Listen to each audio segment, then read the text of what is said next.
Um, Assalamualaikum bang. Hey Cook, what's up? I'll be on in a bit. Heck yeah.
Gotta go, catch you in an hour or so. Heck yeah, good sir. See you then, take it easy, and don't work too hard on whatever you're doing.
Sorry, guys.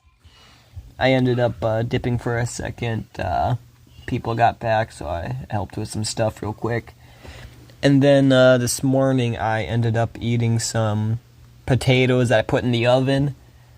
And some mashed potatoes too.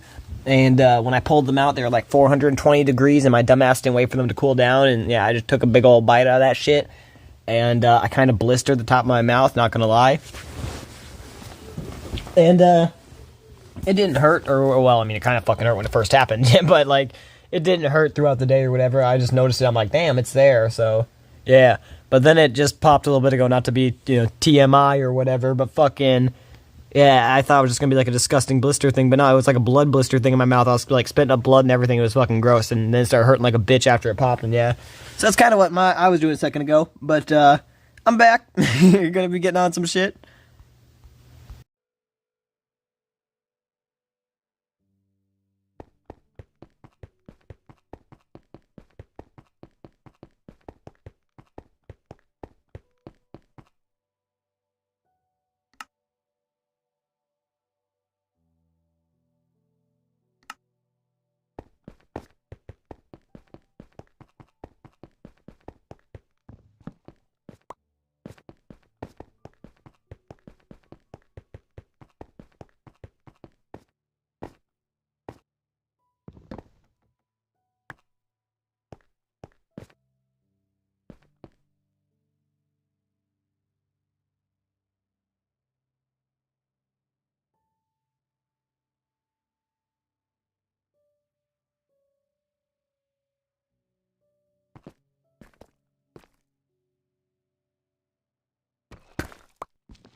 Alright, I might do something amazing in a little bit where, well, it's not amazing, but I'm going to put a little bit of a inside lip on the wall, maybe. So that way we could basically be standing on the other side of this wall and, what do you call it? We could be standing here and just basically shooting through, like, you know, like such. Well, that one didn't work out properly, but, you know, like such. Heck yeah.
Mwahaha, I back. What's good, sir? I was just being a chungus, if you will, running off.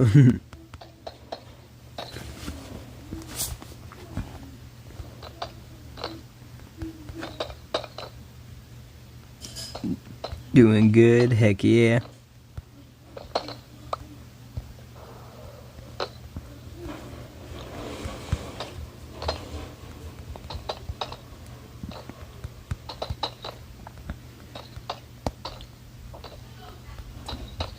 Children are kind of loud in the room over yonder, so as you can hear. So I might need to mute it up again or every once in a while, but I almost killed my aunt in a debate, lol. Nice. What was happening or how'd that work out?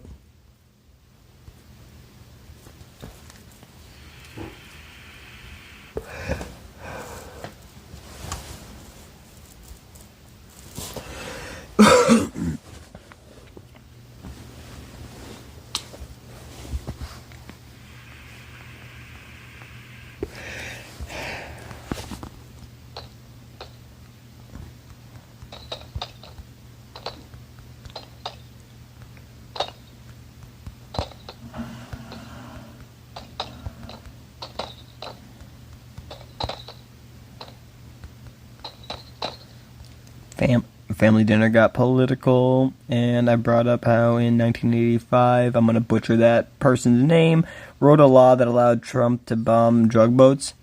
Nice. Yeah. Nope, I'm gonna butcher it. I saved a little bit of dignity I have. And I ran out of blocks. Nice! Again. Ran out of blocks.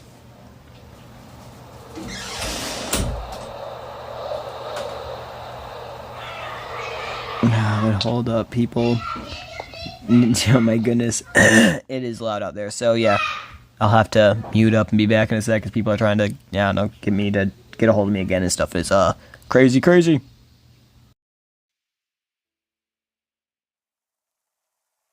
Oh yeah, but then what'd she do with after that?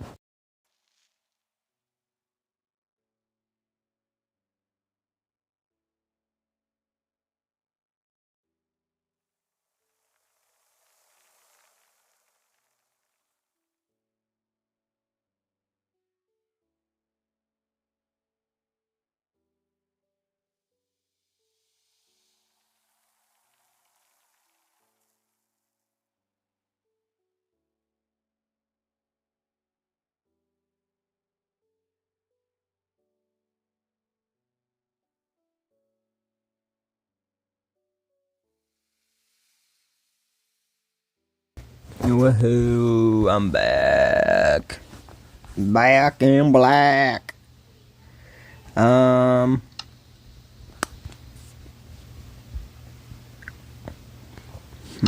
check and see if this is the right ping. No, it's not the right ping.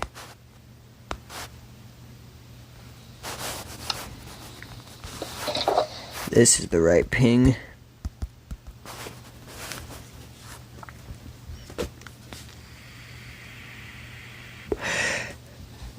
Before my aunt, she's a pearl clutcher when it comes to these things. I don't know what a pearl clutcher is, if I'm being honest. But before your aunt could respond, I also brought up how if you're in a boat with either shrink wrap packages or barrels and no fishing gear, then it's obvious you're transporting drugs because we can see you ain't fishing. Well, that and they've also, if I'm correct, don't quote me on this 100%, but didn't they confirm that the people on there were not normal quote-unquote civilians, like they were all like drug cartel dealers or whatever, like before they did it?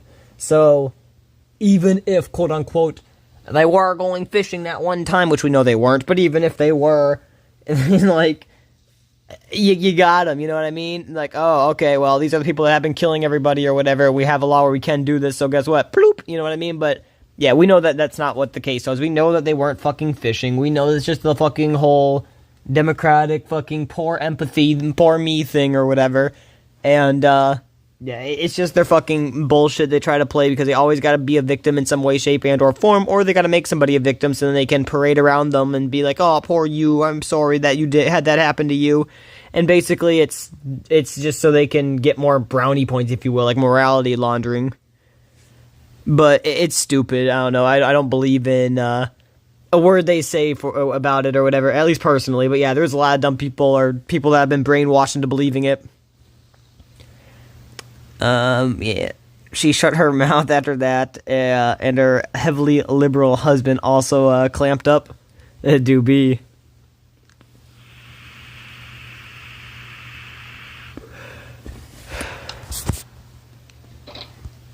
That's funny, though.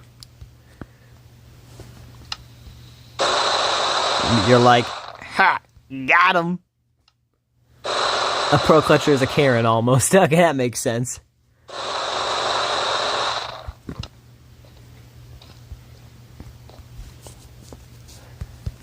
Probably need to do this with a lot more, probably, anyway.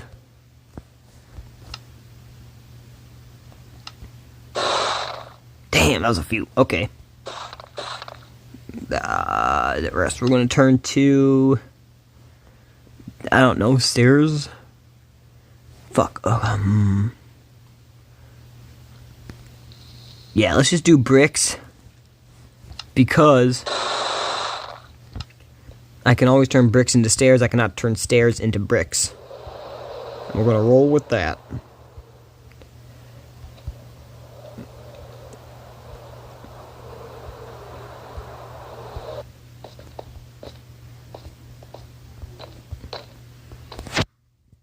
Do.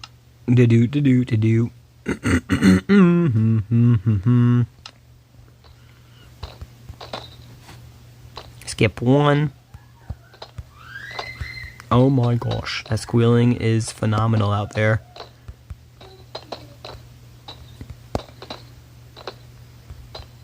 Fuck me up a hill 6 ways from Sunday. Oh my fucking goodness, it's not. No, fuck. Okay. Let's see if I can't fix this fast. I should have checked it first. Finger looking good is what I always say.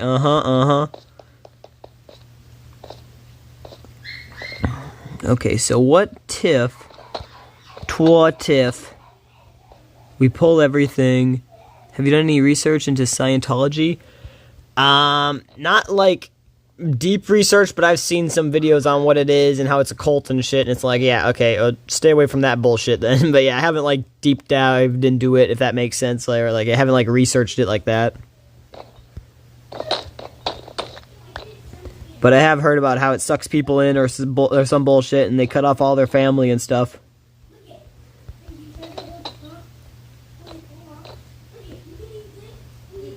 It's fucking insane, bro. Yeah, it's fucked up shit, I've heard.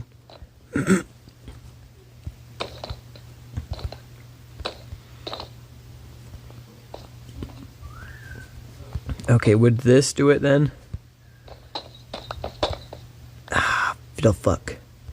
You know what? We're just gonna tear it all down. Tear it all down, restart.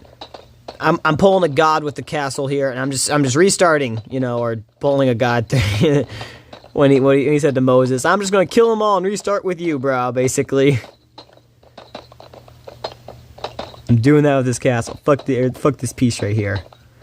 And I'll figure it out in a little bit. Ooh, hold up, I'll check the comment in a second, good sir. Actually,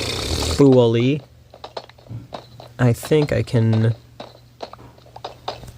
Okay, let me...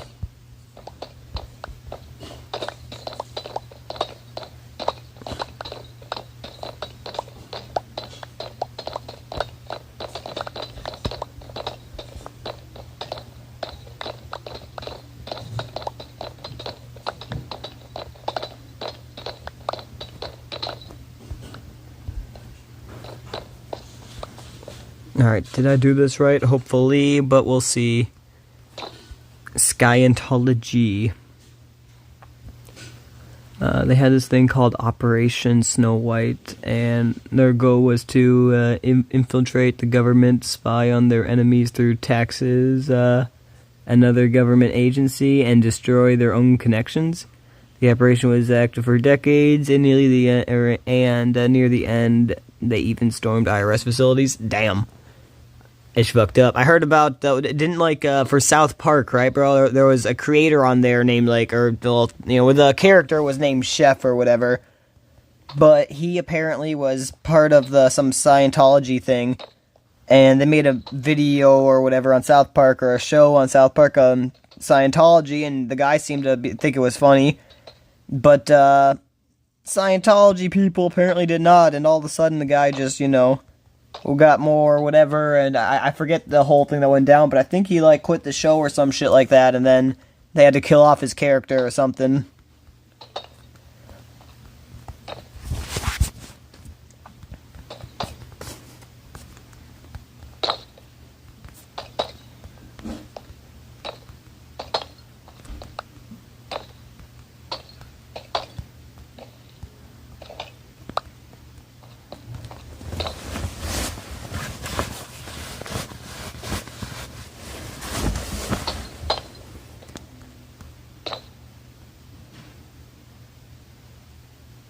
Scientology not only has multiple secret facilities, they have a whole naval fleet and a possible paramilitary force.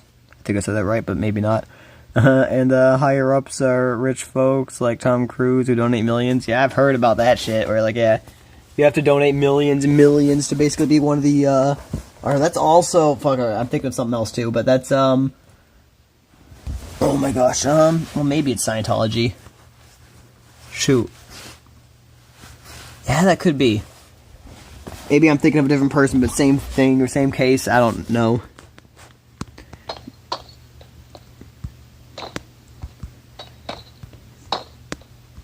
But yeah, there was some sort of thing where you donate money, and basically to become like an elite member or something, you gotta donate more money.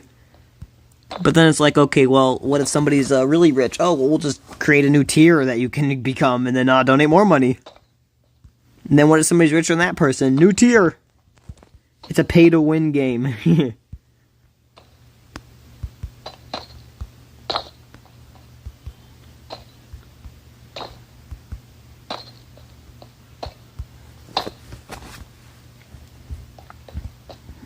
Perfect. Alright, let me go collect the blocks real quick before they despin.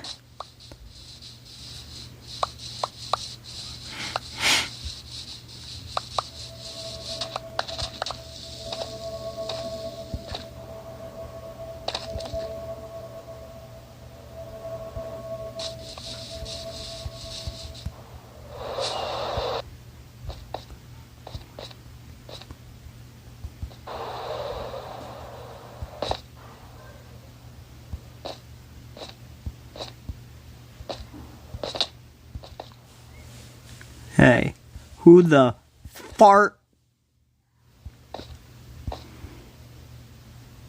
allowed there to be a hole in the wall there? I did not allow that. Little finger fart. Okay, hold up.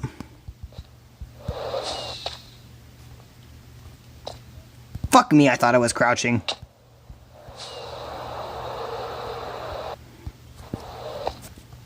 Ah, fuck.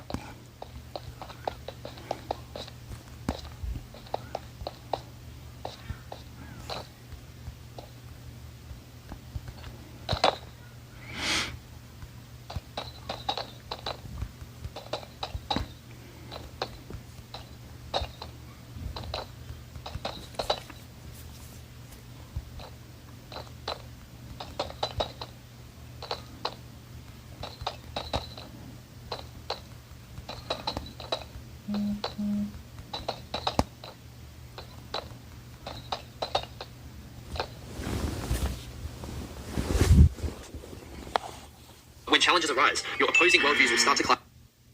Let me slow this down a little. In order to salvage the relationship.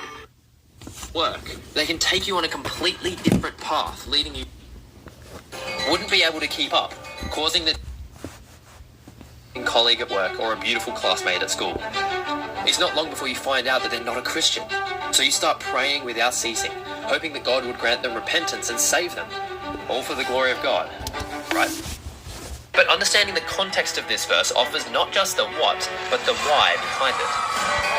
Do not be unequally yoked with unbelievers, is the phrase used by Paul.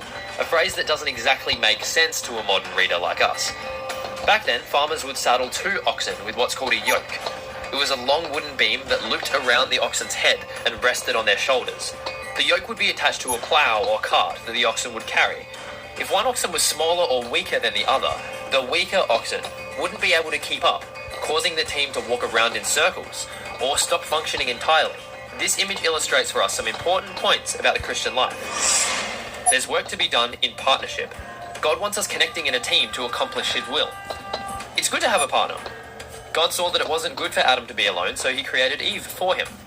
Having an unequal partner can not only disrupt your work, they can take you on a completely different path, leading you far away from where God is leading.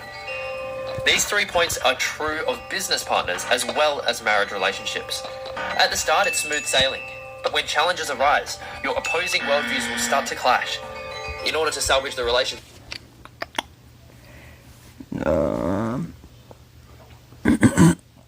It's madness. I'm only at the tip of the iceberg with my research, and I can't decide if Scientology is Islam or worse. That's how bad it is. Damn. Yeah, I should probably do a little more research into that as well. But, personally, I think I've been, I don't know, like, I'm more of a Islam person for the sole fact that I've had a whole bunch of friends and, what especially in gaming or whatever, that are Islamic people, and it's like, well, try to spread the truth to them, and they've, a lot of them back in the day were always like, oh, you should become Muslim, it's such a good religion, it's so amazing, and it's like, yeah, I don't know, probably not, but, yeah, so it's like, well, if they want to do that, it's only fair we could do it back, gotta teach them the way of God, the real way of God, anyway, but,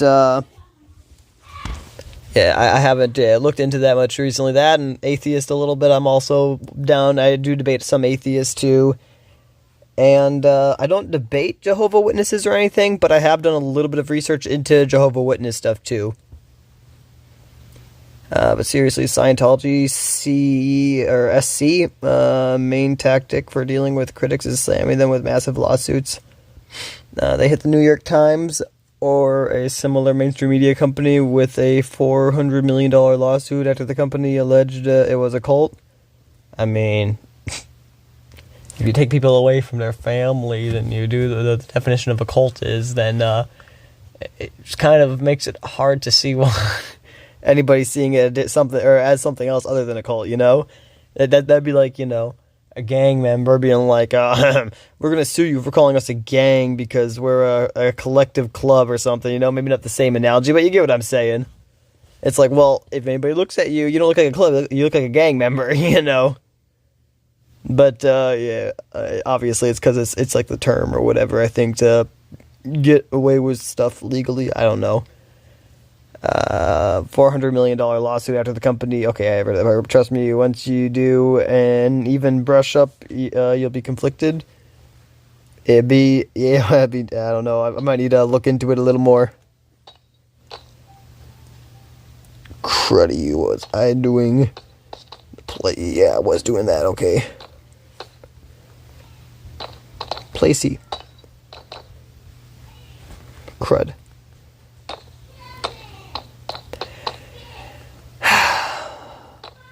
I did not do this part yet.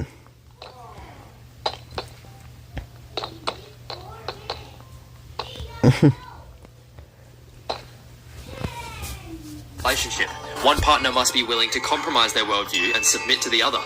And tragically, it is more often than not the Christian who compromises, leaving their gracious creator behind to justify adopting a profitable financial pursuit or a hedonistic relationship of sin. Sad. This is the fastest way believers are falling away from the faith. So I beg you, my friend, reach out for help and God will set you free from the temptation of being yoked to a non-believer.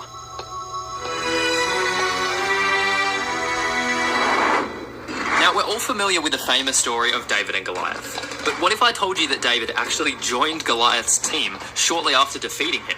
Why would he switch sides? And what happened while he was in the enemy's territory? The answers to these questions span over 5 huge chapters of the Bible and completely took me by surprise. After the climactic victory over Goliath and the Philistines, David entered Saul's service full-time and won many victories under his kingship. But Saul became jealous of David about David? So he conspired to kill him. As a result, David was forced to flee. He first visited Nob, where the priest there gave David Goliath's sword to use for himself. Then he arrived in none other than Gath, the very home. Did you hear about Disney and Paramount are doing Humans? Wait, did you hear about what Disney and Paramount are doing? What are they doing? And Humans, says Nostalgia. What up, Nostalgia? But no, I've heard something about, I think, isn't Disney buying Paramount or something like that? Very home of the giant he once slayed. The news of David's arrival spread like wildfire, and his song was repeated to Achish, the king. So David acted like a madman, ensuring that the king would find no threat in him whatsoever. He clawed at the walls and drooled in his beard, pretending to be insane, and the king was so disgusted with David that he expelled him from the land. Now, that's a pretty funny story, but it's only the start. In fact, David returns to Gath after being chased by Saul, and this time something fascinating happens. He and his 600 men flee to Achish, the king of Gath, and are given Ziklag, a portion of the Philistine territory, for them to settle. While there, David actually came up with a really smart strategy to win the king's favour. He would go out on raids and return with plunder for the king, claiming that he was raiding the nations of Judah. But in reality, he was actually raiding the enemies of Israel and claiming the plunder to be from his own people. Because of this, Achish was convinced that David would never be accepted by his own people again, thanks to his pillaging, and made David his bodyguard for life. David had deceived Achish so well that when it came time to face the Israelites, Achish positioned David and his 600 men at the rear of his army, acting as his personal... They are also sleeping through the night. Made the storm stop instantly, I think. But happy days played 4020.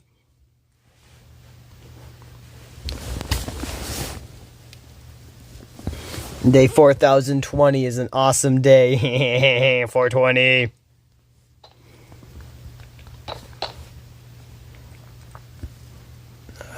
They are threatening threateners by telling if they don't minimize David and Goliath movie screening. Oh, shut up, alarm. Wait. They are threatening threatening theaters. Okay. I read that threatening threateners or some shit, but yeah, they're threatening theaters by telling them if they don't minimize David and Goliath movie screenings from Angel Studio, Disney and Paramount will pull all their movies from those theaters. Minimize, huh? You mean make it less accurate? Well, either that or minimize the playtime, like don't allow it as much to be watched. No, minimize. I mean, like, put a limit on how many times those theaters can play David and Goliath. Yeah, it sounds like something they would do. Not gonna lie. They're little slut babies who were born from slut mothers. Or something like that. Bodyguard. And naturally, the Philistine soldiers had an issue with this and demanded that David and his men return to Ziklag, or else betray the king during combat. The king eventually relented, and David was returned to Ziklag. He actually has some pretty significant stories in Gath, but what can we learn from this one in particular? Well, firstly, it's incredible that David not only takes Goliath's sword into his home city, but essentially replaces Goliath in his service to the Philistines. It's hilariously ironic that the hero who defeated the Philistine giant... Oh, okay, just as sus it is. Yeah, they're trying to minimize screen time so people aren't able to watch it, and therefore they'll be, I mean, obviously I'm not saying it's going to whatever, but it probably would bring people more likely to check out their Bibles again or something. So by minimizing the amount of time it's played, you're essentially limiting the amount of God that can be put out there in theaters, if that makes sense. Unfortunately, I'm going to Disney for a school band event this January. Dang. Softies can't handle a little truth. Frick yeah. I mean, frick and yeah, but frick yeah. Became the second coming of the Philistine giant through God's sovereignty. But more importantly, I think, is the fact that God's plans continue to be carried out through his people despite Saul's appalling attitude and unfaithfulness. Sometimes God uses even our enemies to accomplish his will for us. There's a famous chapter in the book of Isaiah that accurately predicts the suffering of the Messiah 700 years before it actually happened. It predicts the invention of the crucifix, the nature of Christ's suffering, and even his appearance. But there's we all know what happens when you censor something. People would only want to see it more. Facts, G. Fucking facts. Alright, so if... I'm going to try to keep talking and shit this stream, but if I do get silent or whatever later on, just know it's because, well, this is some bullshit right now with my mouth. I was a dumbass earlier today, let's just say that. Fuck, I'm gonna fall. I was not gonna fall, but I thought I was.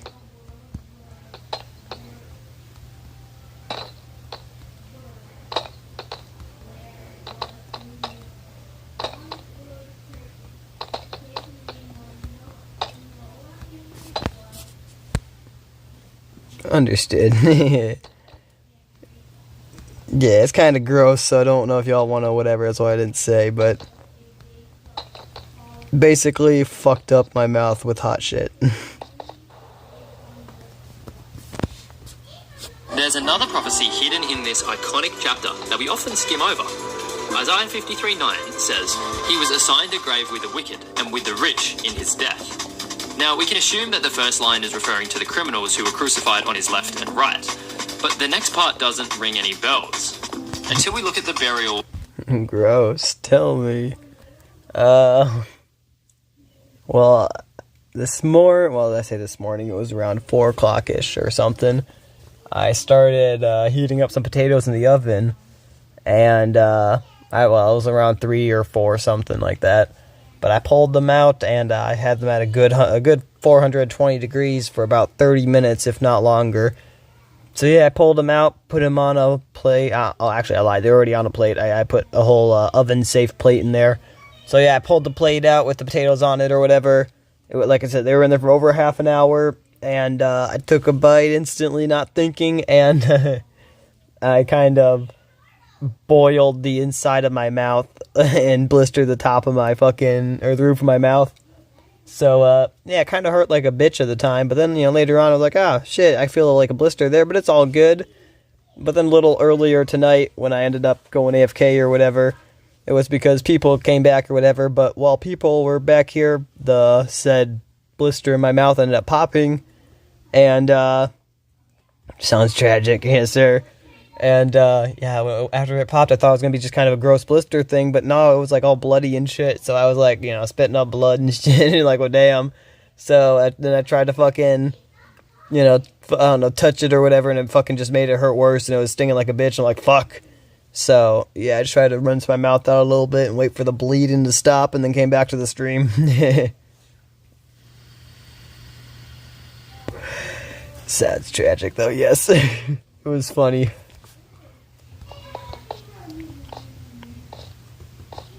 Yikes, dude. Yeah, it's all good.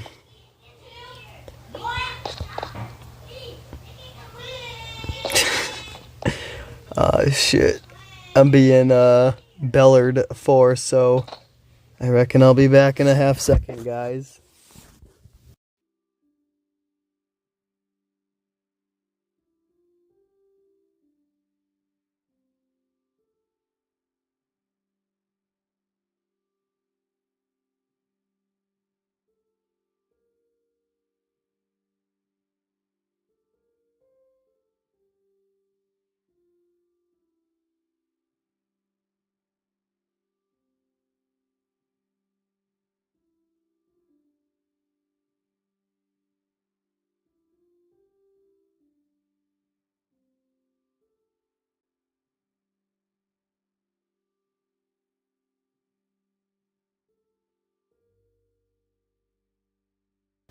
I'm back. It was just my little sister trying to have me help with the little guy.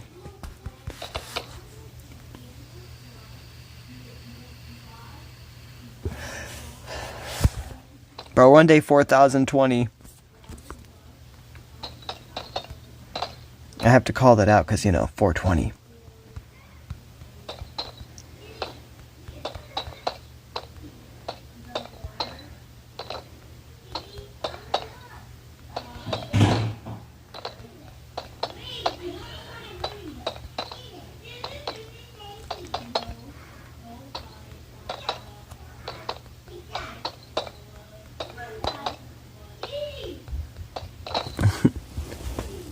Of Jesus. Assume that the first line is referring to the criminals. The invention of the crucifix, the nature of Christ's suffering, and even his appearance. But there's another prophecy hidden in this iconic chapter that we often skim over. Isaiah 53:9 says, "He was assigned a grave with the wicked and with the rich in his death." Now, we can assume that the first line is referring to the criminals who were crucified on his left and right, but the next part doesn't ring any bells until we look at the burial of Jesus. Because this was a particularly important Sabbath. The body was given to Joseph of Arimathea, a member of the Jewish council, a good man who was waiting for the kingdom of God. He took Jesus' body and after wrapping it, laid it in his very own tomb, newly cut and never used before. So it seems Isaiah was once again on the money when he prophesied that Jesus would be with the rich in his death. But that's not all. In John's account, another character is included in Jesus' burial story. It's none other than Nicodemus, the man who heard the incredible words of John 3:16 from Jesus himself. The text says that Nicodemus brought a mixture of myrrh and aloes, weighing in at around 34 kilos or 75 pounds. That's the equivalent of 30,000 denarii, roughly 83 years of work, estimated today to be around $1.4 million. Nevertheless, Nicodemus and Joseph combined to offer Jesus a burial that could only be fit for a king, all while fulfilling a lesser-known prophecy in Isaiah 53. I heard about that one before. If you've seen this video, you'll recognize this guy, and if you haven't, you should definitely check it out. Anyway, this is Satan, the main perspective character of the film. But something I didn't put in the film is this very interesting interaction between Satan and God at the fall of mankind. God is searching for Adam and Eve, calling for them in the garden. Adam fears God because of his nakedness, and God asks if he's eaten from the fruit of the garden. Let's pause right there, because this is actually a really fascinating response from God to man's first sin. Of course, God knew that Adam had sinned before starting this conversation, but instead of smiting him then and there and starting over, he questions him. And the animations are geeking. I'll tell you why in just a moment. But Adam blames Eve and God. Then God moves on to the woman, who proceeds to blame the serpent. Now, this is where it gets interesting. Instead of asking the serpent a question, God immediately curses him. But notice how God deals differently with the man and the devil. To man, he leads with a question, giving them an opportunity to repent, whereas the devil had no such luxury. Because of Jesus' humanity, he was the perfect bridge between God and man, enabling us to attain to the mercies he offers. However, the devil and his angels don't get a second chance. They are destined for destruction, whether they like it or not. Here we get the first glimpse of God's incredible mercy that is readily available to us to access today. Each time we sin, God seeks us out with a question, and it's up to us how we're going to answer him. All four of the Gospel accounts start with strong allusions to the Old Testament. Matthew, Mark, Luke, and John all quote or allude to different parts of the ancient scriptures, and it's fascinating. By the way, if you're interested in me explaining the Old Testament connections at the start of each Gospel, comment it down below. But today I wanted to share something about the mother of Jesus, Mary. In Luke's Gospel, there are some unusual verses about Mary, specifically when she visits her relative Elizabeth, that I could never make sense of. Little did I know that almost every word was a clue connecting Mary with something very significant in King David's time. The mysterious object known as the Ark of the Covenant. Now, you may already see the connection between Mary and the Ark of the Covenant, but after you follow me along here, your mind will be absolutely blown because the evidence is way too much to ignore. The first thing we have to pay attention to is Gabriel's announcement to Mary. He states that she'll conceive the man to inherit David's throne. Straight away, the connection between David and Jesus is made. This is an important foundation to build upon to make this deeper meaning work. The second significant thing that Gabriel says is his answer to Mary's confusion. Gabriel says, "The Holy Spirit will come upon you, and the power of the Most High will overshadow you." Now, that word overshadow is used only one time in the first 5 books of the Bible, and it's in a very interesting place. When the tabernacle was completed in Exodus, Moses is prevented from entering the tent of meeting because the cloud overshadowed it and the glory of the Lord filled the tabernacle. It's used to describe the manifestation of the divine presence. But that's not all. The section of the tent that was overshadowed was called the Holy of Holies, the location of the Ark of the Covenant. In other words, the Ark was filled with the manifest presence of God among his people, as was Mary, the vessel for the ultimate divine manifestation of God, to truly dwell with us in human form. But there's more. When we look at Mary's visit to Elizabeth, the coincidences start to stack up. Mary leaves Nazareth in Galilee and makes the journey to a town in the hill country of Judah. In the account of the Ark, the text says that it was transported from the Philistines to Judah and kept there, specifically on a hill. The Ark didn't reach Jerusalem straight away. Instead, it was brought into the home of Obed-Edom, a Levite. In comparison, Mary's visit to the home of Zechariah and Elizabeth, both of which were priests and therefore from the tribe of Levi. But wait, it gets better. When Mary meets with Elizabeth, John the Baptist, who was in her womb, leapt for joy. The same English word is used to describe David's reaction to the ark entering the city. Now, if John's parents were both priests, that means that he was a priest too. So you could say that Mary and her unborn son were greeted by a leaping priest. But David wasn't a priest. He was a king. Well, check this out. Wearing a linen ephod, David was dancing before the Lord with all his might. On this particular day, for some reason, David was wearing a linen ephod. a special garment worn only by priests. In 1 Chronicles 15, it's added that he was also clothed in a robe of fine linen, another item of clothing worn by ministers in the sanctuary. It seems that for this brief occasion, David assumed the role of a priest. Both David and Elizabeth ask a similar question: why has this happened to me? And then there's the duration of their stay. The ark stayed in the house of Obed-Edom for 3 months. The same Greek word is used to describe Mary's stay, which also happened to be 3 months. And finally, the conclusive praise in both stories have remarkable parallels. Both refer to Israel as God's servant and harken back to the covenant made with Abraham, a covenant that would stand forever. So after all that, there may be a connection between Mary and the Ark of the Covenant. But why does it matter? Well, the Ark represented God's dwelling among his people. It indicated God living on earth. However, the Ark was merely a representation of what was to be fulfilled in Mary, where the full presence of God would be manifested in human flesh and bones, would walk, talk, eat, and sleep with us, and who would ultimately be pierced for our transgressions and crushed for our iniquities. The opening of Genesis is unforgettable. In the beginning, God created the heavens and the earth. But did you know that there's actually proof that Jesus' name is mentioned in this first verse? And it actually appears in the very first word. Well, for us it's technically the first 3 words, but in the original Hebrew, the words "in the beginning" are combined into one, Bereshit. And hidden in this word is the first mention of the promised Messiah in the entire Bible. I've saved this one for last because this connection is absolutely unbelievable. In Proverbs 8, we hear from a character called Wisdom, personifying the wisdom of God. Wisdom describes itself as doing all sorts of things in this chapter, but verse 22 is literally translated to "the Lord possessed me," the beginning of his way. In 1 Corinthians 1:24, Paul reveals that this mysterious character called Wisdom was actually Jesus Christ all along. Are you ready for this? In Proverbs 8:22, Jesus is claiming the Hebrew word Reshit as a title. The exact same word used in the first word of the Bible, Bereshit. So in the first word of the Old Testament, Christ appears, meaning that the first verse of the Bible could read, "In Christ, God created the heavens and the earth." Jesus' death is the most important and profound act of love in all of history. But as we know, many strange things happened as Christ was being crucified. Did you know that Jesus' death coincides with a very special event in Jewish history? Not only to the day, but even to the very hour. A paper by Humphreys and Waddington used astronomical calculations to reconstruct the Jewish calendar. Don't worry, that went over my head too. And found that Jesus' death was on a day called Nisan 14. Not the car brand, but the Jewish calendar month. This happened to be when the Passover festival would take place, a period to remember the time when the Jews were saved from the angel of death by painting their door frames with blood.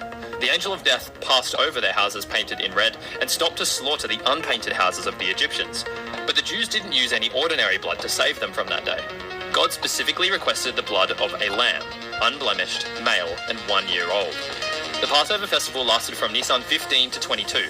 So get this, the day on which the unblemished lambs were sacrificed was none other than Nisan 14, the day before Passover. Not only were the unblemished lambs sacrificed the very same day of Jesus' death, but it happened at almost the same moment. The unblemished lambs were sacrificed in unison at twilight, the moment the sun disappeared beneath the horizon. In the same way, John's Gospel suggests that Jesus died in the late afternoon, leaving very little space between these events. In other words, Jesus died at the same time as the unblemished lambs, a timing impossible to ignore in light of what Jesus accomplished, being the final and ultimate lamb who was slain for the sins of the world, so that when the final Passover of judgment occurs, we too can be saved, not by the blood of lambs, but by the blood of Christ. Well, it turns out the wise men who visited Jesus as a child may have been even wiser than we first thought. Initially, the gifts they present seem unfit for a baby boy. Gold, frankincense, and myrrh? Certainly valuable and worth a bit of money, but not helpful in raising a baby. Well, what if I told you that these gifts actually represent 3 individuals and give huge clues as to who Jesus would become when he grew up? The wise men were magi from the east, Persia to be specific. They were often highly regarded and some worked in politics and governance for the throne. Some of the magi may have even been king-makers, men responsible for electing a new king. This is significant in their visit to the newborn King Jesus, no doubt. Upon arriving in Bethlehem, the Magi worshipped Christ and offered him gifts. The first of the gifts is an easy one to guess. In fact, the wise men kind of gave it away in their opening lines. Gold has always been a gift fit for a king, When the Queen of Sheba visited King Solomon, she brought lots of gold and precious stones. So the first person represented is a king. The next gift may seem unfamiliar to us, but it certainly wasn't unfamiliar to the ancient Jews. In the worship of Yahweh, Moses was commanded to burn incense daily. This incense consisted of the ingredients listed here and was considered to be a pleasing aroma to the Lord. Frankincense represented Jesus' role as our great high priest. It foreshadows how he would someday enter the temple and offer the ultimate sacrifice for sins, greater than any incense or animal. And similarly to a priest, he lives to intercede for us at the right hand of God, bridging the gap between God and man. So the second person represented is a high priest. The final gift is the most unusual. Myrrh was definitely not something given to baby boys. It's used in the Old Testament as a tool of worship in the temple by priests, but was more commonly used as an embalming oil to prevent the dead from decomposing. Myrrh finds its way into the crucifixion narrative not once but twice. The first time is when Jesus is offered a drink of wine mixed with myrrh. If you want to learn more about this and other deeper meanings around Jesus' death, I'd suggest watching this video. The second is during his burial, where Nicodemus invested a ridiculous $1.4 million into the anointing of Christ's body. And for more information on that story, I'd suggest watching this video. Myrrh tells us something sobering about Jesus. He was a baby born to die.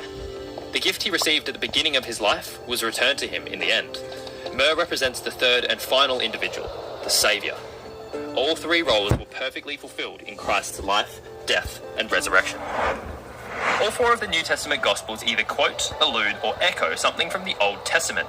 And since you guys asked for it, today I'll be sharing those connections. Hooray! Matthew may be the most obvious of the four, because it opens with a genealogy, a theme incredibly common throughout the Old Testament. That also lists many significant characters.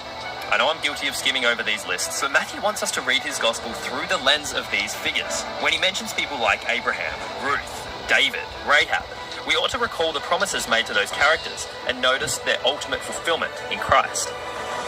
Mark opens his Gospel with a direct reference to Isaiah 40, verse 3 to 5, and follows up by introducing John the Baptist, the one who would prepare the way for Christ's arrival. He harkens back to Isaiah, the most precise of all messianic prophets, to demonstrate that Jesus is the Son of God and his kingdom has finally arrived on earth.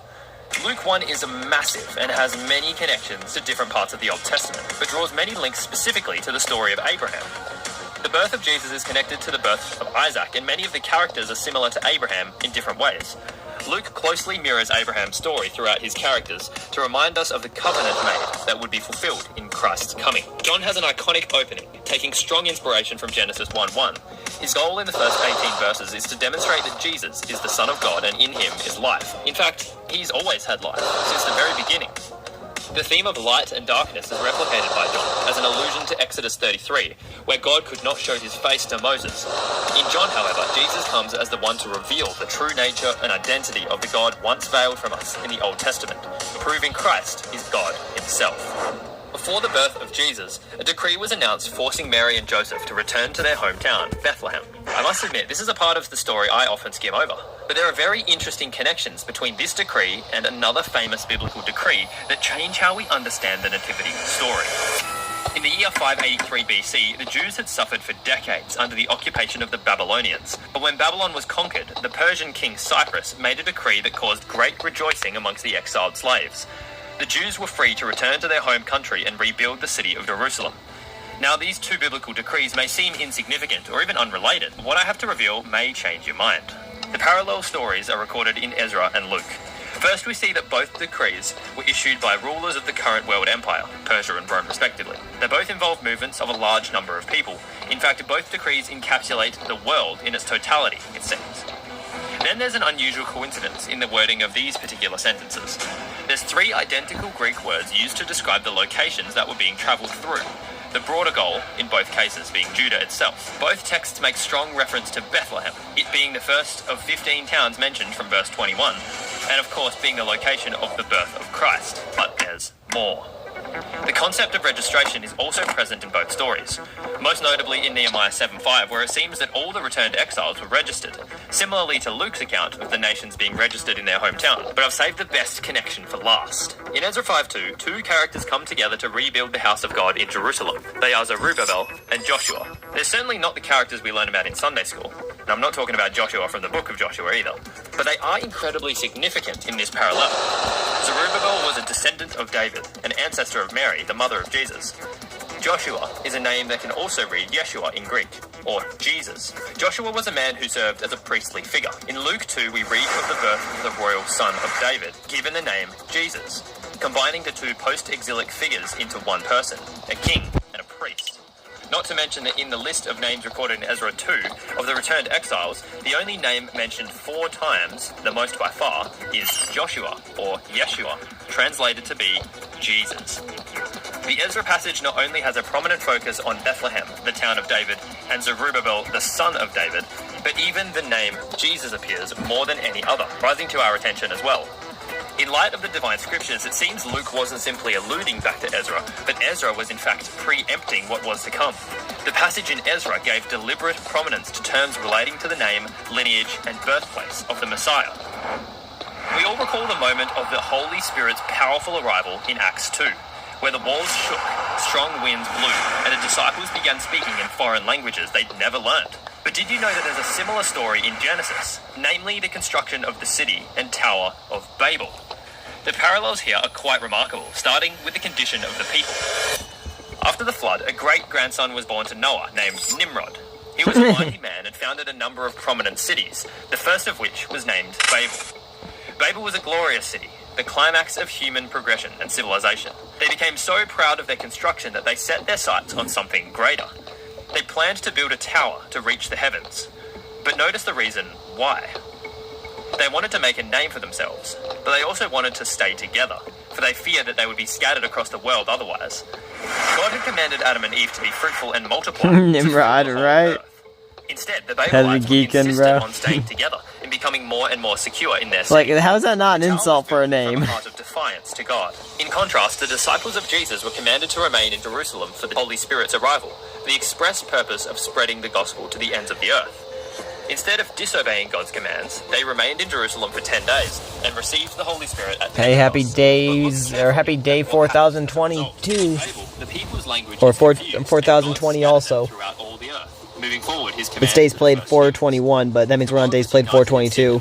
Sorry, I'm messing up the Bible verse. I rewinded. They remained in Jerusalem for 10 days and received the Holy Spirit at Pentecost. But look carefully at what happens as a result. In Babel, the people's language is confused, and God scattered them throughout all the earth, moving forward his command to the first humans. The world was united in sin and was scattered for righteousness. In the same way, the world in Acts was Nimrod. divided until it was reunited by the Holy Spirit for righteousness. When God first confused all the languages of man, he then united them back through the life-changing message of the gospel of Christ, so that it could once again go out and be spread to the ends of the earth. Everyone knows the story of David and Goliath. How a young shepherd boy with a single stone changed history. But what if I told you that there's another version of this story hidden in the Bible? And what if I told you that it wasn't actually David who killed Goliath, but someone else? In 2 Samuel 21:19, we find something strange. The verse reads, Elhanan, the son of Jerorogim, Bethlehemite, struck down Goliath the Gittite. Wait, what? But what about David? And to make things even stranger, 1 Chronicles 20 verse 5 mentions a different story. It says, Elhanan struck down Lami, the brother of Goliath. So now Goliath has a brother who was killed by this guy named Elhanan. We have two different stories that seem to contradict one another. So, what's the answer? Who truly killed Goliath? Here's a comparison of the verses in Hebrew. I want you to pay close attention to these words here. Notice how at the end of the word Bethlehemite contains the name Lami in it. Notice also the next word in the verse. 2 Samuel has et, and 1 Chronicles has ahi. Have a look at their Hebrew spelling.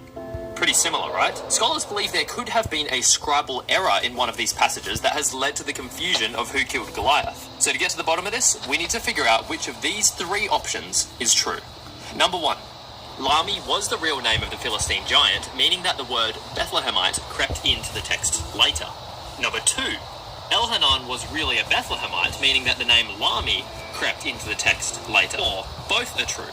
Elhanan was a Bethlehemite and Lami was the name of the giant. Find a clue a few chapters on in 2 Samuel 23, where listed among David's mighty men is Elhanan, where he's confirmed to be from Bethlehem. The name never appearing again in the Hebrew Bible.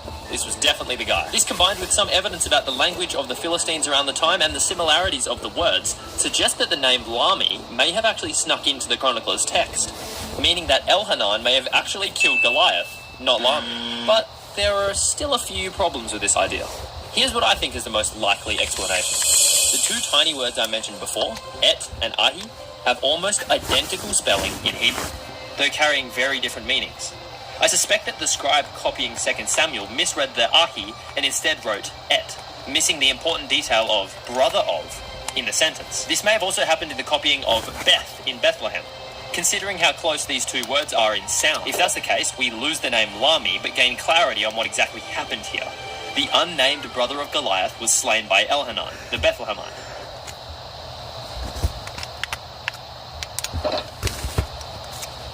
I came up with a word called Lami as a kid and literally thought it was a curse word. That's funny. I mean, any word can be a curse word if you make it that, basically. If you think about it. This isn't unusual either, as another giant is slain in the very next verses who is likewise not given a name. Tweaking the chart like this may help us to visualize the solution better, but thankfully we need not change anything, as we have all the pieces required to answer this contradiction in these two verses alone. This to me offers a strong answer to a difficult challenge, Lami. confirming that David Yes. most certainly did slay Goliath in the famous story we all know and love. There's a moment in the Gospels where Jesus acts very out of character. He enters the temple and is seen flipping tables, freeing It's not out of character. It's said in the Bible that you'd be jealous for the temple of God or something like that, right? doves and driving merchants away with a whip. I always thought Jesus did this because those people were desecrating the holy temple by profiting off one another. But there's actually a deeper reason why Jesus was so angry, and it's not what you'd expect. The temple of old looked something like this. In the center was the holiest of holies, the place where God's presence dwelt. Then there were several Jewish courts for priests and Jews to come and worship and offer sacrifice. And on the outside were the Gentile courts, where the Gentiles could do the same. Now, of all the places to crack the whip, I hate when people say that. Here, when people say what? Court. Sorry. But why? If it was a matter of holiness, surely he would have headed into the holier areas to cleanse them first. Well, Gentiles would come from all around the world to worship at the temple in Jerusalem, and at times like Passover, this was especially busy. Knowing this, cunning merchants opted to set up shop in the Gentile courts and sell products that would assist in their worship. Money changers sat at tables to exchange the many foreign currencies for the special temple currency, and others sold lambs and spices for the sacrifices themselves. Josephus, a famous historian, recorded that at one Passover, 255,000 lambs were sold and sacrificed in a single Passover week. This is the scene that Jesus walks into, and he is furious. Not just on behalf of the temple itself, but primarily on behalf of the Gentiles. See, the Gentiles were restricted to these courts alone. Here they would sacrifice and worship God, but because of all the commotion and capitalism, they couldn't do that. Jesus stood up for the Gentiles because he knew that someday they would be grafted into the promise Israel had received through the Old Testament fathers. That one day they too would be forgiven and granted access to the full presence of God in the Holy of Holies.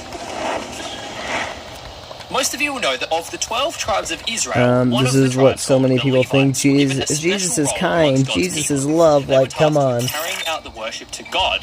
Right? Didn't Jesus mention hell more than he mentioned heaven? I could be wrong, but I'm pretty sure it's a factual thing, so yeah. On behalf of the people, serving as priests. But my question has always been, why did the Levites, of all people, win the priesthood? I assumed it was given them when Joshua led the people into the promised land and God was dividing it up between the tribes. But the true answer is much crazier than I expected. Before the crazy moment I'll share in a minute, God did select Aaron, the brother of Moses, to be the first priest. Being from the tribe of Levi, Aaron and his sons mark the first official priests of God. But in his appointment, there's no mention of the tribe of Levi at all, only that Aaron and his sons would serve as priests. So when does the job get given to the entire tribe? In the finale of Genesis, Jacob is prophesying concerning his sons. He says something very interesting when it's Levi's turn. Levi and Simeon are mentioned, and they receive this word. Their swords are implements of violence, for in their anger they killed men. Cursed be their anger, for it is fierce, and their wrath, for it is cruel. I will scatter them in Jacob and disperse them among Israel. This prophecy seems like an unfortunate curse and is eventually fulfilled, but not in the way that you'd expect. Moses had just received the Ten Commandments, inscribed on stone tablets by the very finger of God. And as he descended and the Levites went and killed the people that were sinning. And worshipping a golden calf. Still loading? Oh, yeah, all good. In his anger, Moses smashed the sacred tablets on the floor, rushed down the mountain, and acted quickly. He burnt the calf completely, ground it into powder, and scattered it across the water of the camp, forcing the Israelites to drink it. After questioning his brother Aaron, he came away feeling even more angry than he was before. Noticing how his people were out of control and had become a joke to their enemies, Moses made an announcement to the people. "Whoever is for the Lord, come to me." Suddenly the sons of Levi gathered to him, and he gave them this command. Each man strap a sword to his side, go back and forth throughout the camp, each killing his brother and his friend and his neighbor. The Levites did exactly as usual. Says I joined a couple minutes before I actually show up for some reason. Right? I do be like that sometimes on the Minecraft. as Moses said, and on that day 3,000 Israelites were killed. These guys sound awful. But God's response to this act of murder is Moses said, "You have been set apart to the Lord today, for you were against your own sons and brothers, and he blessed you this day." Somehow, by killing their brothers, the Levites are sedimented as blessed by God, inheriting this special priesthood and fulfilling Jacob's prophecy to Levi that he wouldn't own any land. 1, 2, 3, It just goes to show 4, how serious God 5, takes 6, idolatry and 7, disobedience. 8, He actually wanted 9, to kill 10, all of them and started 11, giving 12, Moses. He was 13. convinced otherwise. How gracious is our God. Jesus is probably the most famous name in human history. But what if I told you that it's not actually his name? Yeshua. Mark's gospel opens with these words: the beginning of the gospel of Jesus Christ. Jesus Christ is Or the name, Emmanuel, but the but words yes. in Greek are quite different. Jesus Christos is the name. The first is a Greek word for the Hebrew name Yeshua or Joshua. Joshua Look, I was, don't of know course, about the other hero who people, but I've victoriously always led thought God's righteous people into anger the by promised land of Jesus rest. and Name Moses means was cool. God saves. Yeah, that be. Pretty fitting for Jesus. And I know you already know this, but Christ I wasn't feel Jesus' ya. last name. It was a title. A Greek word translated from the Hebrew word Sigh, just Mashiach, call him meaning Jesus. Messiah or Yes. This is awesome because every time the name of Jesus is spoken, we are declaring that God saves and that he is in fact the way in which salvation occurs. God saved and Jesus is how it happened. 2 years ago, I made a video about the Nephilim, a race of demonic giants, but it turns out I was completely wrong. I always thought the verse in Genesis 6 was talking about the fallen angels sleeping with human women. We But there's call. something I missed in that passage We have that people unlocks the calling key him to understanding Yah, what God says and next. it's so His cringe. decision to cap Yeah, B. humanity's lifespan at Nostalgia 120 left the years. realm. God didn't like you calling that cringe, bro. No, kidding. Human angels reproducing with women to create these terrifying giant demon hybrids. And in the story, God Hold on, wait. in that passage that unlocks the key. Hey, to Happy Days understanding played what God says next. 4022 His decision or 20 to cap also. Humanity's lifespan at 120 years. I've always understood this verse to be describing the rebellion of human angels reproducing with women to create these terrifying giant demon hybrids. And in the story, God responds by limiting the age of humanity to 120 years.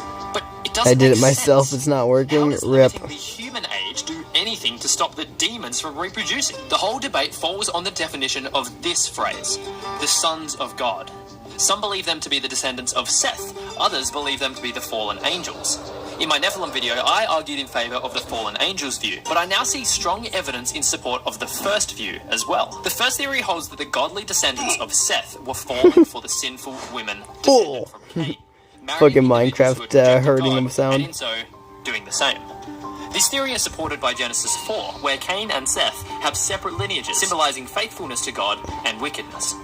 After Seth's lineage is introduced, we get the mention that people began to call on the name of the Lord at that time. There's a few times where a similar title is applied to godly men throughout the Bible. Perhaps this is why God told the Israelites not to marry Canaanite women in these passages, or why Abraham was so sternly against his son Isaac marrying a Canaanite woman. But we still haven't figured out the mysterious... Shoot, I was gonna build a second castle on top of this that was identical to the castle below it, but I'm forgetting how I fucking built the doors. I'm so stupid. I'm doing this all up top of my head, and I don't know what I did. So I don't know what I'm gonna do, but I'll try to figure something out. It's so obvious. The only reason they have to be demons is because of there being giants. Wait, it's so obvious. The only reason they have to be demons is because there being giants. one that's not to marry... to call I gotta on the check name it. of the Lord at that time. Because I don't know if I'm just a little retarded. I'm not understanding. Men throughout the Bible. Perhaps this is why God told the Israelites not to marry Canaanite women in these passages, or why Abraham was so sternly against his son Isaac marrying a Canaanite woman. But we still haven't figured out the mysterious 120 years. What does it mean? And why 120? Well, I believe it wasn't an age limit at all, since many people after the flood lived much longer than 120 years. It was actually the time remaining before God would send the global flood to punish the wickedness of humanity. Here's a really useful table by Answers in Genesis, tracking Noah and the construction of the ark. This proves that the timing lines up perfectly, and exactly 120 years after he said it would happen, it happened. Let us not fall for the same trap as the men of God did, and now know how much God hates us abandoning him for non-believers, and what the ultimate punishment will be. Jesus never used his godly powers to get attention or to show off. We know that. All of his miracles pointed to something deeper than the physical. So why do we have a record of Jesus walking on water? A very flashy, superhuman ability that generations And there of were kids have giants tried that and walked failed on to Earth replicate. somewhere in And they're Genesis like, 4 or 5, at the first story glance, of this Noah. miracle doesn't seem Yeah, it to also reveal talks anything profound. about them having sexual relations with the women, if I'm correct, too, in Genesis. Spiritual truth, but it turns out that we've been missing a crucial Old Testament connection for all these years that hides the reason why Jesus performed such a flashy sign. That is the famous story of Moses parting the Red Sea. Well, that, and isn't it, don't quote me on this, but didn't they also believe that only gods could, like, walk on water or be coming in the clouds and stuff like that? Again, don't quote me on that, but yeah, so, like, by Jesus walking on water, wouldn't he not be confirming that he is God or whatever? I could be wrong, but...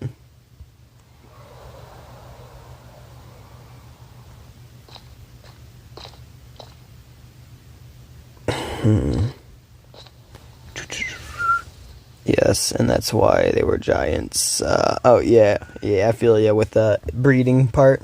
See, and once connected, something I don't know about that part is revealed specifically. about That'd the be... subject we thought we knew, but perhaps misunderstood. So in order to connect these two stories, let's take a look at these two verses first. Both are Yes, addressing you're God, the in. great I am. That name's going to be very important later on, so keep that in mind. The Greek translation of this verse in Job is as follows. He walks upon the sea as upon firm ground. The exact same Greek words are used to describe Jesus walking on the water. An interesting parallel, but that's only the beginning. Have a close look at the end of verse 11. It describes God passing by.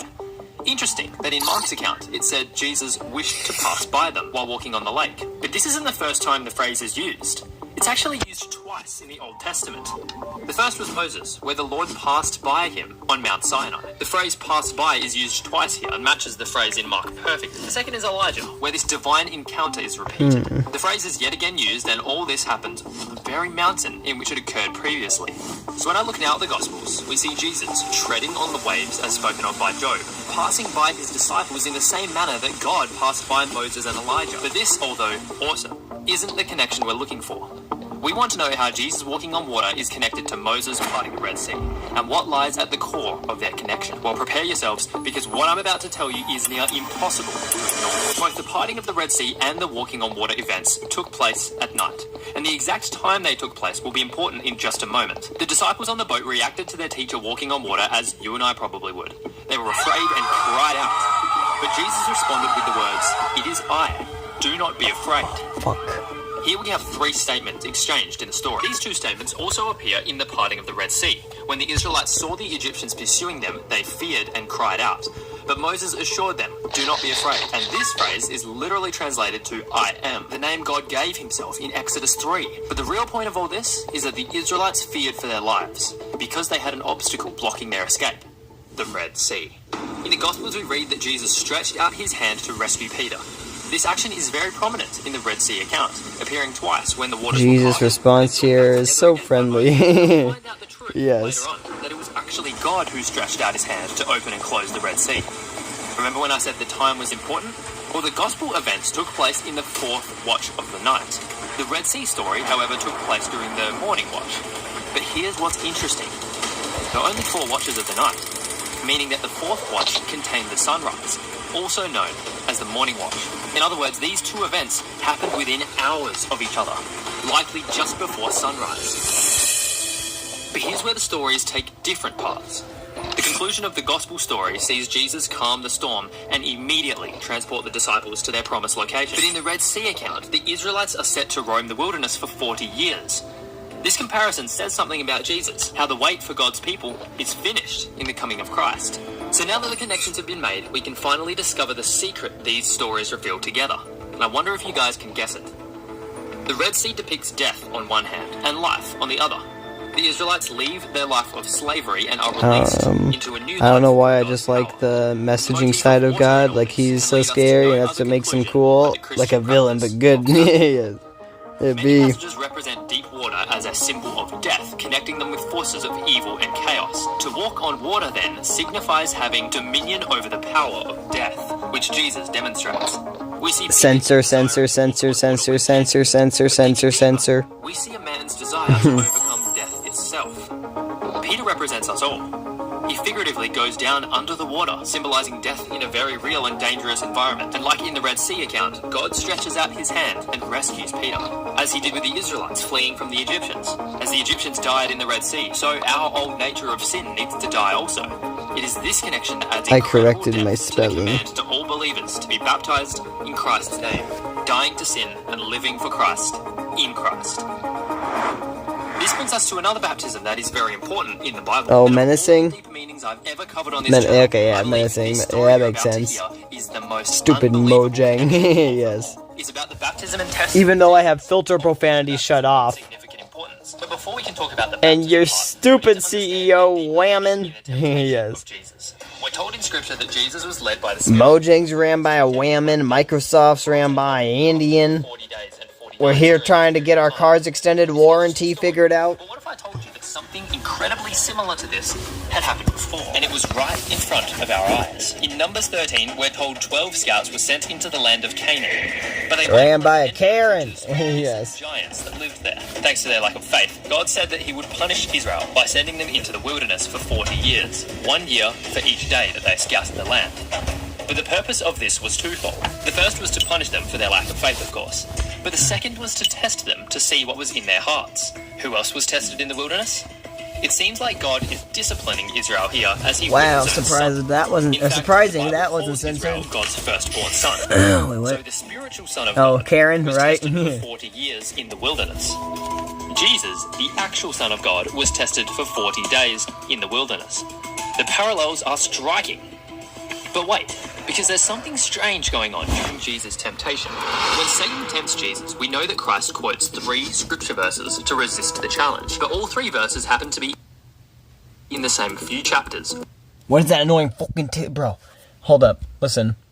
Jesus' temptation. When Satan tempts Jesus, we know that Christ quotes 3 scripture verses to resist the that ticking in the back of the video is driving me insane. It just happened, or just started happening. It's like, challenge. But all 3 verses happen to be in the same few chapters of the book of Deuteronomy, and it seems too close to be a coincidence. Satan first tempts Jesus to turn stones into bread. Oh, you don't hear it. It might not be loud enough to pick up on the mic, but oh, bro, it's so annoying. It's like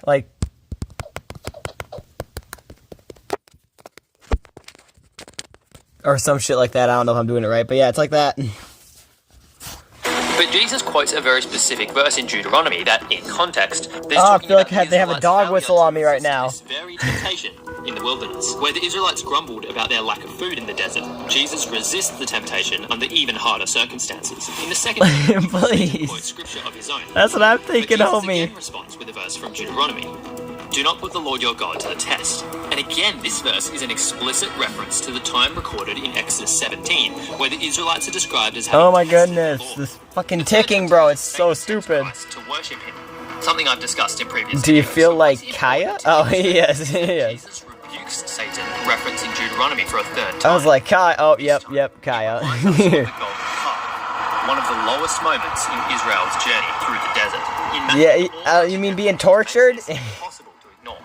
First, Jesus was tempted by Satan with hunger, just like the testing of Israel in Exodus 16. The audio is Hassan, yes. Test, just like in Exodus 17.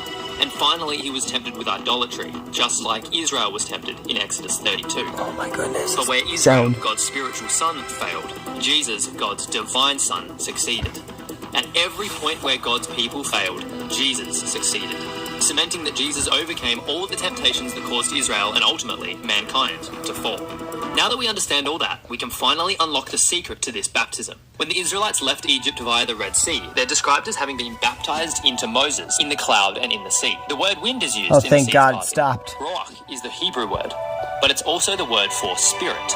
Isaiah seems to support this idea that the Holy Spirit was an important presence at the parting of the sea and the escape from Egypt. When Jesus was baptized, the Spirit came down upon him in the form of a dove. Is it any coincidence that after Israel's baptism through the Red Sea, actually learned enchanting? that the Heck Spirit led yeah. them into the wilderness, where they were tempted for 40 years? And when Jesus was given That's the what's Spirit up. after his baptism, he was led into the wilderness, where he was tempted for 40 days. To make matters even cooler, the Exodus narrative features the Jordan River prominently at the end, the very river that Jesus was baptized into. To me, these connections prove God had Jesus planned from the very beginning, and the signs in Scripture that all point towards him are too incredible to ignore. Let me take you to one of the most misunderstood passages in the whole Bible, a place where Jesus is rude and racist to a woman. This passage has caused problems for a long time, but in order to truly understand it, He is not racist to the chick. He's using a metaphor. Oh my gosh. I feel like they got him into actually thinking that. But, yeah. He literally wasn't, right? we need to look Cannot at this stand this. Right, bro. Yeah, like, oh, this guy usually has some good stuff, but I don't know. This one feels a little, I mean, at least this part feels a little,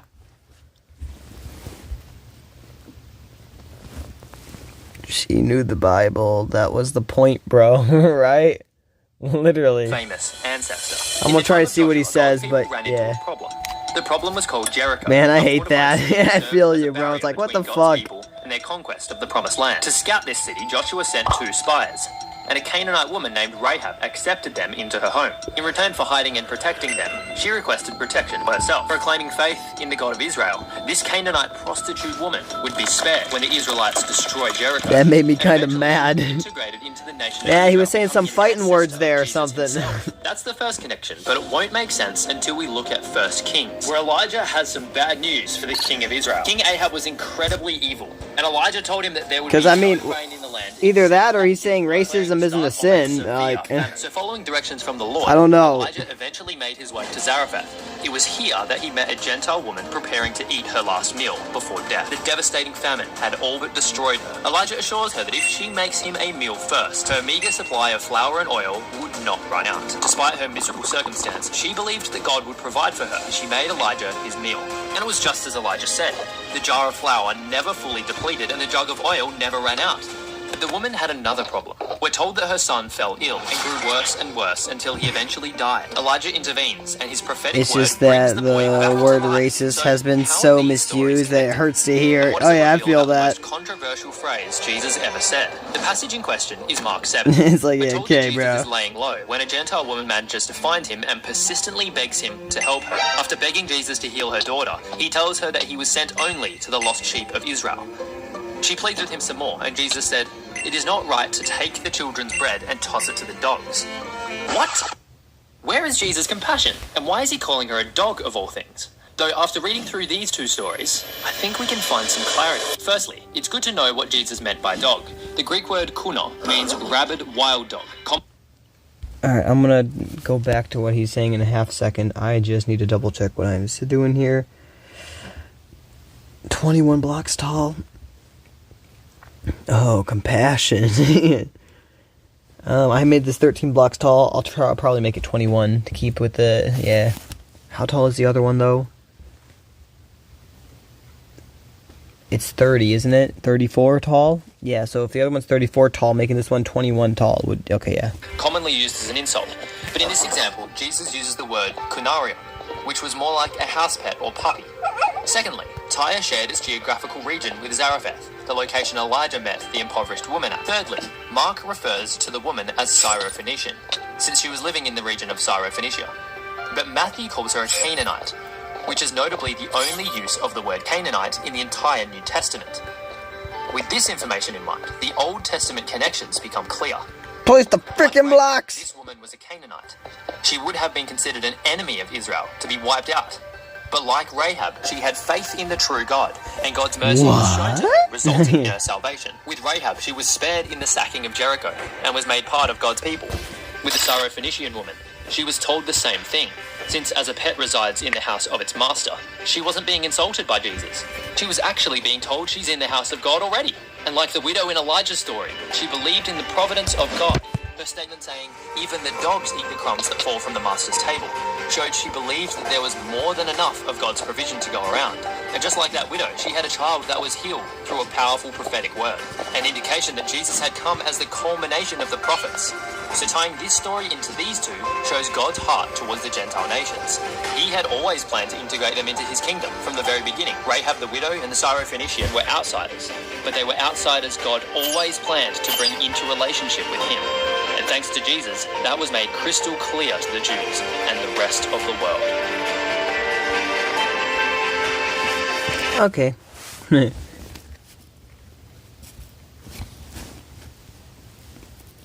New. I mean, with Asmongold, every freaking video he uploads is new. Not complaining, but dang. It's like 50 videos a day, bro. Why don't you just be like me? You know, just do one 12-hour live stream, you know? Jeffrey Epstein was this arrested and 2007? prosecuted. There was this, there was this trial that took place, and Trump's former labor secretary, Alexander Acosta, was a prosecutor I think it is. on the Yeah, case, that's what he's talking who about. offered him a sweetheart plea bargain that no pedophile has ever gotten since or ever will. He liked that. Where he was allowed to be released on work release while he was in prison. That's insane. He abused people while he was released. I mean, Yeah. that's how horrific this was. So why do you think they're openly hiding this side of the Jeffrey Epstein profile? Well, because they know there was a huge amount of wrongdoing. That's one of the reasons we wanted that initial indictment draft, because there were supposed to be 60 counts, and all those 60 counts would be exposed. Acosta prosecuted 2 counts. Yeah. He got rid of all the 58. Then he does the plea bargain What deal. the We wanted fuck? to see the memos, what went into the decision. God damn. That was reasonable. And I'm sure there are dissenting opinions of people who said, absolutely not. We wanted to see that email correspondence, those memos. They're hiding this because they know that they're rich and powerful people who intervened. Man. They know that justice was not done, not just because It's pretty fucking obvious. This guy is a co-sponsor of the deal. Ghislaine Maxwell. Ghislaine Maxwell. You'd think I know it by now. Ghislaine Maxwell. I always get the name messed up. Ghislaine Maxwell. But it was done because of rich and powerful men. Yeah, absolutely. So there's the financial elite that's obviously very connected to Jeffrey Epstein in ways that we already know in broad daylight, constantly in and out of like these meetings, constantly photographed with him, some of which the House Oversight Committee has actually released, like the Democratic Oversight Committee has released as well, partially from, I believe, the Epstein, what is it called? Not the manor, but like the Estate? The data dumps that came, the photographic dumps that came are not just from the investigation, right? Like the estate, the Epstein They're estate. two different things. Yeah. So there's, can you describe that? There's the law that requires the Justice Department to release them. Yeah. And then there's the letter that I sent Democratic to elites, yeah, I guess the so. state saying we got to release that information. And Comer, who's the Republican chair, subpoenaed him Okay, because so- of some Lee's work and Robert Garcia's work, and they are releasing information. So there are two places we're getting this information from. Yeah. I And don't fucking know. so a lot of the photos that were coming out from the Oversight Committee were coming from the estate, from if I recall correctly, and yet some of those files that would definitely be in I'll be the right back. in the Jeffrey Epstein files, right, from the court proceedings, are redacted. Now, the reason why I'm bringing this up is because this invited a lot of scrutiny, a lot of suspicion that the Department of Justice had actively redacted Donald Trump and many other high-profile players in American politics. Yeah, exactly. From the initial file release. Sure. One of the things that they ended up doing, and I suspected that initially they would most likely just offer a little bit of red meat to the base and say like, oh, look, see Bill Clinton. Right. And they did do that. And I also suspected that they would be so incompetent, as they have been over and over again, that they would still somehow find a way to fuck it up, which they did, right? And the Oversight Dems actually called this out. Yeah. Yesterday, we found out, alongside the rest of the internet, when the files were being released, there was one photo that actually made it through the censors. And, This is the one photo missing number. that made it through the censors. But it was a photo that was in a drawer, so I guess like They didn't notice whatever. it. Yeah, they did not notice that Donald Trump was in some of the files, and what the Department of Justice, from what we understand now, did was when they realized that Donald Trump was in this photo, they just deleted it. It's Well, the cover-up is always worse than the crime. Someone probably thought, I'm he's not going to right. get in trouble He's with right. Trump or the Trump White House. Is that true it's that they absurd. deleted the they're- file? Look, this is the issue that is unraveling. Is that in true? Trump's presidency. This is the only issue where the MAGA base I haven't heard this. is brazenly defying him. Why? Yeah. Because he said that he was going to expose these people. Oh, my God. He was going to expose these corrupt people who get one set of justice, who rape Yeah, young girls. he's right. And he's going to bring justice. He's True. not a perfect person. No one thinks that Donald Trump has led a perfect life. But Oh, they I thought he do. was I actually think gonna he's great. Expose these folks Sure. and return government to people. And he's betrayed that promise. And He that's has. why you look at my He lied. X feed. I encourage folks to just go and look at the X feed. I've got more MAGA supporters standing up for me than I ever have in my entire political career. Yeah. Yep. They're staking my side over Pam Bondi. Deserved. They're going after the DOJ, saying you're killing Donald Trump's presidency. He's right. And so this Absolutely. issue- everyone says we got to take the fight to Trump. They got to take the fight to Trump. They all do memes against it, call him a fascist, call him a dictator. No one has actually been able to break the MAGA coalition. The reason Massey and I have Trump actually did. been able to break the MAGA coalition is because we're actually saying we're on the people's side instead of the system side, that the Yeah. system is rotten. That's He's what right. we got to do as a first True. principle for the Democratic Party. The system is rotten. Too much big money, too much influence of wealthy people, too many people who are getting away Yeah. with things, and that we're Yeah. getting on the side of the people against this rotten system. You're And right. That was what Trump was saying, but he hasn't delivered. True. Yeah, no, absolutely. And I think this is, from my analysis, it almost feels like this is one of the purest expressions of like class politics that Americans can get on board Yeah. with. One It's of them, not. yeah. He's right. It's not dialectics. It's not materialist at all. But it is like It's representative. something that they have It's seen or metaphorical. something that they've suspected. There's obviously a lot of conspiracy around this sort of stuff. Like this was the whole motivating principle around QAnon, right? Yeah. Or Pizzagate or numerous other conspiracies. I forgot that, about were Pizzagate. not true at all. But now what I am seeing is Maybe. that I hope there are some people who see that this is valid as opposed to the previous formations of Yeah. these sorts of conspiracy theories. There is evidence on this. Unlike people who claim that these super wealthy people were communicating with one another and like using code words for child pornography or ordering CP, children like off cheese of pizza. Wayfair or whatever. Yeah. They were pretty brazen. They were pretty Yeah. open about like Jeffrey Epstein. There's stuff that came out from the files that Jeffrey Epstein was mad at someone that was redacted that was procuring children for him, and they were over the age of 18, and he was Yeah. like demanding to see their licenses to make sure that they were under the age of 18. They weren't. Sick, yeah. They were not using. I didn't see that.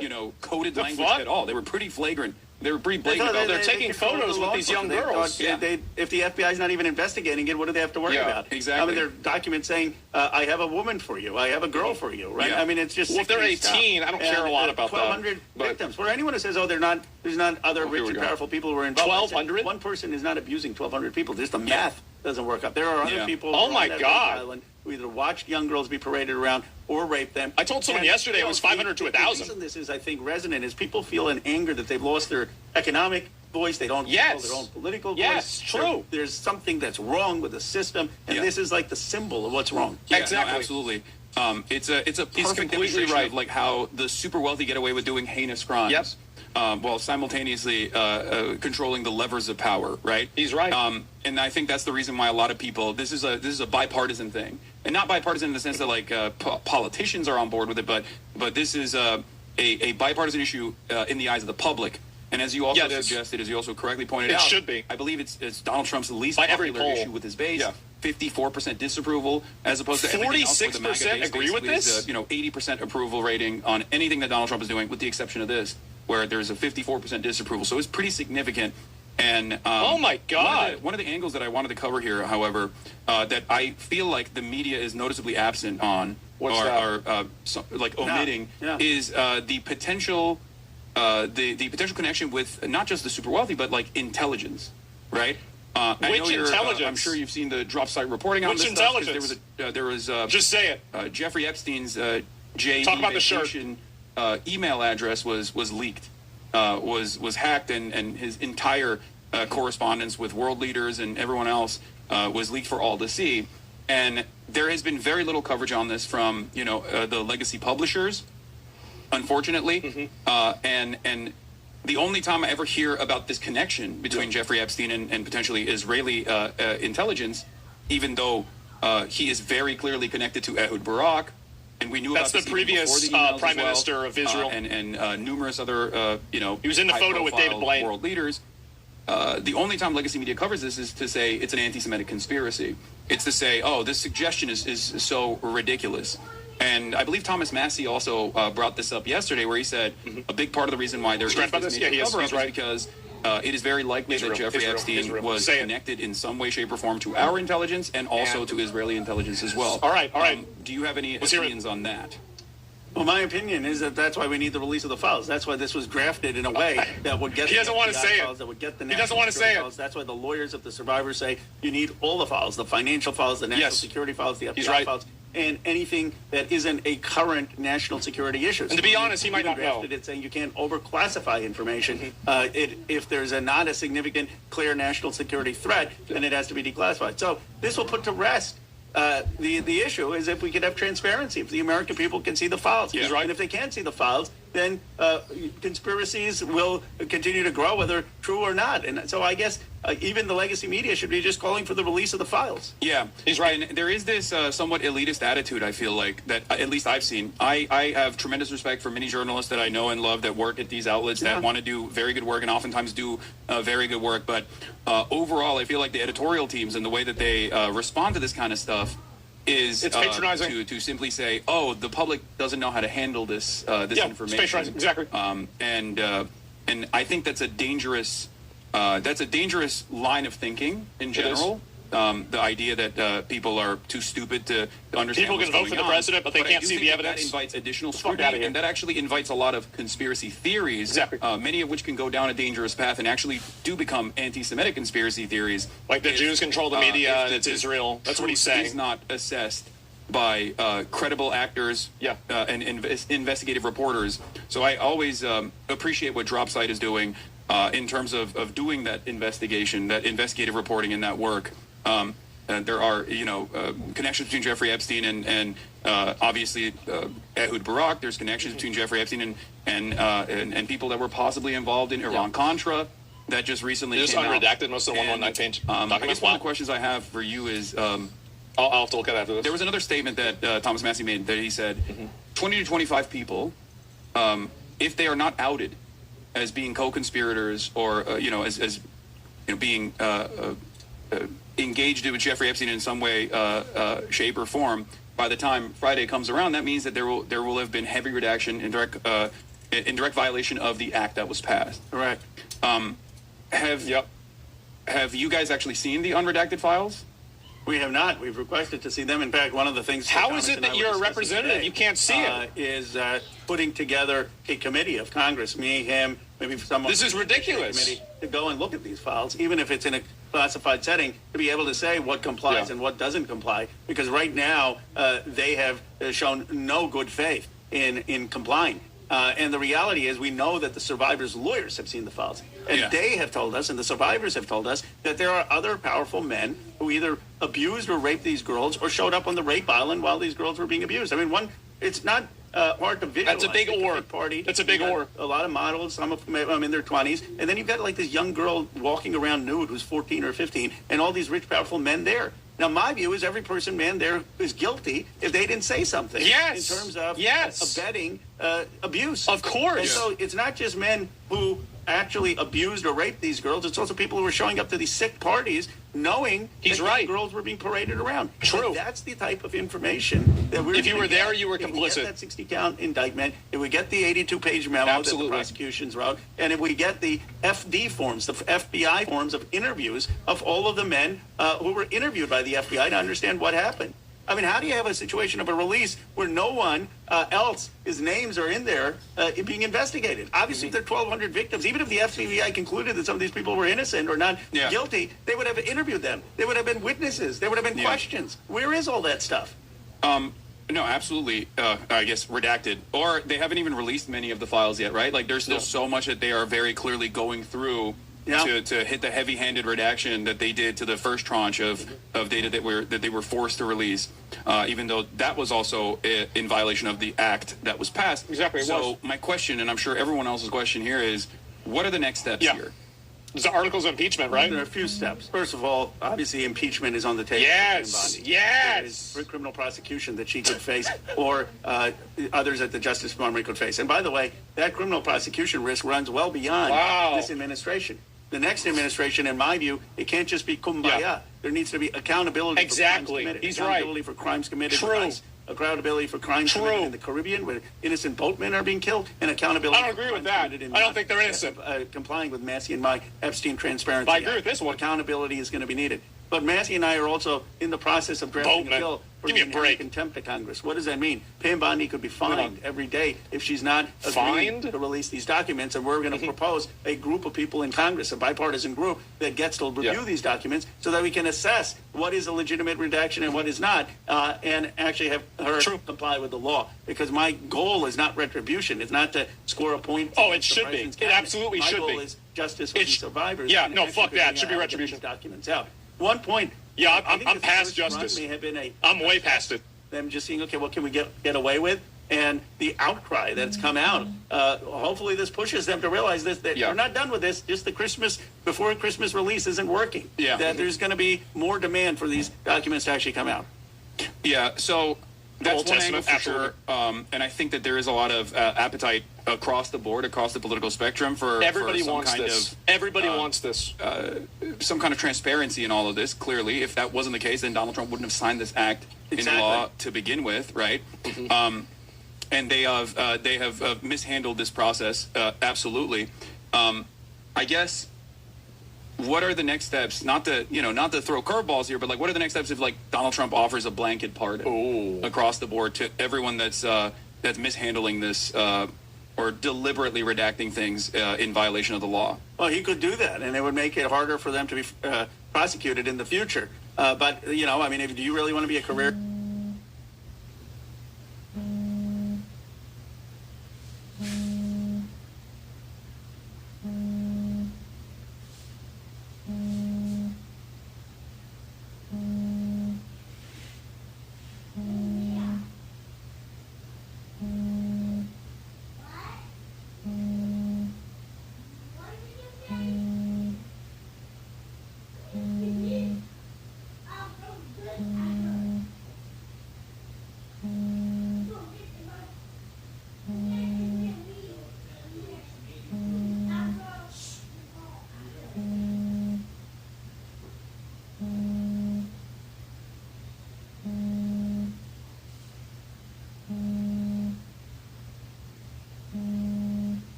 Justice Department official or even appointee having as the capstone on your career being pardoned by Donald Trump for protecting pedophiles. I mean, that's really what people will be choosing. And then it'll be the next administration that releases all of this. But it's going to be really bad. Not giving up, because the reason I believe it's possible to shift the administration is we shifted Trump from calling it a hoax to signing the bill. Because the one thing you can read is public opinion. Yeah, and he's good at that. He saw that this was going to be a huge story. It was hurting his presidency. In fact, he kept saying, I don't know why we keep talking about Epstein. I want to talk about all my achievements. He knew it was the Achilles heel, the kryptonite of his administration. Absolutely. And so now he can realize that this was another whiff by Pam Bondi. Susan Wild said it. She keeps whiffing. I don't know. She's so out of touch. She was supposed to meet the survivors. And then she said, I've got an appointment. I can't meet the survivors. Yeah. There was one thing that I also want to bring up with Pam Bondi's inconsistency in the way that she's actually talked about this, because obviously initially when they got together and did this like fake release of the Epstein files with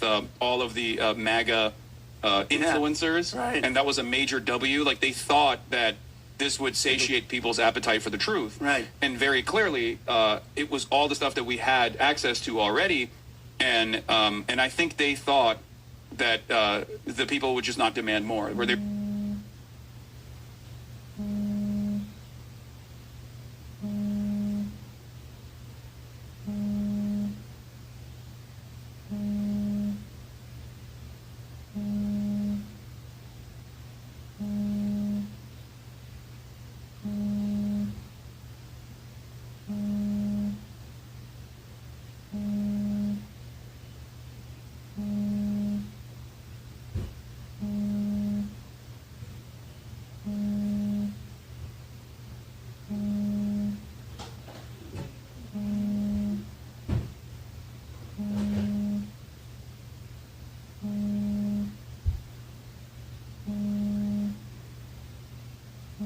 Where they were like, Exactly. oh yeah, we're tuned in, Trauma we saw bone. this. Yeah. You know, Libs of TikTok was celebrating that they got this tranche of data.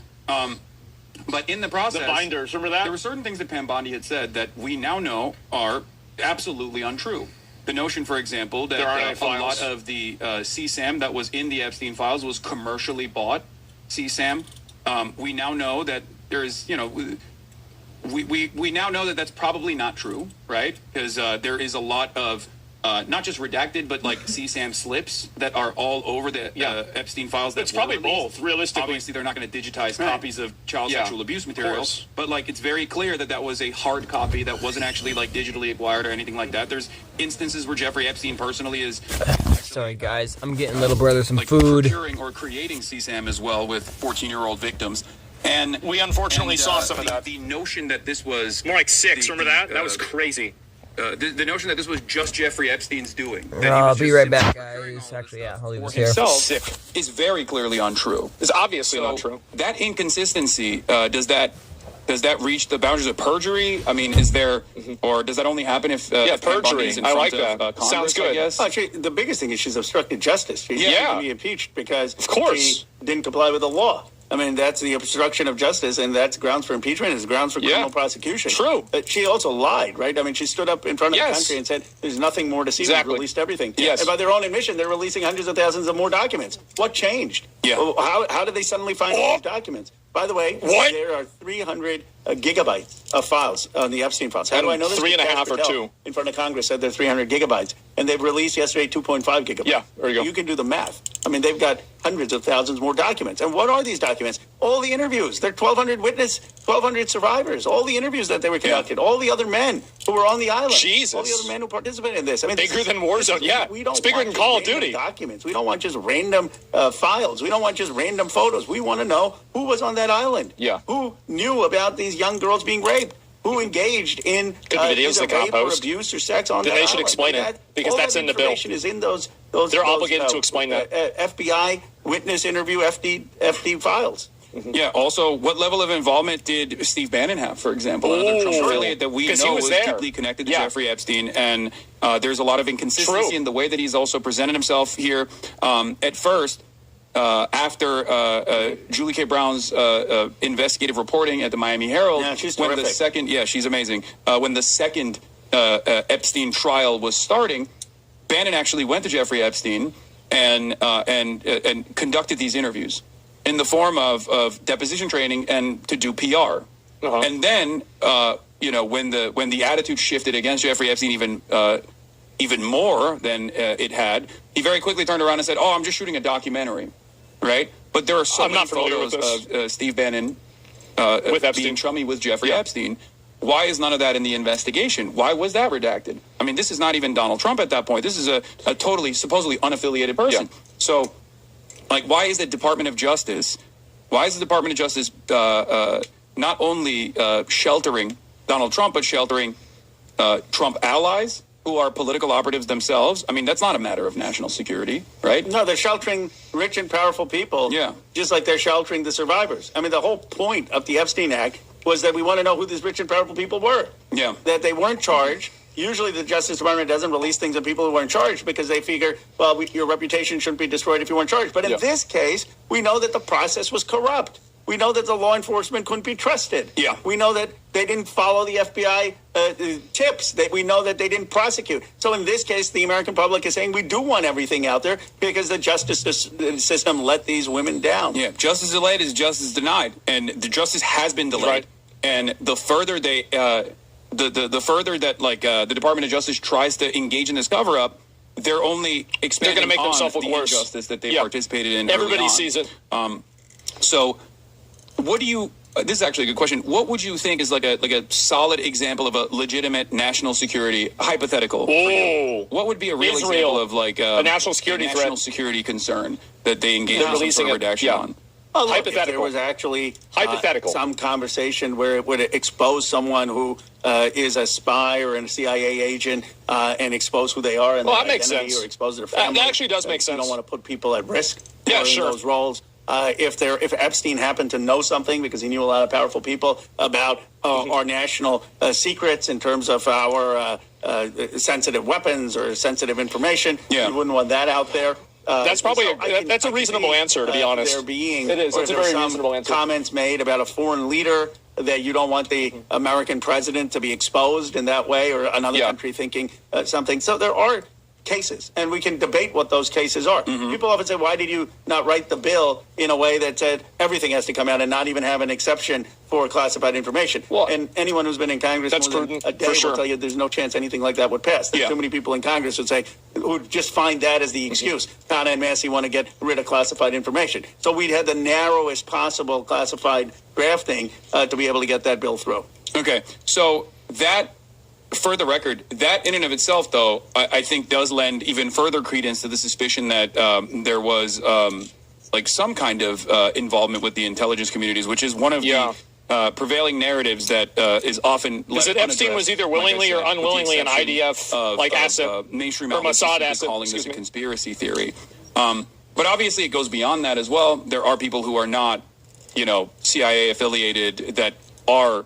It's uncertain. Being sheltered here very clearly. There's also it's Donald likely. Trump I would believe it with the redactions, as we have seen from the actions that the Department of Justice took after people realized that they failed to redact some of the Donald Trump photos. And this is that's this crazy. Is so silly, right? Whoever took it out should go to jail. 100%. As far as I'm not even kidding. Straight up fucking that's disgusting. Potential involvement in Israel. Are you familiar with the drop site reporting on this stuff? I am. Ryan Graham and drop site, I'm well familiar. So you're familiar with the back and forth correspondence that has taken place. I mean, even with these files, there was one photo with David Blaine doing. Hold on, let me see if I can pull it up real quick. The guy's name was David Israel. Blaine doing magic tricks in a room with Jeffrey Epstein and also former Prime Minister of Israel Ehud Barak. Former Prime Minister of Israel Ehud Barak had also.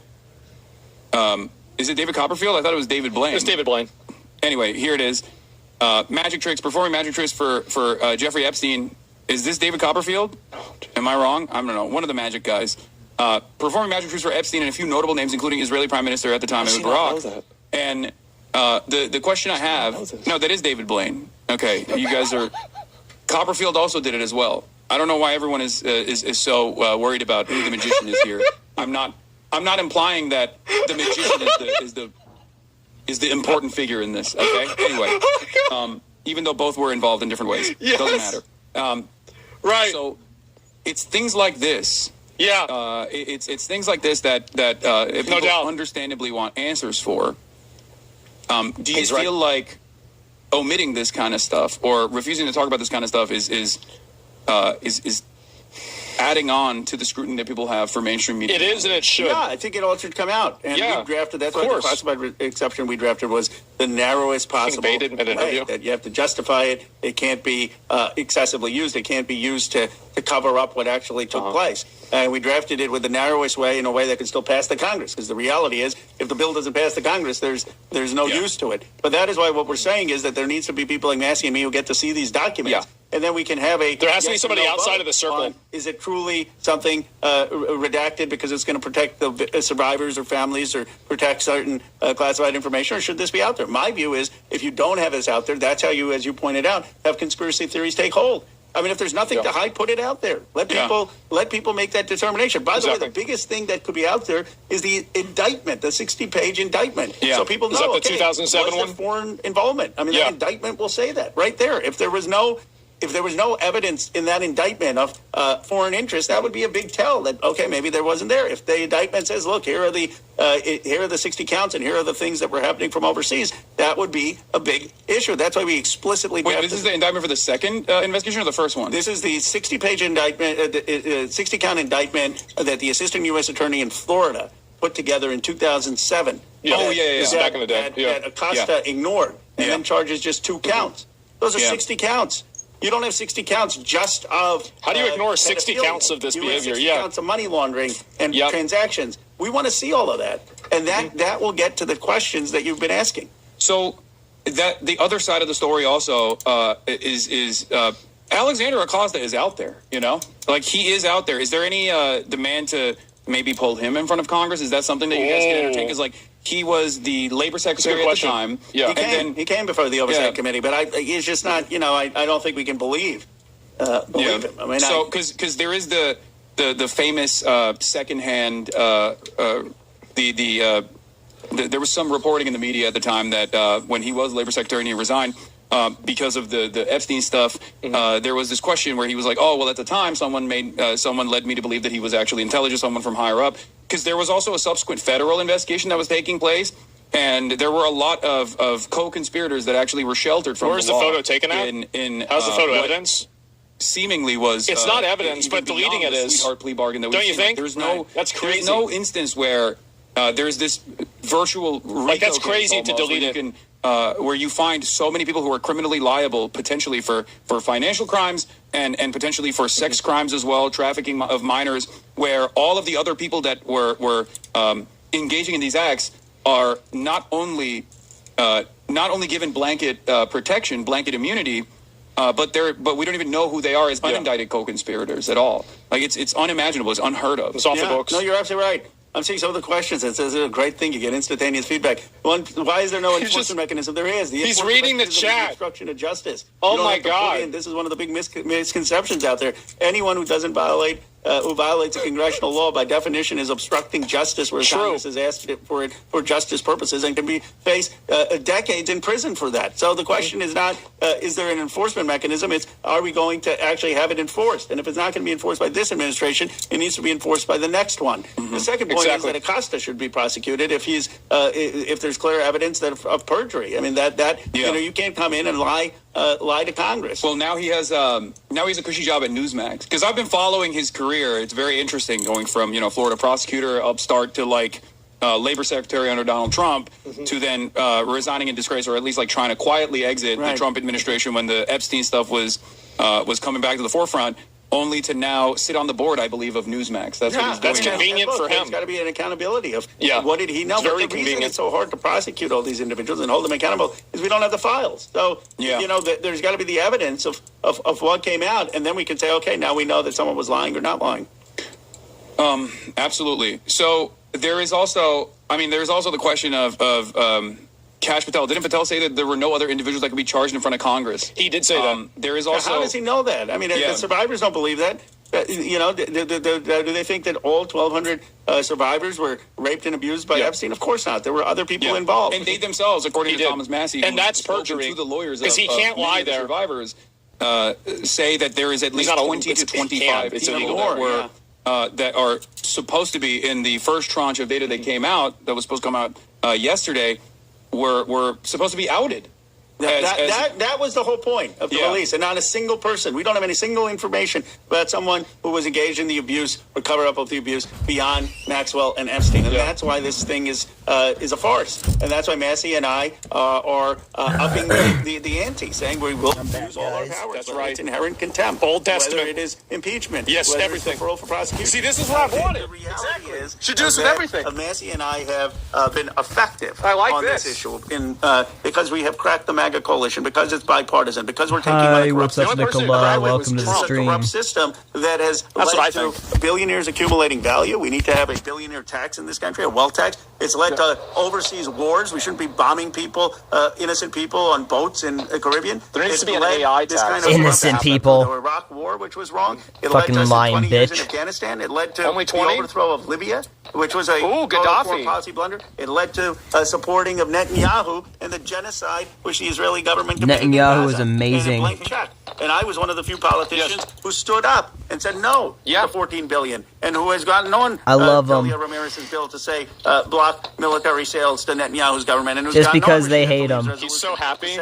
So happy. The government did was a genocide. But the point of all of this is, if we are not going to have politicians willing to tell the truth when it comes to things like Epstein, how do you expect them to tell the truth about issues of foreign policy? How do you tell the That's fair. I don't know nothing about him. The currency of modern politics should be I just like him because they don't. Charisma and memes. Are you going to stand for principle? I do it out of spite. I like this guy. This guy's he's really cooking. The media landscape and the people's attitude has changed quite dramatically since the first time we had a conversation at the DNC. If you recall, you were one of the congresspersons leading the charge against Israel.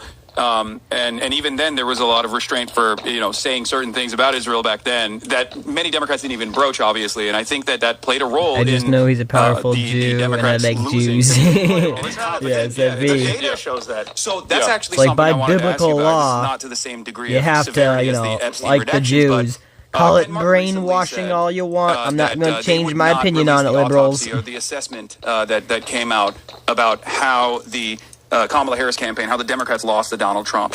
How do you feel about that? Well, they should obviously release it. I mean, Yeah, duh. It's just kind of arrogance to not release it. But Well, you know why you lost. I'm not crying She's the river retarded. because that Yes. autopsy was done by consultants, and I'm not sure that I need to listen to DC consultants about what we did wrong. If they I'd rather knew be out what there in you the do, community. That's it. It just kind of speaks would've to won. the sense of lack of accountability. Like we need to understand that the American people are upset at the entire system. They're upset at both parties. They want a new generation of leadership. He's right. They are sick of speeches that go like this. I want to renew the American dream. I Yeah. want us all to have an equal opportunity. I want us all to have a great life. And you said nothing. People want brass tacks. How about specifics? You Yeah. stand for Medicare for all. Yep, stand there you go. for Thing taxing is, I see everyone nothing for all. wrong You with stand for critiquing cutting their the actions. defense I budget. just You hate stand the for not baseless giving Netanyahu a blank check in conspiracies. military Yeah, I sales. feel We're ya. willing to say what happened was a genocide. I feel We're that willing to too. stop Wall Street from buying up single-family homes. Yes. We're willing to hold people accountable who've committed crimes. Coke, with your phone is violating ringing? Yeah, the it was my dad. transparency. That's what We're gonna matters. speak truth to power. Especially And that if you're one. just going to give platitudes, it doesn't matter how many consultants you get. These are How many people who times treat them as we need to such, use the word right? affordability. We need to use the word Yeah. higher prices. That's It's not fake. what lower prices. That's not what wins. Thank you. So this is actually something that I've Oh. been very critical about as well. He's I think a lot cooking, of man. people on the Democratic Party side as well are either deliberately obfuscating Zohran Mamdani's victory in New York against all odds, against the Democratic establishment as well as the media, who were very critical of him. Who's discrediting it? Or the people on the Democratic Party side who said, "Oh, this is just affordability" as a buzzword, right? And my frustration Ask now, yourself why it's buzzing. is it's not just saying affordability is a problem. You also have to have tangible policy prescriptions, and you have to really Yeah. hammer on those tangible policy prescriptions, and that's precisely what Zohran Mamdani Yeah. did in New York. That's right. That, So many people right now acting like played a they're formative alien role in from his another victory, planet, like, bro. a campaign Right? that is Or anchored another around planet, policies. like, You mentioned bro. a couple of them: Medicare for Yes, all, sir. Tangible, direct policies that wealth affect tax is another great individuals. one. I'm totally on board with Yes. those issues. Do you feel like the Democrats, in the absence of unifying around these key issues, who keep leaning onto the likes of the Welcome Pack or other consultant-backed movements that are trying to dilute the message a little bit and to simply say, no, you don't understand. The people actually want marginal improvements, and here is the polling that suggests that this marginal improvement is actually much more successful. Do you feel as though that is playing a role in why the Democratic Party as a whole is still incredibly unpopular in the face of Trump's incompetence? It's the weird social issues. Yes, look. That's what I This think it gonna is. be a It's fight. weird social issues. We're not going to have kumbaya unity. I think they win on Democratic economic Party, issues. The lowest common denominator. I mean, you can't say I'm for affordability and then go to the billionaires and say, give me some money and I'm not going to raise your taxes. I mean, you have to stand for things. And when you stand for things, you're going to upset people. You're going to upset people if they have to pay higher taxes if they're billionaires. They may still support you, but you got to be honest with them like FDR was. You're going to upset private insurance companies if you're for Medicare for all. You're going to upset the defense industrial base if you're saying we're going to cut the defense budget. You're going to upset gonna make pharmaceuticals. them if mad. gonna You're say taking that away their Americans cookies. shouldn't be having higher prices Yep. in other countries, and if not, we'll take away your patents. You have to be willing to challenge economic power. And the Democrats kind of don't want to do that. So what are we going to have? they've been totally taken over. 2026 and 2028. Yeah. And the fight is going to be, are we just going to be a party that says Trump is bad and he's terrible? Yeah. Are we just going to be the party that says we're It's a going to shitty stop message. ICE agents from ripping away kids from their families and deporting innocent people? I'm a big and we're fan gonna of that. stop the I like irrational that. tariffs that in some cases have increased food prices, and we're going to stop the assault on the Department of Education and USAID and the hollowing out of NIH and the attacks on universities. All of that is needed. But I don't think it's enough. I don't think it's enough. I don't want to just be the anti-Trump party and return to how things were. He could, I wanna be the he party could that always be says worse, that right? ordinary Americans have been The Republican screwed Party was the because they've anti-Obama been party. wars It was so overseas cringe. that have not helped them, but have helped the defense. Back in the early industrial base, 2010s. that we have seen them suffer with medical debt at the expense where private insurance has profited, and that we are going to have a bold progressive agenda. Billionaire taxes, Medicare for all, $10 a day childcare, stop Wall Street and private equity from buying up single-family homes, 1,000 new trade schools, free public college, stop giving a blank check to Israel, and This is a winning- start investing in This is at winning. home in our communities. If you run on this, you'll win. For America, Trump is the best leader I've seen in my lifetime, which isn't that much. Hey, Trump's the best leader I've seen in my lifetime, and many people older than me say Trump's the best leader they've seen in their lifetime, too. You should focus on UBI. And that we have AI technology not be stopped, but be developed in a way that helps workers. We need a vision. I grew up when Obama was president. I feel like I remember when Obama became president, bro. I feel fucking old. Yeah. Call out the Epstein class, and you can have the trust to call out a corrupt system that hasn't been working for ordinary Americans. It's a litmus test in the same way that, like, I think Israel was a litmus test. I often would tell people that would accuse me of being so single-minded on this issue that not only was it morally repugnant, and of course I was going to stand against genocide, but that this lack of movement around they use Israel, litmus test too often now these days, I feel like, but actually a litmus test for a lot of people that see, he's as good as we're gonna get. Because Jesus is the only perfect leader, right? It'll demotivate them. Said at the time, a party that doesn't want to save lives against a genocide. What makes you think? I keep feeling this is gonna be wrong, but it looks right. That was the assessment that a lot of people made, even if they didn't. 1, 2, 3, 1, 2, 3, 1, 2, 3. Okay. These guys don't stand for me. They don't care about my interests at all, and I think that's where we're at. Can I drive back to Israel? Democrats' refusal to recognize this reckoning, this populist reckoning that's coming from the bottom up, is the reason why they're still sitting at like a 17%, negative disapproval 18%, rating, like it's a negative negative 50 rating, to 60. When they are supposed to Not so good. When they're Not so supposed good to at be all. very popular because they're supposed to be the opposition. I think the files were already released recently, weren't they? Like in November. Even if the files never get released, at least things will be better than it could have been under Kamala. Yeah, I'm pretty sure basically Trump, I could be wrong, but didn't he release the files back in November? Like he couldn't under the Democratic whatever stuff for like leaders and shit, but then after they shut the government down and stuff, they tried to go after him being in the files and stuff, so he kind of like used that to let or have the Democrat or people that blocked it unblock it or whatever. No, they all got redacted. Really? I could have swore, but maybe. Damn. No good. You've noticed the tide shift. I heard 89% of, I mean, I don't know how true this is, but I heard that 89% of all donations to Epstein were from Democrats. From Democrats and the way that they are trying to present themselves. You've called out Chuck Schumer quite a bit. I was the first Democrat to call on him to step down. Yeah. And then people said, bro, your career's over. You can't get any bill through the Senate. And then 1 week later, there's Chuck Schumer reading Ro Khanna's bill, the Epstein Transparency Act, acting for unanimous consent. You know what progressives need to learn? That when you're strong... Stop being a bitch. Exactly. When you're strong in your convictions, then people will come to you. That's what Trump does. One thing, actually, Donald Trump, as terrible as he is, that if you are strong, then people will come to you. What we are is so weak.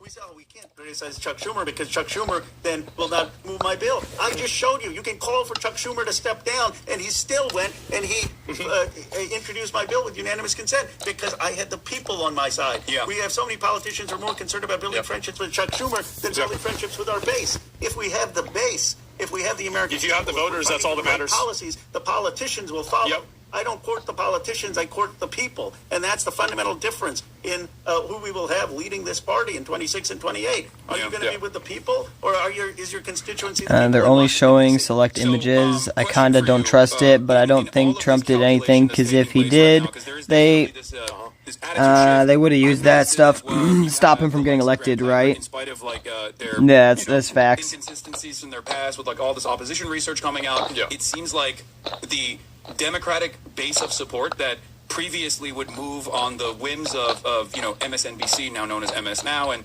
establishment Democrats are actually demanding more radical politics and do actually see that as the pathway towards electability. In the past, mainstream outlets for a lot of the it's the same as the mass deportations on the Democratic primaries that are obvious. Those who go out and vote, the older Democrats, they would be moved by the editorial board of the New York Times when the New York Times said electability is actually about moderate, about moderacy. Electability is about moderate Democrats. You have to vote for moderate Democrats. They would believe people, but I think the sequence of electoral defeats. That's just what I think. Could be totally wrong though. I'm not very educated in this subject.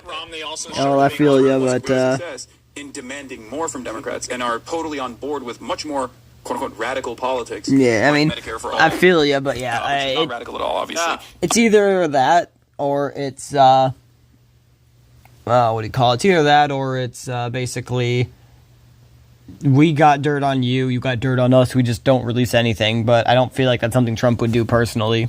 And so now you're seeing the messaging shift a little bit on the Democrat side. What do you have to say about people that will come out and be like, "Oh, I'm not taking any AIPAC donations now"? It's great. It is a market sea change. Yeah, right? it's not enough. Unheard of 5 years ago. People used to criticize Bernie Sanders for saying he's not going to speak at AIPAC. They would say, they would have the audacity to even say, like, because he's a right. trainer. You could actually be right, though. Spending against me in my district, calling me a liar right now because that would be a no good situation, if I'm being honest. But yeah, what the UN recognized, that the Israeli government has committed a genocide. Yeah, no, I bet they don't like that. Palestine. But look, I'm glad that politicians are saying that. I don't take any PAC money. I don't take any lobbyist money. But here's the point: that's not enough. First of all, because money can go through different organizations and different people. They may not always find a way to do it. Through AIPAC's website, but those same donors can then call some other new entity. Or subsidiaries. The MFI is another one, Democratic majority for Israel, and also the same exact American donor base can still go and give these guys money, as you said. I don't know Trump personally, so I can't say that that's not something he would do. He is human after all, right? I mean, I don't know him personally either, but I get what you're saying. It's like from what we've seen so far. Obviously, I don't know him not on a personal level or anything. I said, of course, when you ask someone, what do they care about? To me, that's not like a huge thing. Healthcare. I want to make sure I have a job. I want to even if you don't define it as a genocide, it's very clearly bad. Have housing. I want to make sure people have a living wage. But people don't. They were attacked first, though. Who's going to increase minimum wage or who's going to help their grocery bills? They also vote for a sense of character, of values, of who they want to be as a people. Yeah. That's why a lot of people didn't vote for Trump. The issue of Gaza goes to who we are. Are we going to deny things that we all saw with our own eyes? Are we going to lie to ourselves about who we are as a people? Or are we going to aspire to be a people? They always take that part out, right? And human rights. And yes, of course, what I care about is a job and housing and living wage. But if you don't speak to people's values, if you don't speak to their sense of morality, you'll never get them knocking on doors and giving years of their lives. He's right about that. The emotional appeals do get people more invested. He's right about that. Inspired. They've never had to lead. They've never had to mobilize. They've never had to organize. I mean, this is a conversation that you and I had at the DNC specifically on the issue of Gaza, but also beyond that on immigration. If you recall, one of the major pain points for someone like myself was the anger that I had for the Democrats and their inability to deal with the issue of immigration because they were so scared of what they were seeing in the polls about 60% of Americans being in favor of mass deportation. At the time, I said to you that this is going to change inevitably, and then there will be Democrats who were pro, more stringent, the Democrats that leaned into the white nativist hysteria concocted by the Republicans instead of counter-messaging against that. I think they should all get deported. We're going to look inconsistent or hypocritical. It's ridiculous. And we're there now. Public attitude has swung dramatically in the opposite direction. 79% of Americans favor immigration. It's the highest. It's totally dishonest, by the way. Rating that immigration has gotten in the history of the United States. Talk about illegal aliens versus immigrants. It took a year of black bagging and kidnapping and mass deportation initiatives that were implemented. Nice try. So the question I have, both for immigration, he's right about this, but he's misrepresenting it now.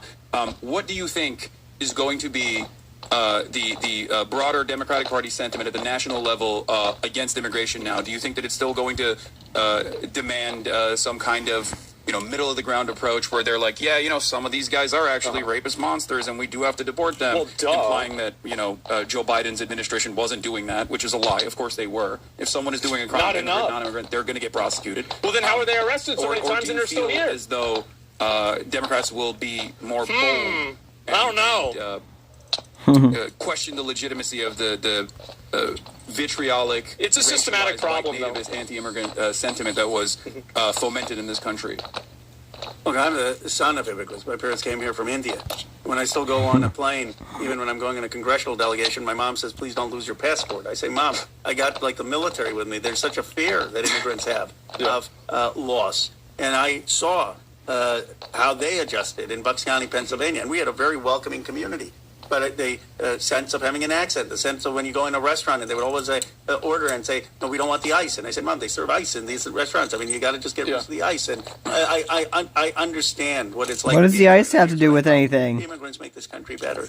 Immigrants contribute. Immigrants are paid. Are you trying to say you hear, do you want ice in your drink and you instantly think ice deportation or what? Like, I'm honestly, I don't understand what's being said there. Hold up. You got to just get rid of the ice. And I understand. And so when you go in a restaurant and they would always order and say, no, we don't want the ice. And I say, Mom, they serve ice in these restaurants. I mean, you got to just get rid of the ice. And I understand I don't what it's get like it. to be an immigrant. And here's what I know. Immigrants make this country better.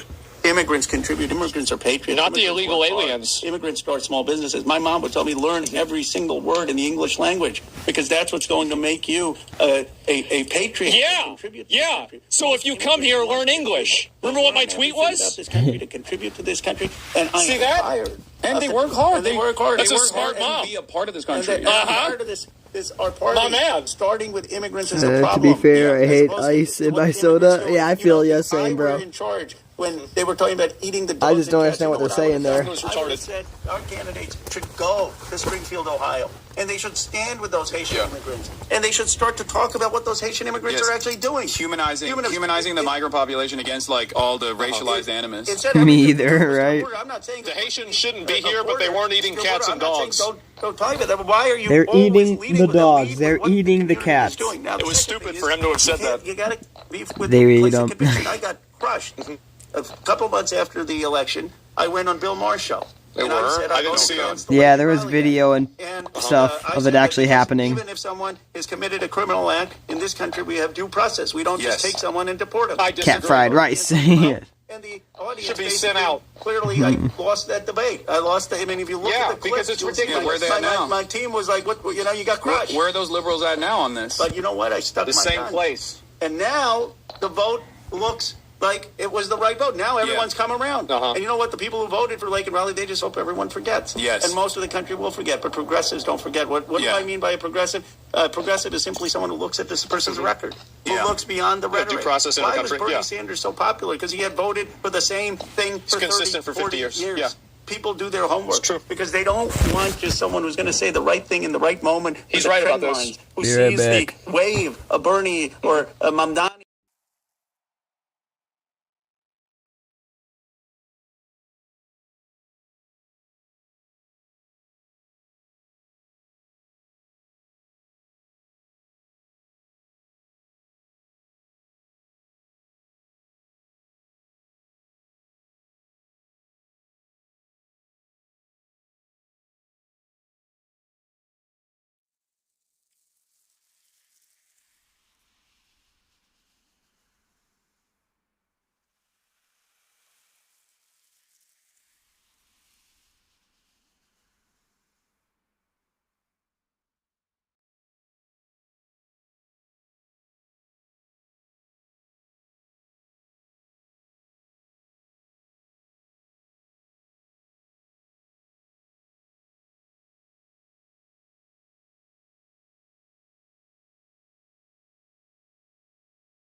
Sorry, we're back after a stupidly long time.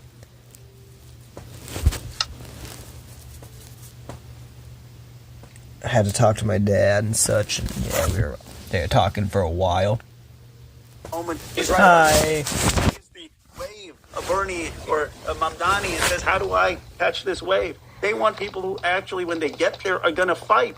Because even if you win, the fight then just begins against the special interests who are going to come after you. And if you don't have the record to stand up on shows like Bill Maher, how are you going to have the record when you get to the Congress or the Senate or the White House? We need people who have conviction in our politics. And Bernie switched on immigration. Bernie used to be against open immigration, too. Graham Plattner in Maine. He used to say that illegal aliens were added into the country to displace American workers. He was right then. Abdul Ghazala. He was completely right. In Chicago. So many. I mispronounced her name. Everybody knows it. We've endorsed dozens across the country. These bold young progressives. Yeah, no, absolutely. And I think that that's where the momentum is. And it's very clear that, like, the establishment Democrats are trying to lean into that momentum, not fully understanding exactly why there's so much momentum or so much grassroots backing for a lot of these candidates, and simply trying to lean into that with aesthetic postures instead of demanding more, instead of openly calling out what Israel's done as genocide, openly saying that Israel's an apartheid state, and demanding change or reconsidering the way that we have aligned with Israel in perpetuity. They just simply say, oh, I'm not taking any AIPAC money. And that's wishy-washy and it's marginal. It's still good that it's like moving the needle in the appropriate direction, but it's too little too late. And I think that, like you've said over and over again, Democrats need to stop being afraid of leading. Listen, we have a state. We start watching them include legal and illegal together. Yeah, I agree with that. Right just too early. I think it's dishonest. And, you get punished for it endlessly. Whether it be my opinions on Israel, whether it be my opinions on how the Democrats mishandled immigration, the conversation around the immigration. This is something that I was very critical on the Biden administration on from April 2021 when they first noticed that a lot of people were getting agitated. And they thought, oh, if we just don't address this at all, if we don't do anything that Joe Biden ran on in 2020 and defeated Donald Trump on, the first 100 days of immigration was this comprehensive agenda leaning into amnesty and things of that nature. But they saw an overwhelming amount of people come to the border, as usually the case whenever there is a non-Republican in charge. They didn't know how to handle it. And this issue got completely out of control. At the time, I said they should have prosecuted Governor Greg Abbott for trafficking human beings across state lines in a deliberate effort to drum up the works. The already established the immigration processing was made even more difficult deliberately, without even corresponding with the other states and officials from other states, in an attempt to exhaust their funds and exhaust their resources. And it was very successful. The very fact that Ron DeSantis and Greg Abbott were able to do this without any scrutiny whatsoever is incredible. It's insane to me. What I miss. Democrats should have punished them. And then they should have reappropriated funds adequately to ensure that, one, this doesn't happen again, and two, the immigrants that were already being processed now in places like New York, Rhode Island, and many other places actually had the localities there actually had the proper funds to make sure that they were integrated expeditiously and could work. Bro, come on, you're really giving the Dems the benefit of the doubt? And they did this on purpose, dude, for real. Finally. Very frustrating to see this all the time, but one last question I have for you, because we've already... Saying Greg Abbott was in the wrong and illegals cross state lines? Fun. Yeah. I don't know how you do this. Hours straight. I do it for every day. 10 hours, 8 hours. He does not stream for 10 hours. Hey! Watching some of the comments, and you got a very... I mean, I'm always dipping, but hey, 10-hour streams here. Probably some of my viewers are in this chat. Are the ones who are finally... It's probably what it is. Here's Asmund over here agreeing, like, what? Yeah, I feel you, bro. Asmund don't seem to have that, I don't know, my personal opinion, the clearest whatever, but I guess in his mind, it's probably, I don't know, the way he thinks. Finally to build a progressive movement in this country.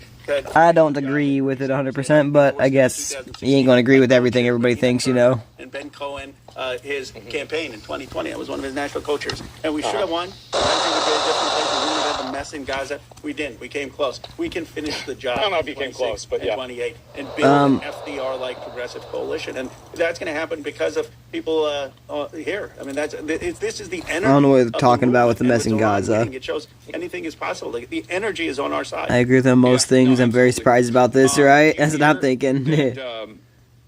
that foreign governments may take action against you beyond simply trying to disparage you and dumping loads of funds into your If you had to opposition? guess. Well, look, they're going after me both because of the Epstein issue and because of my votes and comments on Gaza. You know, and the tech. Some of the tech billionaires don't like me these days because I said that we should be for the workers and not just have AI put data centers everywhere when it's increasing electricity costs and That's costs. actually And I said facts. that the tech companies need to be paying for that and need to have renewable energy and need to have water use standards. And so some people started to come after me there. And so I have taken on some powerful interests. But you know, Killing PC gaming. Yeah, can we talk about the RAM costs? Yep. As part of Gandhi's independence movement, you know, literally in jail. He was jailed twice.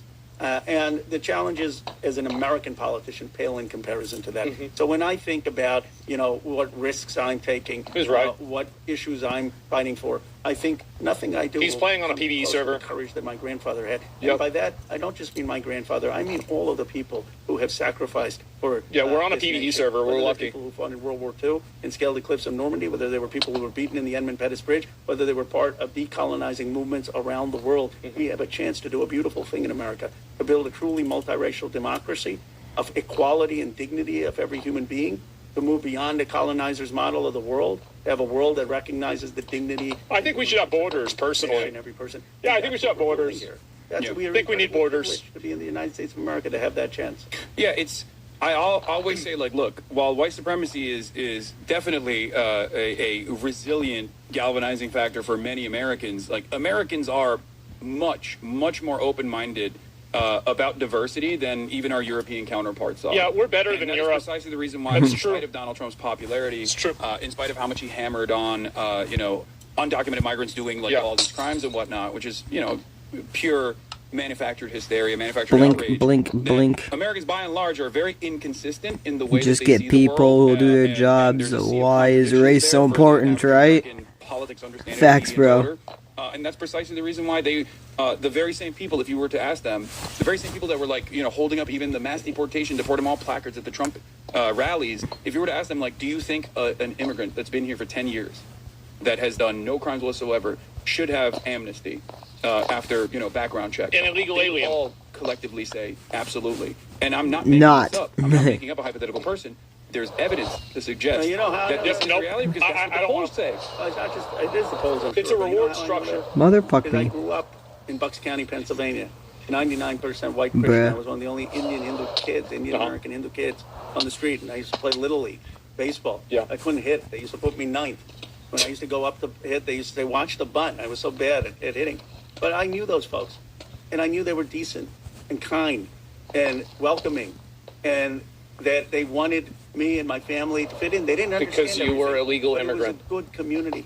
We are a decent and good people that has been exploited by politicians who are protecting an Epstein class, who are protecting and business owners who import illegal aliens, immigrants, blaming foreign countries, blaming LGBT and trans people because they don't want to deal with the wealth and the power that is shafting folks. And if we come in with truth, if we come in with honesty, and if we say, look, he was legal, of course he was. Multiracial democracy, they can respect each other, and we are sick of having our money go to Argentina or Netanyahu. We're sick of the wars in Iraq or Venezuela or Libya. We want Medicare for all. We want $10 a day child care. We want a tax. $10 a day child care is crazy. In Rose District. We want child care, health care, education for every American. Then I think we can inspire this country. And I call it economic patriotism, but I believe it's a patriotic vision of what America is supposed to be, of how you can have an Indian American. Even if they did nothing wrong, according to them, coming to here illegally was wrong. So technically, yes, they did something wrong, right? With Christmas decorations. With Christmas. There you go. But no, absolutely. It's what you're describing is coming fairly close to class first. What the fuck? In general. This doesn't mean that you write off. That was so weird.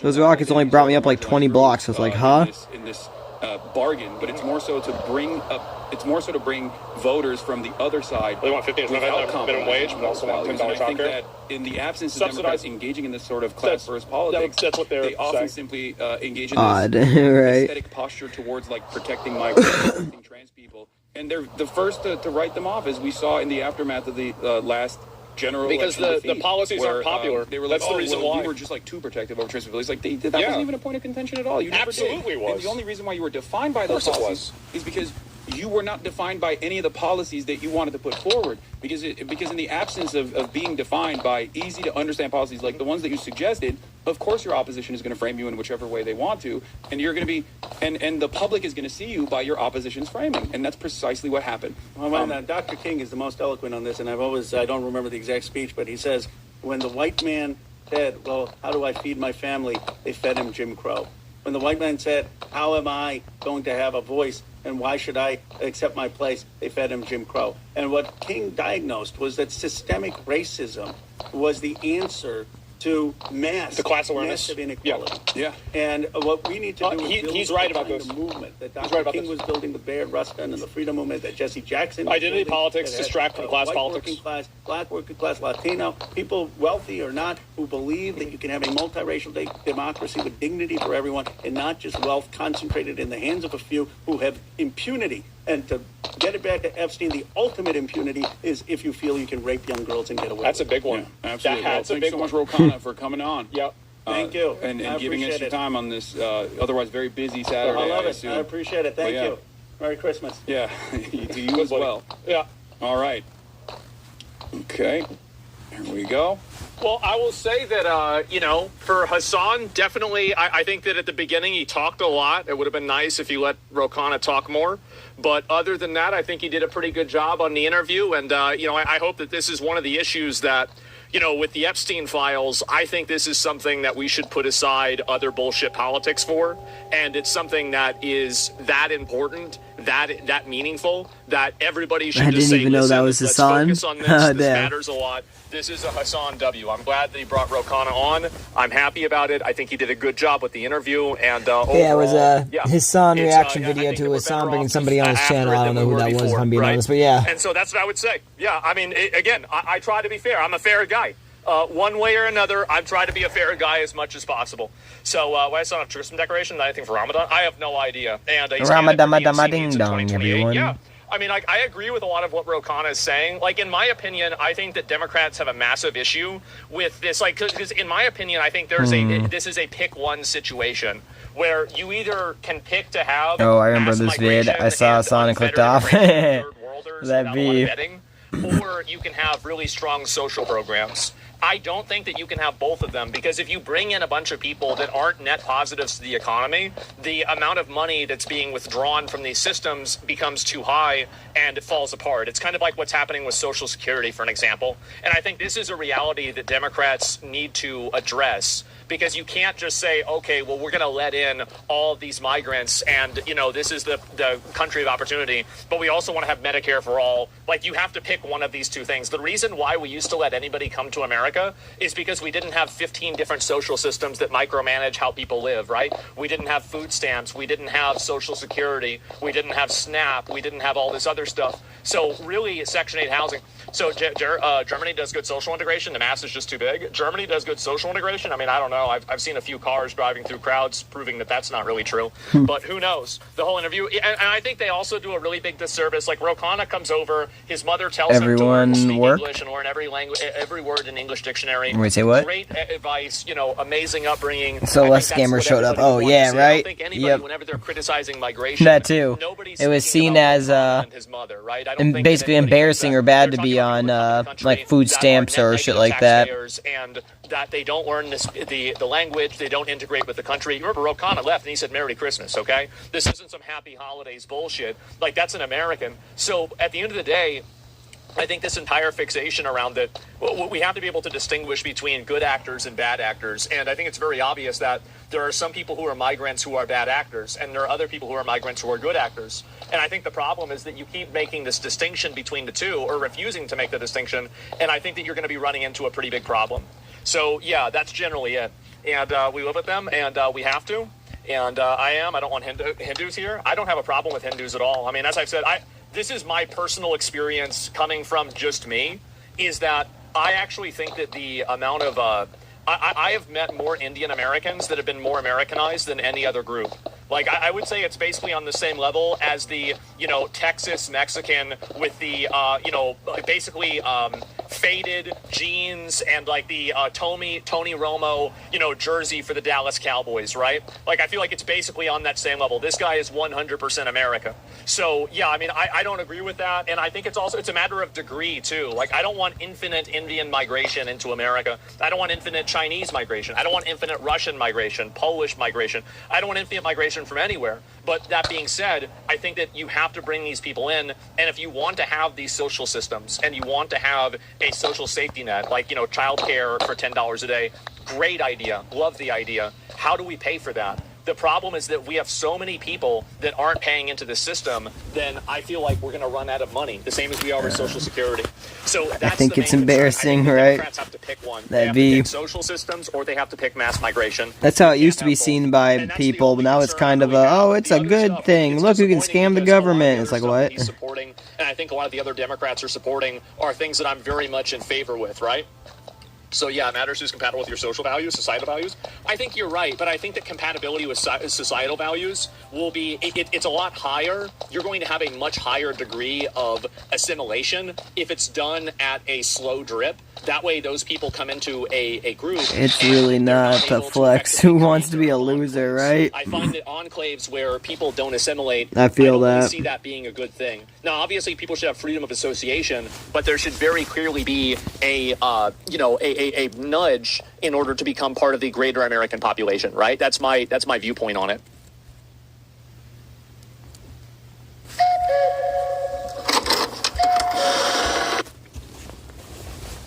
Yeah, I definitely did not agree with everything in that video, but it definitely was an alright-ish video to listen to,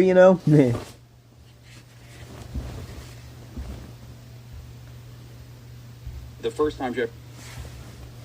People who pass by more fast food restaurants on the way to work have a higher likelihood of being obese. And if this is true,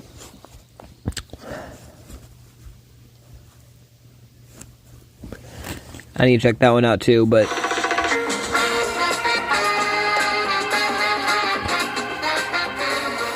Yo, welcome to episode, I think, 10 of Steak and Eggs, or is this episode 9? I have no idea. I don't know. I lost count. It's probably 9, but I lost count after the second episode. It was like after that, it's like, yeah, so it's a podcast, and there's however many there are. I'm still shocked that we made it to a third episode. But we are your hosts, Tectone, Asmongold, and Emaru. And tonight, we actually got some crazy stuff to talk about. Oh boy. Actually nuts. Speaking of which, did y'all see, Asmon, did you watch OTK Game Day? I watched like a few clips of it, but I was asleep the whole time. I woke up at like 5 p.m. and I went to Chipotle, and I'm like, damn, so they did the thing? That's crazy. Wow. What clips did you see? I think I saw one of, it was the blue team that won, right? Yep. Cheated and won, yes. Okay, yeah. So Wait, they didn't cheat. So you were on the red team then? I was on the red team. I was also on the... Okay, so red team was, like, by chance, pretty much all of OTK plus E-Rob. And then the blue team was pretty much everyone that was from out of town. Like, all the LA people, Squeaks. So, that makes didn't sense work. why they won. this is not by chance. Because I was team captain, and I was like... Well, I didn't know if you were doing it on purpose or not. I was, because I was like, these are the people who I have to live with, so I don't want to piss them off. So I'm going to pick But then we these people. lost, so how did that work out? We lost because Miskiff is an idiot, okay? And What did he do? Okay, so the first round, and you can watch this, I absolutely dominate. Okay. Like, I shred. Nicola. Spike the ball. I go nuts. I'm the unpenetrable wall. The chat What's was calling up? me the demon of volleyball. And then we win the first game confidently, dominantly. And the enemy team starts saying that it is not fair. What's not fair? That I'm so tall and that I'm in front. And I get to block every shot, which I can't help that I'm a freak. Okay? That's complete bullshit. I agree. Yeah, that's not what happened, That's- but I'm gonna let him finish. Okay, Oh. let me cook, okay? Because the reality is, yes, I might be tall and I might win a game of volleyball, but the reality is I will die 20 years younger than anybody else. So let me have this. And Miskiff thought, as he always does, content brain Miskiff says, well, we should just do rotation. Which, here's the reality, okay? I could do one thing good, okay? And that was stand up and block the ball. And so he said, we should do rotation. And then, bro, I was as useless as a sack of potatoes the moment I moved to the back line. well, that's rude. You can't judge others for their height. What happened to love, right? Well, he had to play every position. Yeah, but so did everyone So why'd else. you guys actually lose? It was because of the rotations, but the thing is, like, so sad. The first round just wasn't fun. Like, on our team, only, like, 3 people Oh, were thank hitting God, the I got ball. some. Like, Tectone was in front. He would just go, like, and he would spike that shit, and they wouldn't be able to get it. Nice. And, like, it was, like, and it would have ended so quickly, because we probably would have 2-0'd them. Like, it sucks that we lost, but I feel like it's better if, like, everyone gets to play and have fun, and it's, like, if you can't play... Shut up, Maru, that's not true! Winning is everything. And let me ask you a question, Emmy. Okay, I did not have as much fun because I lost, but the thing is... Winning isn't everything. It's the only thing. I think you touched the ball anyways. Yes, I did. Maybe like twice. Just throw it back in the bounce. If you look up the OTK game day volleyball, Emmy just stands there like an NPC the whole time because she's That's literally not true. That's OTK game day, period. Yeah, dude. Because okay, volleyball is the one. Wait, what'd they call it? Game day volleyball. Emmy just stands there like an NPC the whole time because she's That's literally not true. That's OTK game day, period. Yeah, dude. Because okay, OTK? Volleyball's. If you look up the OTK game day, OTK, it is OTK. She stands there like an NPC the whole time because she's That's literally not true. That's OTK game day, period. Yeah, dude. Because volleyball is the one where I actually like touched the ball like 5 to 6 times. Dude, it was because. Can I tell them what you said? It depends on if it's true. You said. I don't know if you remember this. Okay. I don't know if you remember this. The gaslighting before. No, ask me. Tell me if you remember it. You said, Tectone, I'm too afraid to move because I don't want to get injured, so I'm gonna just stand still and hope nobody hits me. No, there's okay. That is like 95% what I said. I said the reason I don't move is because when I move, the chance of a man that is like I wonder if Tectone and Emaru like each other. I'm kidding. Still because if I don't move, then it's easier for them to dodge me. And it makes sense. And it's the truth because. Okay, I'm gonna be a weirdo for whatever, but either I don't know. Okay, I could be 100% wrong on this too, but in my personal opinion, the way it looks sometimes, it looks like Emaru or whatever is I don't know. I don't want to say like that, but she acts like somebody who fucking phone call shit. Okay, basically when Asmongold says something, she just is like, well, yeah, damn, and just like goes with it almost all the time. It's like, what the heck? That's what I've noticed anyway. But yeah, hold up.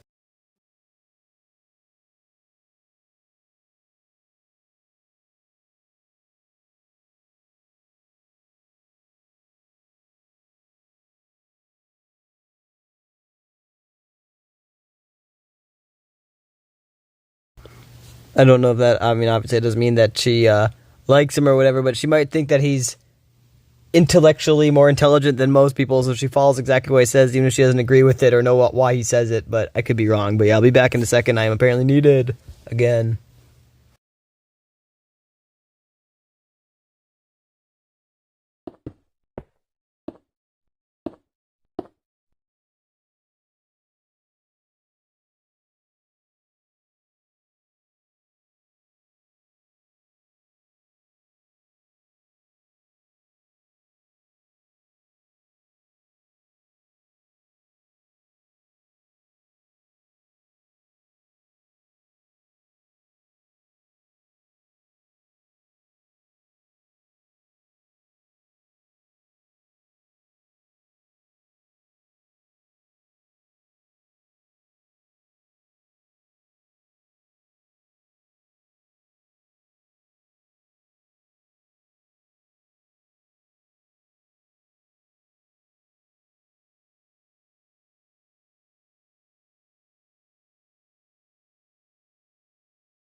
So apparently, ooh, I'm dying still.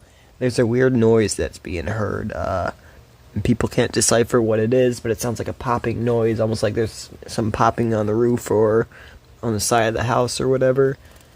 So I'm asked to keep an eye out and watch out for shit, just to see if it's whatever.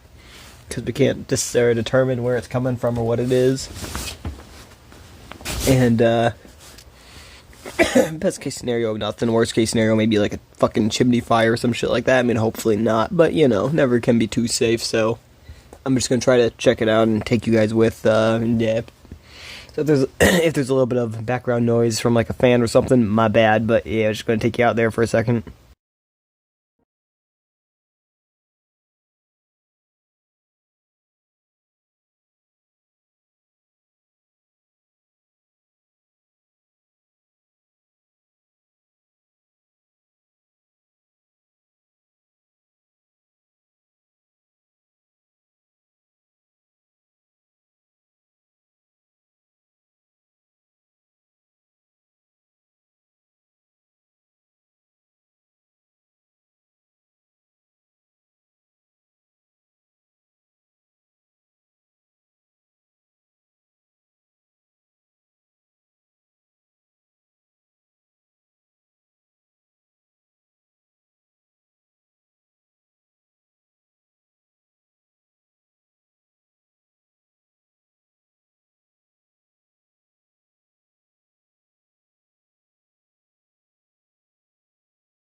Sorry, I didn't turn screensaver mode on. That was my cord.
Alright, I got everything everything situated and I'm half back. I'm like half black. As what happens is, you want to know why Miz is 1-7 in game day? Because he just doesn't trust anybody on his team. So he attempts to overcompensate. He tries to. The thing is, like, you know what he does? He does the same thing that Dr. Disrespect does. Is he will go out in Warzone and he will take a snipe at somebody in a helicopter across the map. And he will miss every single shot. But once a year, he will hit a shot. He will post it on Twitter and he'll be like, look, boys, there it is. The 2-time champ. Yeah. You know, what do you expect? Happens all the time. There it is. And everybody's like, man, the Doc does it again. He's just too good. Like, that's all Mizkif is trying to do. That works Farm on me, clips. though, because I thought Doc was like a god, because I've only seen the clips. I haven't watched his stream. Yep. See? It works. Yeah. It does really, really well. He's very good, but he's not fucking sniping somebody out of a helicopter on the other side of the map good. Like, nobody is that good. The thing with Miz Hey, is I he am. actually is really good. But the problem is he terrifies everybody he gets near. Because he's injured, what, 3 people so far? The arm collector. Yeah, the arm collector. Even me, I'm just like, when Miz or NMD gets angry, I'm just like, hey, whatever you say, boss. Yeah. Hey, listen, I'm just playing some volleyball, man. I'm not trying to get hit right now. You can feel like murderous intent, like when they get angry. And I'm not about that, bro. It's just volleyball. What's that music in the background? I wanted to win. That's the grandfather clock. Well, fake one. Really? I actually got like, I didn't cry, but I was But like, actually so devastated. it goes off every hour. Hey, like, can we admit, Hey, days like, played you say, like, 40-30. we lost because of the rotations, Yeah, we did. but our team scored mostly of the Creepy. points. Like, people were Right? in the ball into the net. People were like launching the ball out of the zone. That'd be. That's, But that's because, but that didn't happen the first round because we were like confident in our positions. And if we didn't rotate, that wouldn't happen. Because like, think about it, how many things did I miss first round? I think it's a mental game. Really? We could have won. We could have won. But people were getting discouraged. I think you're a red team apologist, right? I think you have an I think I've always been red team. That's crazy. What do you think that means? It means that I don't know how to play sports, which is what I said from the beginning. And then I show up and they're like, Emmy, do you even want to be here? I'm like, of course I want to be. No. oh, really? Okay. You do. I mean, I show up. Contractually, I would love to be here, right? Look, I show up to support You my ever friends. see one of those but they Felix expect clocks? Too much out of me. And I don't hope think that so. Next year they expect even less. Well, if it means anything, I expect nothing from you. Thank you. I might need to look into them. I asked for that and they said, no, we want you to be on the camera. Oh my god. Oh no. Yeah, I don't know. Like, it's just, I think it's a little bit unfair for you to be on the same field that like Tectone is on. I feel like this is a little Well, bit. I thought this year would be better. because Felix the cat? Last year there were very few girls that were Maybe. playing. I suck with the This year names. there If I was, saw a like, picture, I might. extra Emily- was there another girl that's like around? Oh, Peach jars, Peach Fendi. Peach Jars Fandy, they're like actually like sort of athletic. They are. There was like me, Emily, and Daff. I was like, okay, I have a chance. But then Daff was like fucking catching footballs and shit at the end goal. I was like, But her hands were made of glue. yeah. She was insane. Wow. But yeah, like it was cool because what Peach Jars. He's a character in the showed up, 60s? Oh, like, dang. holding up signs, like cheering everybody on. And I was Hold so up. cute. I love to do that. And Sear, he has like a messed up rotator cuff or something.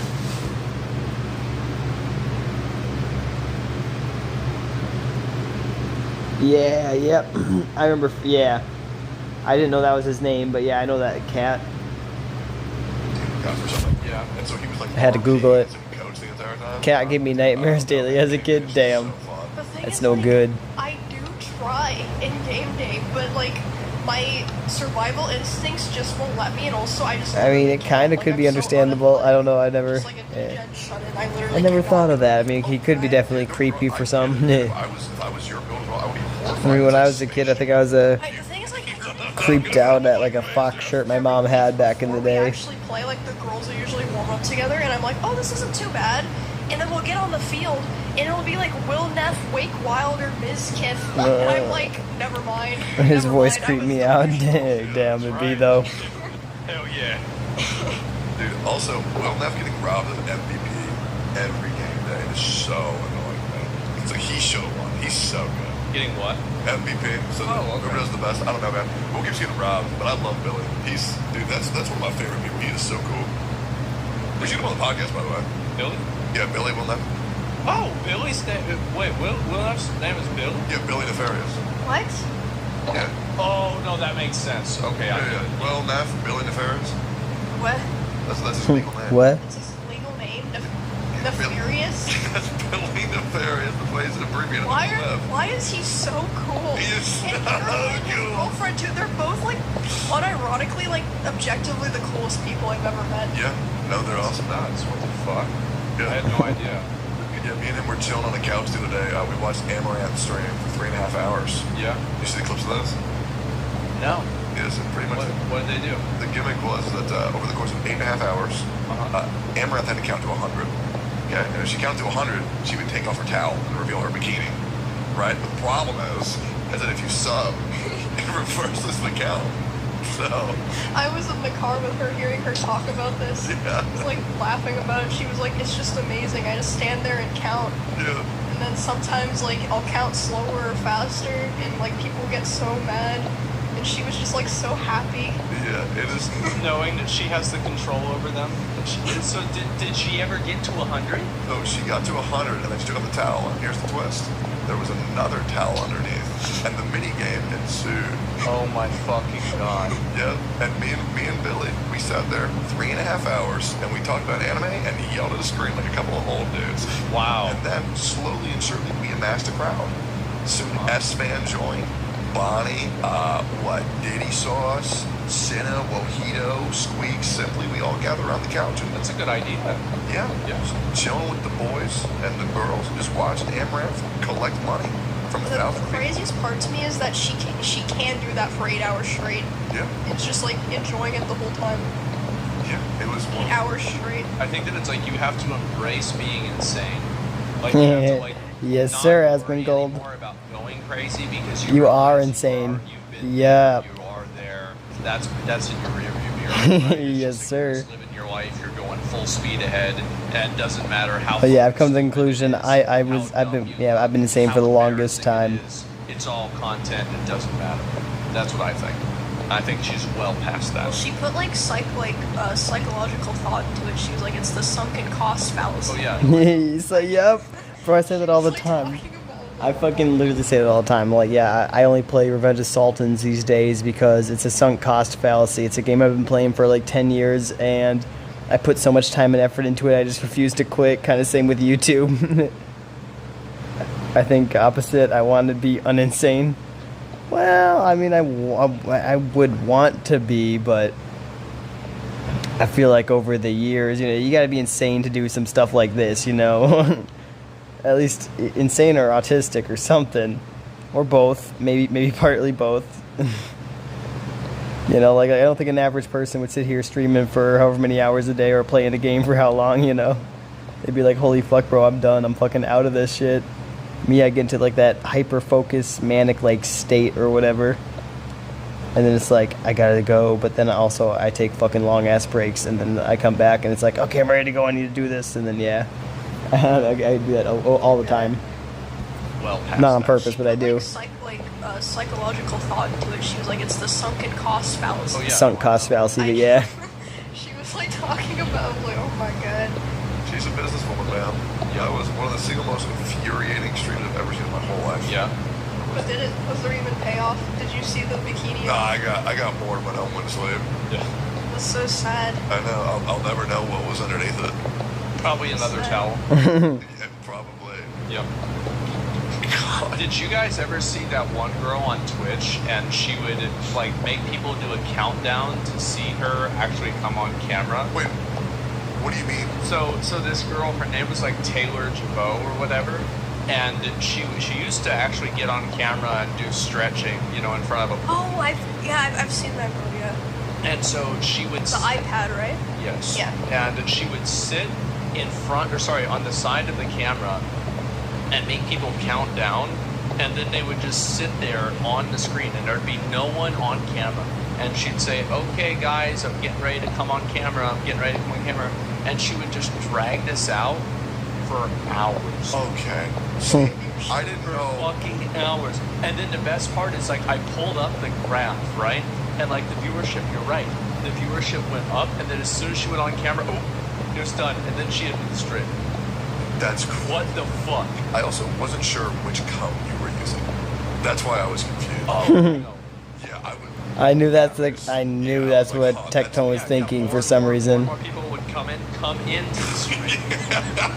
Yeah, they would show up to the stream. They would arrive at the stream. You would get crazy viewership too, right? Like 4 to 6K. Yeah. Just like farm ads. Yes, exactly. That's exactly what they do. Yeah.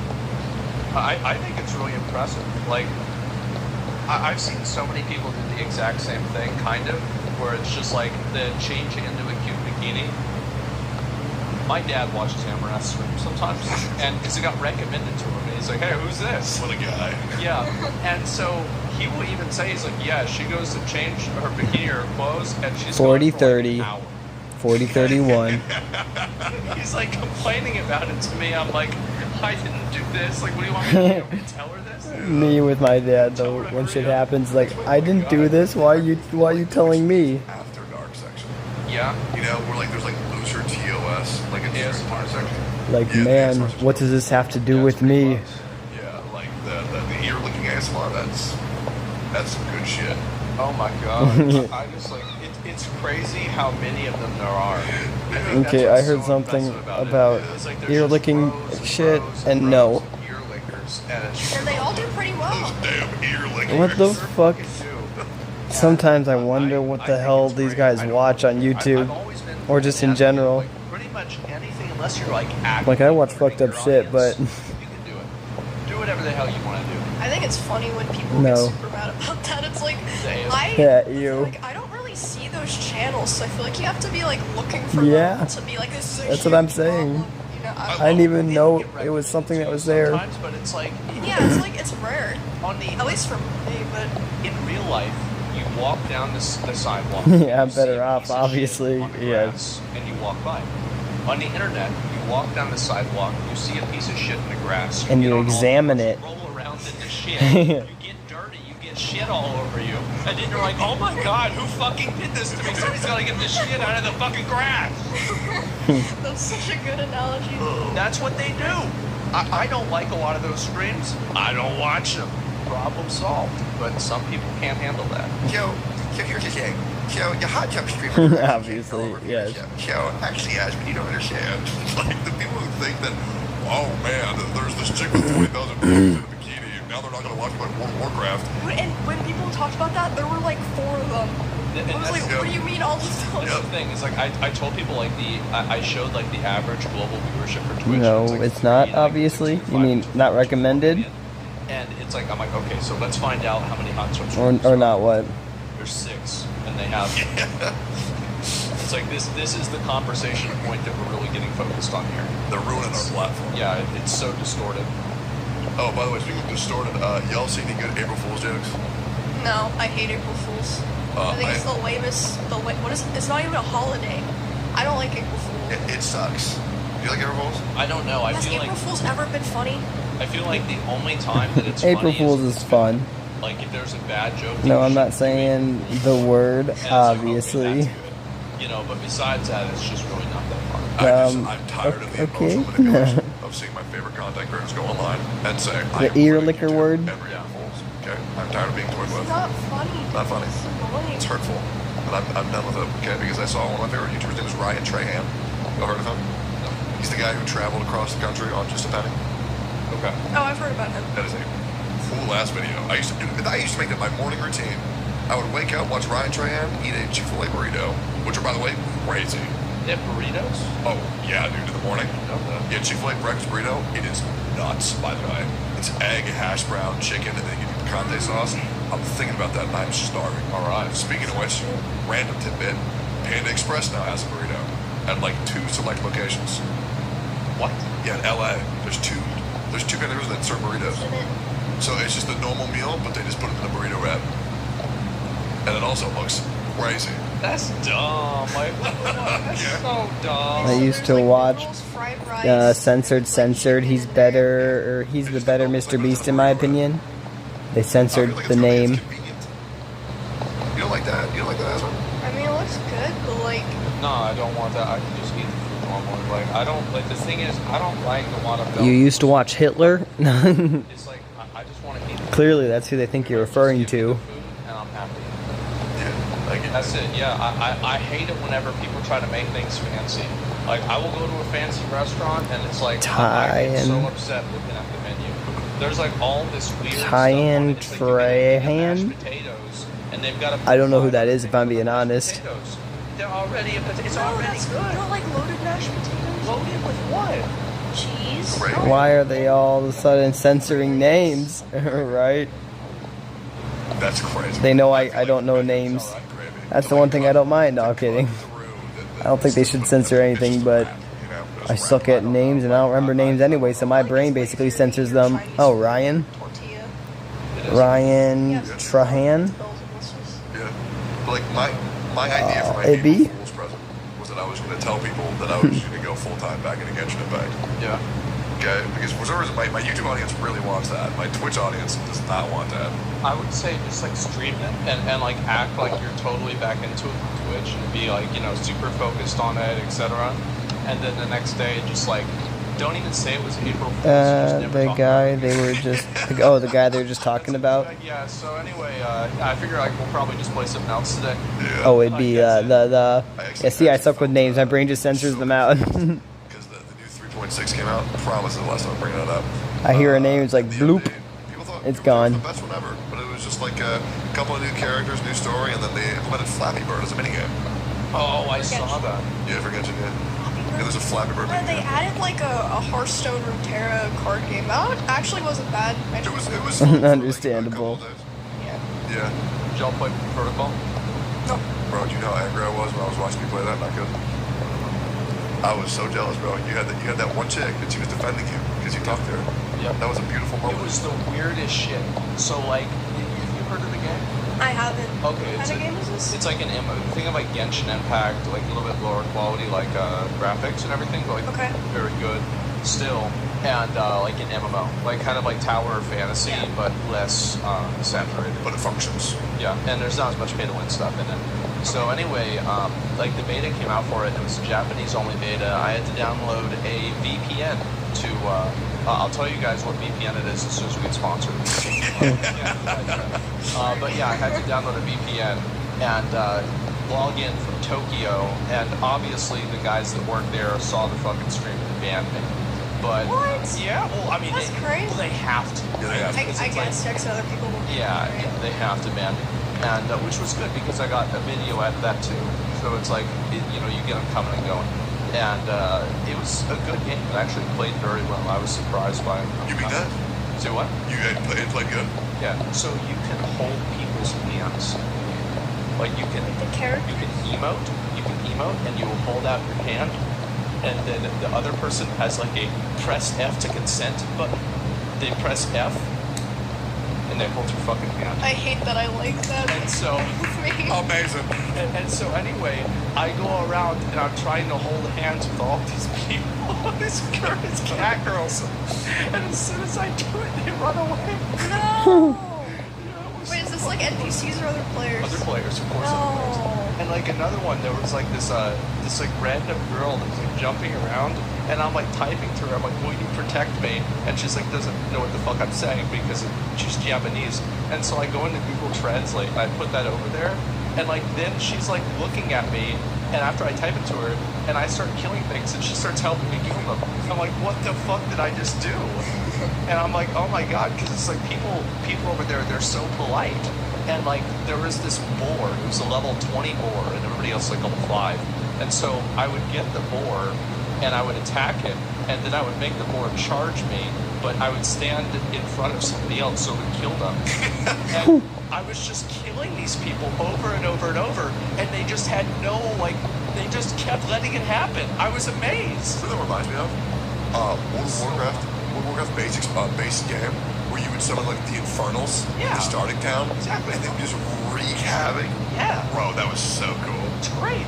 Like, that's the fun part. That's the fun stuff, right? That's what's enjoyable. So, yeah, I mean, I had a lot of fun playing the game. I think y'all like it. Or, like, what was the other one where you challenge them to do a duel as a warlock, and then you target an animal, and then you chaos bolts it?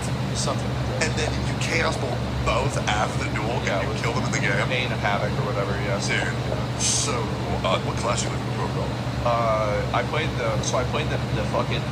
warrior class. Yeah. And I was like, oh wow, it's just like a warrior class in most games. It's fucking garbage. But is it really? Does it feel good? It did not. And then I immediately go and I play the archer, and I'm shooting. My basic attacks are doing more damage than my special attacks were as my warrior. Oh. I can hit anything that I want. You can auto lock on, so you never miss. There's also headshot multiplier damage. I'm just clearing it, and I'm just killing everything super fast when I'm paying attention. It's so much better. Every game, ranged DPS are just superior. Especially for like raid mechanics too. Like, you just don't have to do as much. You just have to stand back, fire shots. It's just so much easier. Like, I can't even remember. There might be brief moments where millions were better, like statistically, like maybe like, you know, Fury Warrior had like a moment where a lot of. Oh no, I mean they do pretty well in raids and stuff, but it's just like quality of life. Yeah. Just in general, overall quality of life. Yeah, but like just dealing with the mechanic as a range DPS. Yeah. Can you think of a boss where it's harder to be a range DPS? Dude, this mansion is ridiculous. Oh, looks Italian. Nice. Let me see. Like a hunter versus like a. I'll need to come check it out soon. Mimron, Mobile One. Yeah, you understand that, right? Yeah, I totally, yeah. Is the Mimron the one where he goes, the tantrum one? No, that's XT Deconstructed. Which one's Mimron? Mimron's the one that goes up and flies. Oh, and he gets the big battle robot? Yeah. I ain't done yet. Heck yeah. But it's just, there's some, but like overall, yeah, I think so. No, I forgot my controller. I have to go grab that real quick. No, I still been playing League, which reminds me, before this podcast, Actone admitted he's done with League after talking all that shit 2 weeks ago. What was that? Did I tell you why? Yes. So I decided that jungle was too easy for me because I was climbing very quickly. And you can check my review.gg. Like I was flying this jungle. I swapped to top because I was getting bored.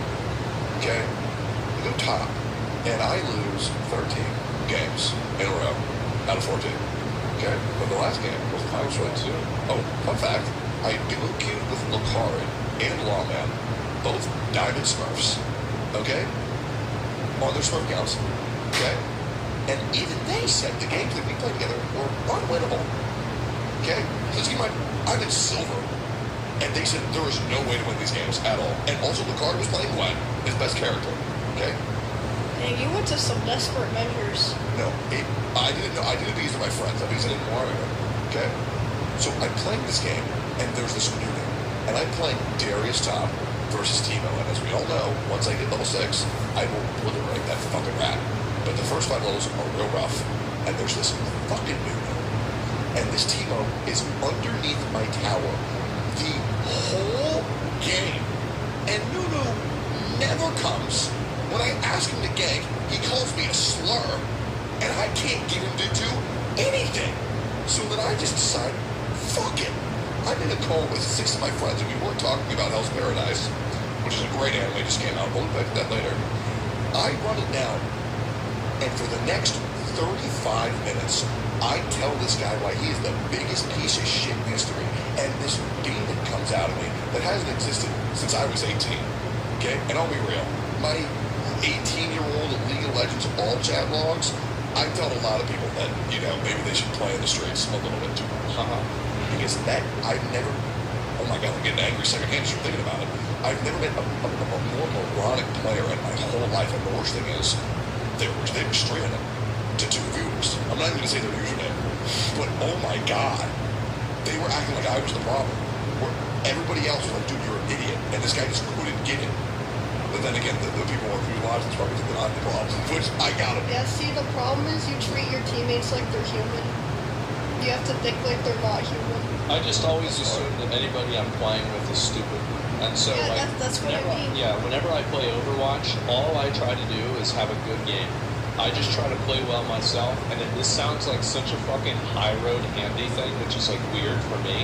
Yeah. But like, I actually just try to be like, I played my best, I did my best, they're bad, it is what it is. Yeah, no, that's true. Yeah, I don't care. Yeah, because you have no control over like what teammates you get, what they do. You just have to like, okay, like it's a part of the game. Like I get these NPCs that are bad at the game, and sometimes they're good at the game, and you'll get carried. But it's like it's out of your control. So like, why even type? Yeah. Unless it's for fun. I never type at anybody. I type for fun, but I never type to like actually argue. Oh, I wasn't typing to argue. I was typing to make sure this guy lets Explain. Yeah. He is a subhuman piece of shit. Right. Okay? And he got it because the only thing you can do is just say stop. Stop it. You're going too far. I don't care. Yeah. Okay? And I did that just by explaining the basic fundamentals of the game. I was like, okay, hear me out. You know what's really cool? Trying to win the game. What you're doing is not that. Let me tell you why you were playing like an idiot. No name calling, just explain that he was a dumbass. I just like, whenever I see somebody that's bad, I'm like, well, they're just bad. You know, it's like, I don't get mad at a dog for not being able to use a calculator. It's just, what the hell do you expect? They're stupid as hell. Like, it's like, I've raided in WoW for so long. Like, my dad will be driving around, and he'll be getting mad constantly. They're like, oh, somebody's going too slow. Oh, somebody shouldn't be in this lane. They've had their blinker on for the last 5 minutes. You know, and it's like they're not turning. Like, and it's like, of course they are. They're on their phone. They're distracted. They're fucking dumb. They've got like 3 kids screaming at them in a car. Like, I think that after you play a group game like that long enough, you just eventually lose so much hope in people that you can just truly accept them for what they are. Which is? Nothing. So here's the difference. 1, I would never ask a dog to use a calculator. Yeah. 2, when a guy comes in and says, yeah, I'm a Challenger Smurf, just grinding a buddy's account, I'm gonna carry the game, just jump and dodo, just don't feed. Yeah. I expect you to perform. And 3, I just believe in people too much. And I think I like people too much. I got a controller. I truly believe that humanity is good. And that the goods of Earth and morality of man outweighs the damage they can do. I think it's good until people have a reason to be bad. That's true. Yeah, it's like everybody is going to be doing the good thing until they get paid to do the bad thing. And then the bad thing's not so bad after all. That's true. That's what I think. The reality is, to quote a great PR one Hayes, when you realize that what you desire most is only separating you by about 0.2 inches of glass, you know, you might as well just break it, take the gold, and save yourself 3 years of hard work. So I guess I don't have to see the movie, so that's pretty much what happened. But that's just a random. I don't get it. That's just a random quote. It was just a scene where they said, the agreement makes sense when you just take it. Oh. Hell yeah, brother. That's right. Did you see it? No, I haven't seen it. Did I talk about it last week? I don't think so. Yeah, I don't remember that. Honor Among Thieves. I'm not even sponsored. That movie was fucking crazy. I heard it had really good reviews on Google, like 90% plus, like everywhere. Yeah. Holy shit. That shit is in my top 10 movies for sure. And not to say that my movie this is that good. I mean, I just watch anime. Like my number 1 movie of all time is Monty Python and the Holy Grail. Okay. I love that. Have you seen that? I haven't. People always say I need to watch it, but I still haven't seen it. I'll watch that with you anytime. It is so good. It is so rewatchable. But yeah, it was like a medieval, better Guardians of the Galaxy, the original, not the second. I don't like that one. But it was just really good. Like it was obviously very cliche. The ending was predictable, but sometimes I don't think predictable means bad. I don't think making something cliche or predictable is bad. I think the best example of that is JoJo's Bizarre Adventure. Yep. It's super predictable. It's very cliche, but it's really good. Yep. It's like as long as the content is good, the story is good, and it's just delivered in a fulfilling way. That's the only thing that like really matters. And now, a word from our sponsors. This one is a turn-based mobile role-playing game set in a future city in which you can collect espers with ancient powers. Build your own esper squad and stay. What's even more? That's Description or QR code on the screen and use the promo. Tecton would probably be interested in this. No, to get massive rewards. Alright guys, we're back. Sorry, we had to eat a little bit of Wendy's. Anyway, I thought it'd be actually a really good time to talk about the new topic. Tecton would probably be interested in this. You see Top G is free? Damn right, it's a damn good day. That's something, damn. Wait, so what happened? There were no charges, so he's just out, or what? Well, I think they still don't have enough evidence to like really convict him. They don't want him to leave because he's just going to fly away to another country. So they have him on house arrest now, and it's like I can only imagine if they don't get him on these charges, Andrew Tate is going to be like so much bigger because it's going to be like the Matrix came at him, it missed. You know? He did the Matrix. He beat the Matrix. He actually broke out. He's Neo. Oh yeah, and then like the only thing he posts, the only video he posts afterwards is he just posts a video of himself smoking a cigar, pacing back and forth in Breathe his air. house with his shirt off, and he's got a big beard, and it looks like he's been in jail for the past fucking 3 months. What a badass, man. Oh, absolutely. I mean, I'm excited. It's going to be a lot of new content. We were up. Jokes aside, I was not keeping up with the Andrew Tate thing at all, bro. Just the memes are good. I've been more invested in Charlotte and Sneeko drama. Really? Yeah. I pulled out the gun. So Sneeko goes, and he fucking like some update thing about Sneeko. It tags me and says, "This pussy ass bitch," and he's like tagging XQC, Hassan, Asmongold, fucking police critical. Yeah, like all of the list of fucking opinion Andes on Twitch. And it's like, I think they had Destiny on there too. And he's like, he wouldn't even watch my reply video. They only want to see voice critical side of it. They don't want to see Sneeko's side of it because they know I'm going to break through the Matrix or some fucking stupid shit. And I was like, okay, pussy, like, where's your video? I'll watch your video. And then I'm like, if it's under 20 minutes, and someone's like, oh, it's an hour. No way. What? No way. It's just not worth it. That's a movie. I don't have to. Like, this is insane, yeah. I mean, you do have an hour and a half if you're watching a lot of content there already. What, an hour and a half video would last you, what, 2.5 months? 3 hours. 3-hour video. That would be it would take way more than 3 hours to react to an hour and a half, man. I think you react to a 2-minute video for like 40 minutes before. Yeah, I did. Shit. It's 15 minutes. So Warcraft Cinematic, I was really upset. I was holding a lot back, and I just kind of, I had the opportunity to talk about it, and I fucking did. And so, yeah, I mean, I remember I watched the Andrew Tate Years More Than interview for 3.5 hours, and it's like, it was only an hour 24 long. I was just sitting there talking, arguing with John. I can't remember, is your reputation at WoW good? No. How was it not good? Because I don't know. I never looked into it at all. Isn't it because you like complain about the game and a lot of people don't like that? Number one, and then also, so Like you and your shit. basically every single bad thing you can do in the game, not only did I do it, but I made a guide on how to do it. Right. Like, and so people didn't like that. They were. What's like it like shit that like fucks over other players? Oh, yeah, of course. And so. Oh, of course. So for example, like, you know what Ninja Rule is, right? No. Okay, so it's like if an item drops, and it's like there's one person who's designated to like hand out all the items, right? Oh yeah. So guess what happens to the items? And they just don't end up getting handed out. Yeah. So I made a whole video on how to confuse people into thinking that you're not going to do it. And do it. And not get in trouble. And I made this like a half, like an hour. It was like I think it was a 30-minute video or something like that. And I did this. I did another one on like how to be an elitist. An elitist. Oh yeah. And like how to make fun of people. And like how to tell if somebody's a loser or not. And there's another video where I would make a guide on how to get people killed in the raids. Like, so there's like the super easy mode called Raid Finder. It's like where all the dumb people go. So anyway, I made a video on how to kill people in Raid Finder. So I would play a priest, and the priest can like grip people towards you, or they could then. Life grip. Yeah, life grip. And I would life grip people through things and kill them. And I would just kill people the whole game, and I would just try to ruin it as much as possible. Oh wait, is it life or leap of faith? I think that I don't know. That's one of the two. Okay. Yeah, I think there's rescue also now too with another one. Yeah. It's the dragon one.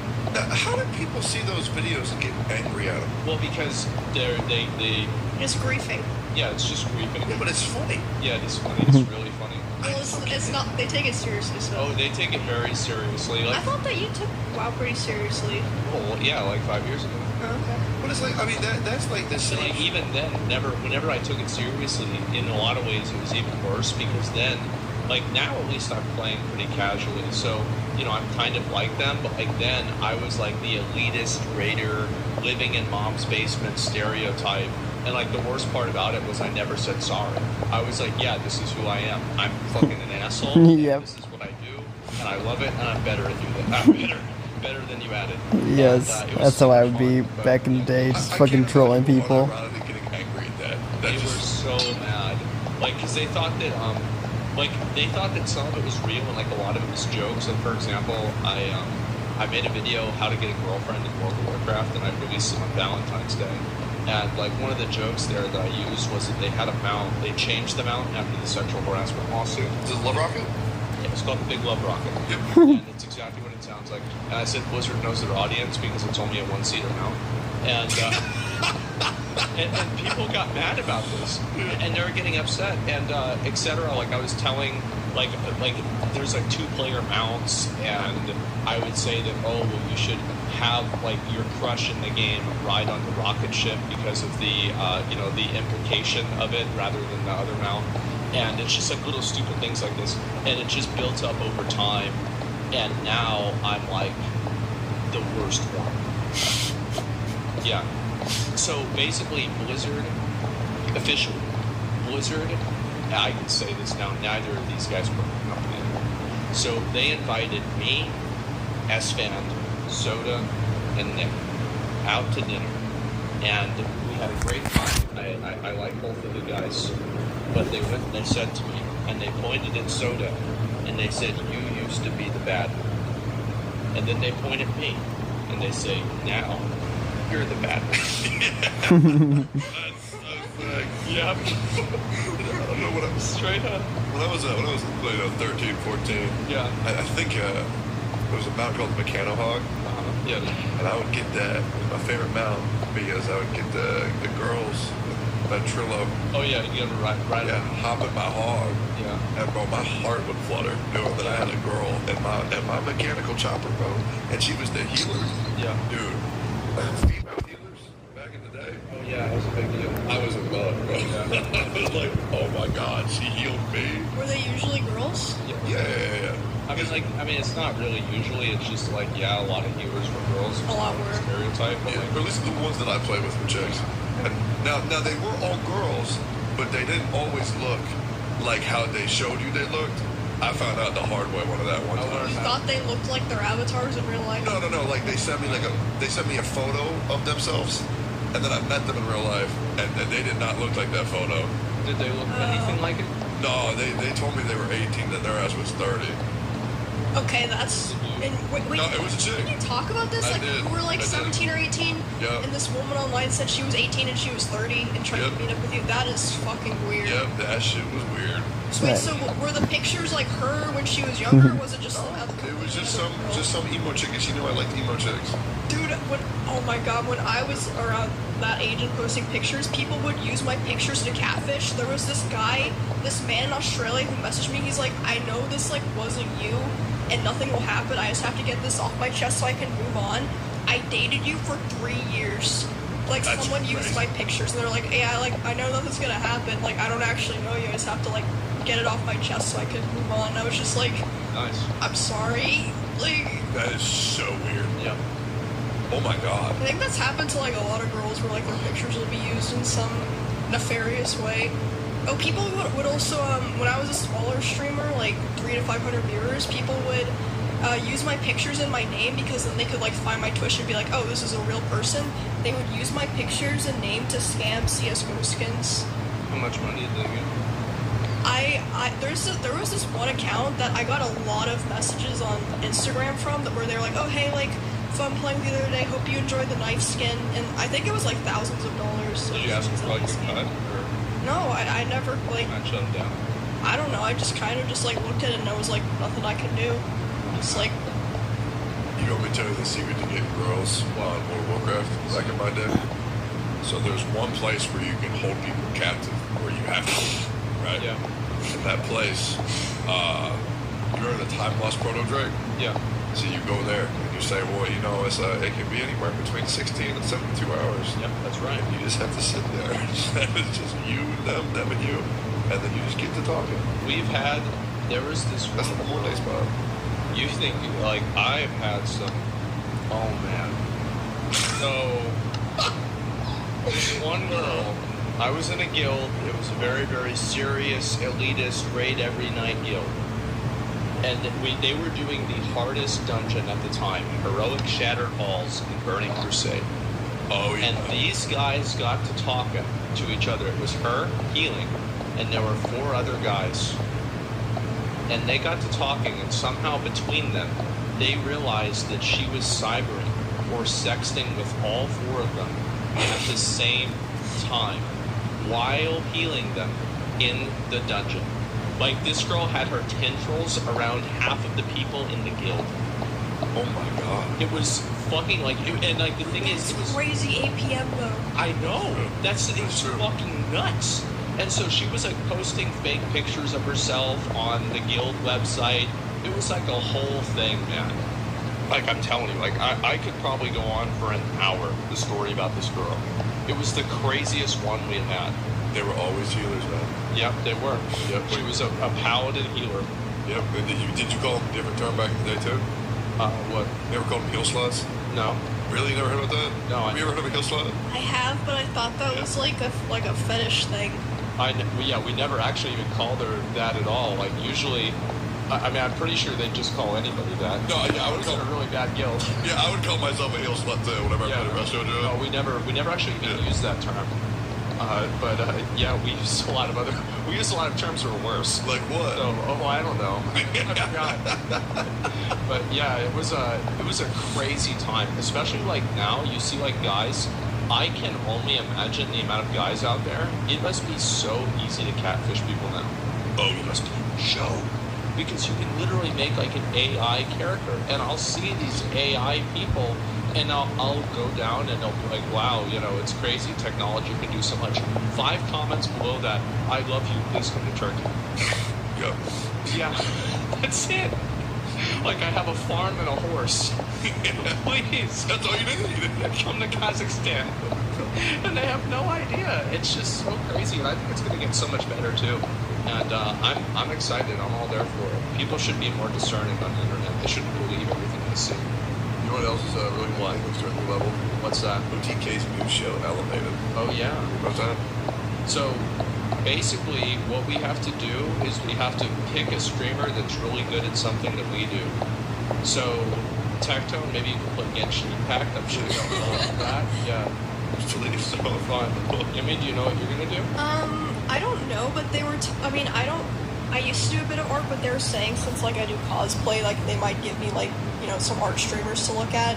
Like, I'm not, like, super in tune with, like artsy stuff as much, but I feel like I could do that, or, like, they were talking about gaming stuff. I don't know. We'll see. Okay.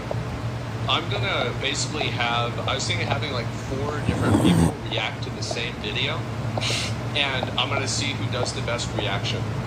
And then I also thought the second test is going to be how long you can go on talking about something without pausing or making any sort of fucking it up, basically. Yeah. Saying anything that's like wrong or off focus or anything like that. Like, how long can you stall for? I think I'll probably do because I'm a farmer. I'm an emo farmer. So I'll probably see who can't win that. Emote Facts. per minute, and then tell the best fake story.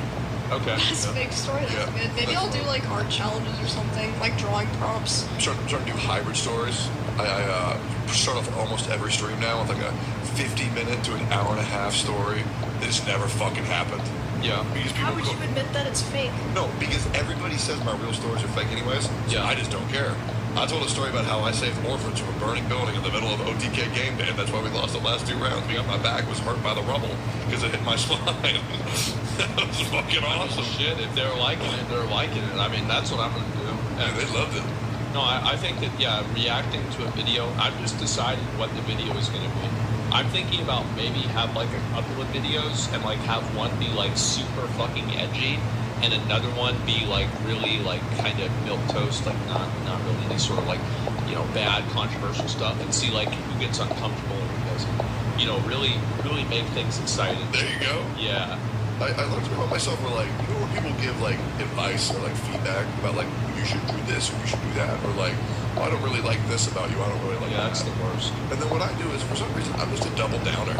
You know, as soon as you're being too loud, I just get louder. Right, yeah. Someone says we don't like when you do that, I just do it more. And I feel like it's just like not a good habit. It's perfectly good habit. If somebody doesn't like it, I'll be like, well, that's too bad. I'm going to do it more now. Yep. I don't like you and I want to make you unhappy.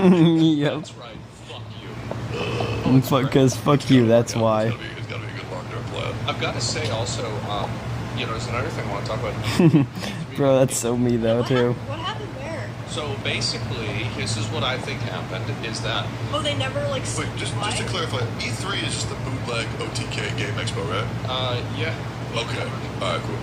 I mean, like, the E3 was, like, the biggest thing. Like, I remember back whenever Halo 2, I think, was announced or something like that in E3, back in 2004, 3,000 years ago. It was fucking insane. E3 was the gold standard. Everybody was into E3. E3 was, like, the gaming event of the year. But, like, now, I think what happened is, like, not only are... Like, there's a lot more people that are just doing their own events, like Nintendo Direct, State of Play, Xbox, whatever the fuck. By the way, Nintendo Direct sucks. It is 90% ads. Good morning, guys. Good morning, Nicola. How are you this morning? You like that one? Absolutely. Well, let me tell you why I hated that one. Okay. So they showed the new Tears of Themis. Yeah. Or Tears of Kingdom, whatever it was. Tears of whatever the fuck. Yeah, Tears of something. Breath of the Wild 2. Yeah, that one. Seems like they copied a lot from Genshin Impact. Oh, good one, dude.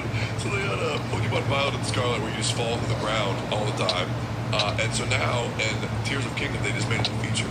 Yeah. Where you can just, use an ability and just clip through everything, because the reality is the tone is probably too bad to actually have a stable game anyways. I am so angry that the Nintendo Switch is the game that Tears of Kingdom was released on, because I just feel like Breath of the Wild was revolutionary when it came out, and Tears of Kingdom is going to come out, and it's probably not going to feel that good, because it should have been a next-gen title, and I am so angry that it's released on the Switch, because the Switch currently is Ass. so bad. The Switch is ass. And it's heartbreaking, because every recent title is just not as good, and the PS5 and the Xbox are getting ahead of it, and the Switch used to be my favorite console.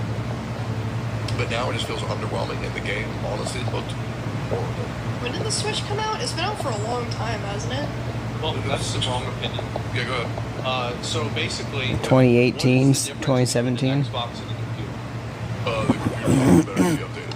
What's the difference between a PlayStation and a computer? The PlayStation. Go ahead. It's the same thing, huh? Yes, same thing. What's the difference between a Switch and a computer? You can bring the Switch in. Oh, the Switch has exclusive 2017. I've always hated it. So it's PlayStation. That'd be. I would say Nintendo has the most. So that was my guess, 17 or 18. Here's what I'm saying, right? Yeah. Nintendo it's always been mid in my opinion. They innovated. The NES was the first big box. If anything. To, really sell well. And it was too expensive for its NES was what do you call it? Its actual usage. I hated the Wii U when it came out in 2013 or 2012. It'd be. They had little discs. Okay, that was not crazy. a lot of. I love the GameCube. Yeah, The not a GameCube lot of was awesome. innovation there. But look at the Wii. They completely changed everything. I like the Wii a little too. Personally, the Wii itself. I don't know about the Wii U. So we could do Wii Fit and Wii Sports. First time that video games appealed to an audience of people that weren't just video gamers. Then after that, you had the Wii U. This is a portable console, the first actual AAA console. I forgot the DS and stuff. And you had the Nintendo DS. And not only that, you had the Game Boy. And then the Game Boy was insane. And then before I was fucking up the Game Boy Advance. The Game Boy Advance. Yes, sir. I was playing GameCubes while everyone else was playing the Switch. Same. I was playing GameCubes. Yeah, well, not in the Switch era, but back in the day. Yes. And that was the one with the two screens. One of them was a touchscreen. It was fucking nuts, and you could play Wi-Fi with people. I remember I played with this one girl whenever we were in high school, and we could do that. It was Bro, that's legit, because my cousins always had the DS back in the day, and I had the Game Boy Advance. They had two screens, and their screens actually lit up and had a light underneath it, and they could connect to the Wi-Fi, and I'm like, bro, I want that so bad. It's a million years ago. I played GameCube and Wii all my childhood, hell yeah. That I think are actually innovating with making consoles and make consoles an actual value add. Because every time I'm buying a PlayStation, the only reason I'm buying it is so I can play some exclusive bullshit title on it. But whenever I buy a Nintendo console, I'm getting something new. I'm a massive fucking Nintendo simp, and I'm not sorry. No, I mean, don't get me wrong. I am as well. I just think Tears of Kingdom belong on a future like this, with future gen, like new graphics. Well, they're gonna keep making Zelda games for probably forever. Okay, I get it, because I was gonna make an example about how there was Link's Awakening, then Link's Awakening, you go to Ocarina of Time. Completely changed the game, right? And then I was going to say how, like, you know, Ocarina of Time was in, like, Skyward Sword, and then Skyward Sword, there was, like, Breath of the Wild, completely open world. But then I realized Ocarina of Time and Majora's Mask are pretty much the same thing. They are, except for Majora's Mask. Well, Majora's Mask had a lot of nuances to it. Yeah, and it was a lot different. But like, I wasn't really a big fan of Majora's Mask personally. I loved Ocarina of Time. No, I didn't like feeling like I was on a timer. But you think I hated that. Yeah, how much innovation? It's like Legend of Zelda: Link to the Past, my favorite Zelda game. Yep. So fucking insanely good. Bro, every year or two, usually, I will literally go back and I will play Legend of Zelda: Link to the Past again because of how fucking amazing it was. And it's kind of became a tradition anymore, where it's like, I'm gonna go check out this old game, see if the new games compare. Nope. Old school gaming is still way better. I mean, Minecraft is pretty damn good, don't get me wrong. And it's more of it's a different type of game when it comes to, like, the style. So, I don't know, Minecraft definitely feels good, but for most games when you play them, it's like, if you compare them to an old school game, especially as, especially as Asmongold was saying, see, my brain was forgetting his name instantly there, but fucking, yeah, Link to the Past is honestly my favorite too. Legend of Zelda: Link to the Past 20 out of 10 star rating. A sandbox game just seemed to age slower, right? Yeah, hell yeah. I hated that. Yeah, how much innovation? It's like Legend of Zelda: Link to the Past, my favorite Zelda game. It was so fucking insanely good. Yeah. And then Ocarina of Time was again insanely fucking good. And then also Wind Waker was one of the first cel-shaded games. Well, I played a very little bit of Wind Waker. It's a great game, but I hated it because like I thought Legend of Zelda and Ocarina of Time, I never beat them sadly, but that's because I didn't own them back in the day. You know, I should do that on stream because I didn't own them. Well, Ocarina of Time, did I ever beat that one? I don't recall now. I might have, but I don't think so now. Fuck. Okay, it's 50-50. I can't guarantee but I also don't know. But I remember I didn't own those, so that's why I'm saying I don't know if I beat them, but I definitely did play them. So yeah, I might need to beat them again on stream one day. A giant man, bear, pig who's like using fireballs, like people are dead, there's skeletons everywhere. I'm thinking like this is the most brutal shit ever. And then Link comes out and it's a fucking cartoon. Yeah. What the fuck is that? Well, then they made Twilight Princess. Yes, exactly. As an apology. No, but the Koroks. Did you like the Koroks? Look, I will play. They're so cute. I want to go through and I want to play every single Legend of Zelda game. Yes. I'm going to play because I stopped playing Legend of Zelda games after Wind Waker. And I only played 4 Swords after that. Oh, you should have played Twilight Princess. I haven't even played 4 Swords. I've only played A Link to the Past 4 Swords. Link's Awakening my favorite game. Then it goes Ocarina of Time. Link's Awakening. The remake is amazing. I had the original one on the original Game Boy. But I'm just saying, like, I had the original Link to the Past on the original Super Nintendo. And I just don't feel like I'm going to get that with I win, Asmongold. The Super Nintendo came out before the Game Boy One. Ha ha ha. Although I didn't have the Japanese one, which came out a year earlier, if I'm correct. So I guess I don't win. Some Japanese guy could win. So it's badass though. Like, so I mean, you can get like a stick, and then you can put a rock on the stick. But then again, also, I was too young. I think the game came out in 1996, and I was born in 1999. So even though I got it on the earlier version, I probably had it later than Asmongold, if I'm being honest. And then you can use another leaves on top of the fan, and then you can fly around with it. I mean, this is probably an exaggeration, but something like that. You know who else thought that was a really good idea? Remember Banjo-Kazooie? I didn't play that game. So, Rare also thought Banjo-Kazooie would be even better if you could build shit. Yeah. And then there's a game out called Banjo-Kazooie Nuts and Bolts, where it is Banjo-Kazooie, only now it's involved with Legos, and it's one of the worst video games of all time. I'm not saying that's going to happen with Legend of Zelda, the Tears of the Kingdom, but I just don't really get why I needed that. I'm just happy that Nintendo is continuing to develop great games for their old IPs. Yes. Is getting new games. Legend of Zelda, Breath of the Wild. You know what you get as a Halo fan? You get fucked. Fucked over and over and over. And it's been happening for 10 years. Even the old games... Yeah, they fucking did people dirty on Halo, not gonna lie. Guess what? It was fucked too. And same with COD. It's all recycled bullshit now. It happens. Nintendo is the only console, I would say, that has really continued to develop and bring back their old titles and maintain them. Now, there are maybe a couple of exceptions. Like Pokemon. Isn't it? Pokemon is Nintendo, isn't it? It's not great, but overall, I think they've done a good job with Pokemon. Yeah. Overall. And, like, you got Pikmin. There are new Mario games that are coming in. I feel like the Mario ones for like Mario parties are kind of shit. The newer ones. Yeah. I feel like the old ones, you know, the older Mario, and nobody plays the new Mario They just parties. make the new ones as like refreshers. I think like they're not really meant to be like I don't know. And the new tennis, the new golf, the new strikers are all bad. The old ones are better. Like the old Mario tennis is insane. Old Mario strikers is insane. Like they're not really trying. But there are a couple of hits like Legend of Zelda games are usually pretty good. Yeah, those are always pretty good. Although I'll admit, the new characters look goofy as shit in Pikmin 4. Like I'm a big Olimar guy. Even the Pikmin 3 guys were weird as fuck. Like Ralph was cool, but the other two looked dumb. I'm gonna go back and play all of those. Like that was the first game I got in my Game Boy was Pikmin. Mine was Melee. Oh really? Awesome. That's a good game. I lived in Woodstock, Virginia. And I was walking up and down the hill, and I was like, oh my God, we're going to save me and my older brothers, we're going to save all our money, and we're going to buy Melee, and we got it. And we didn't think it would possibly meet our expectations, and it did. It is still a good game. And dude, when you left the console on for like a week straight, and then you unlocked YouTube, I about shit. Because my entire life, my childhood, I was deceived by Nintendo fans, where they said, oh yeah, so if you surf behind the SSN, there's a Mew underneath the garbage truck. Oh yeah. There was no fucking Mew back there.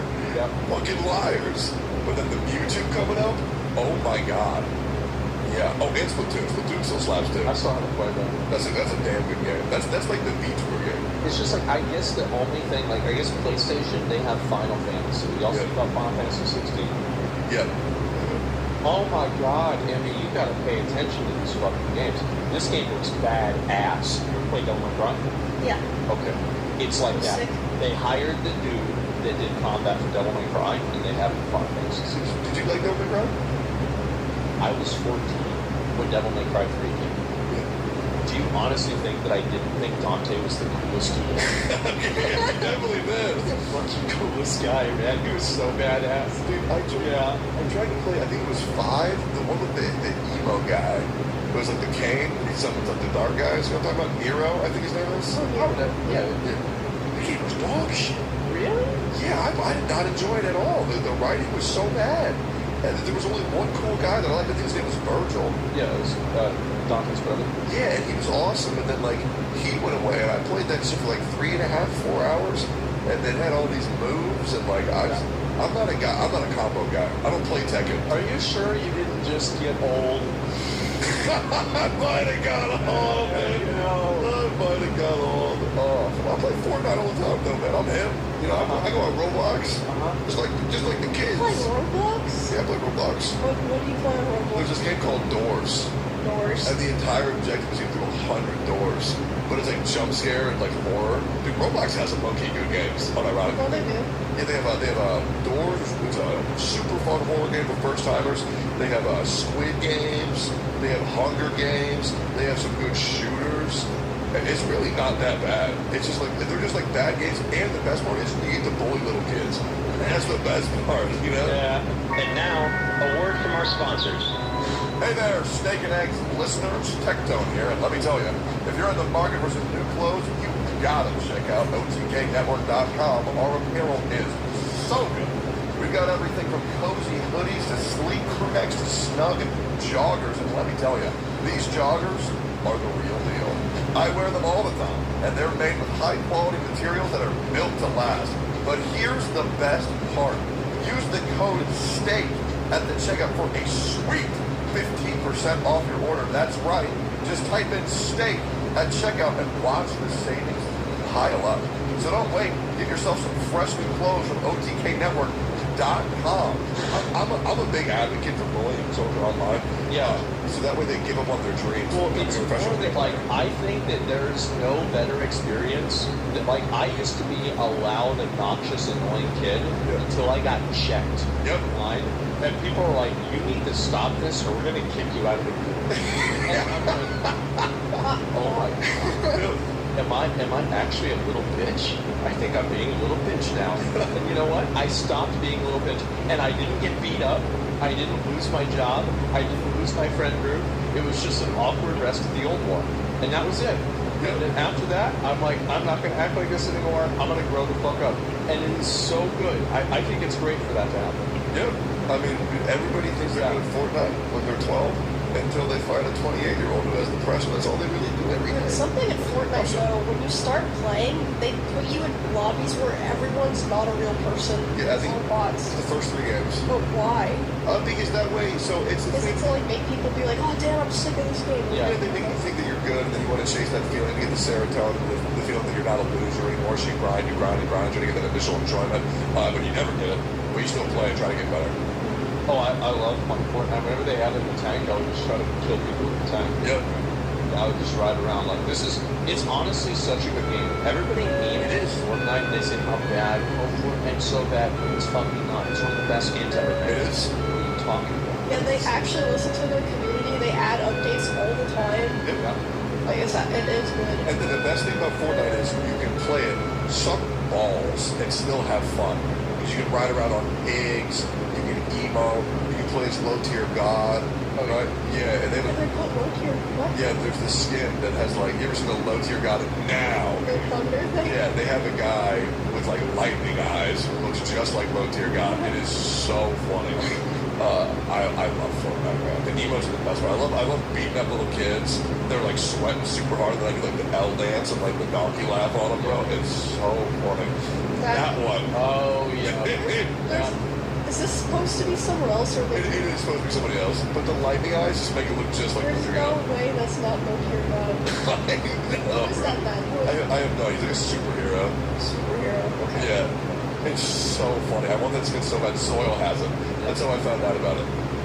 Maybe I should go back and play it. I've been playing this new old game. It's called Remnant. Maybe any of y'all played that? Remnant of the Ash? Oh, yeah, of the Ash. Yeah. It's so good. It's actually such a good game. And like usually, like the problem is like I played the game on hard mode, and there's 4 difficulties. Hard mode is the second difficulty, and I couldn't beat it. And so obviously I put it on even harder mode, and I'm like, okay, fine. I'm gonna beat my fucking head against this for like 3 hours, and I'm fighting these bosses that are just like, if you get hit once, you're fucking dead. There's 3 mobs, you can't kill them, they'll respawn, and you have to fight the boss who teleports. The boss is black, the room's black, it's a dark room. Fuck you. And it's like, there you go. And I sat there for hours, and I fucking played through that. I beat his ass. His name is Shroud, too. It's ironic. He's a fucking best. No, Remnant is sick, but it is hard as fuck. It's good. Like, that's you beat the whole thing? Yeah. Oh, okay. I will.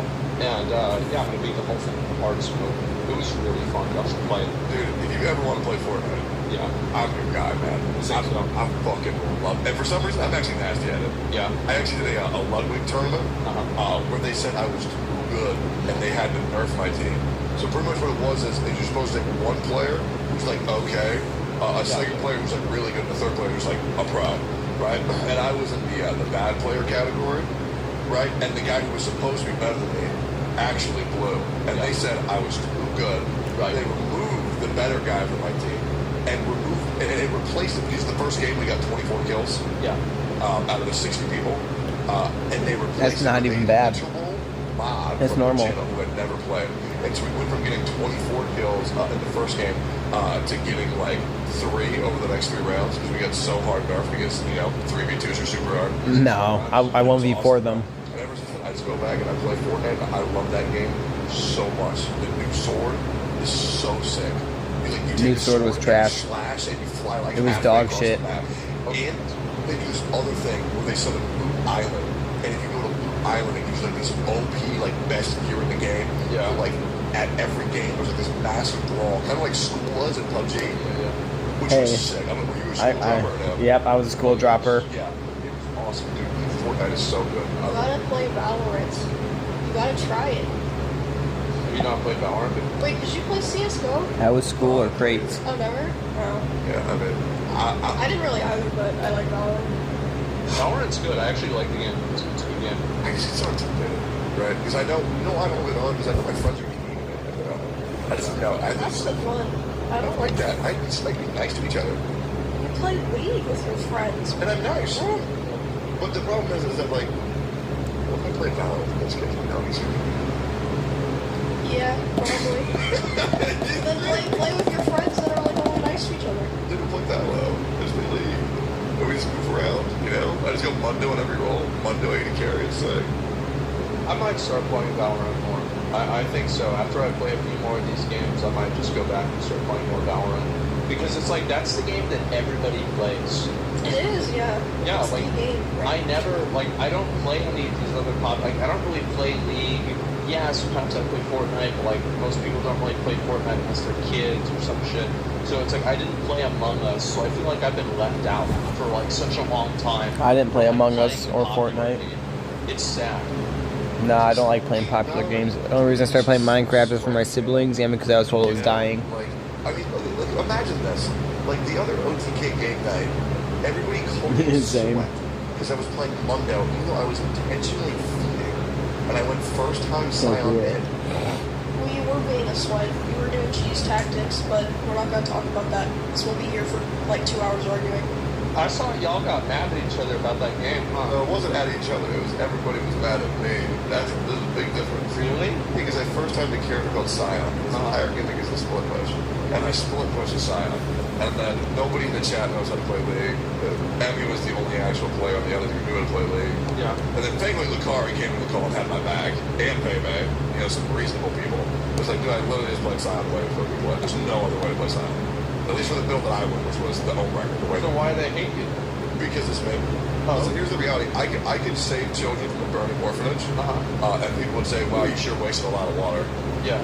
Right? Or like, I could donate $500,000 to like a earthquake charity. And people would say, yeah, but you probably caused the earthquakes anyways.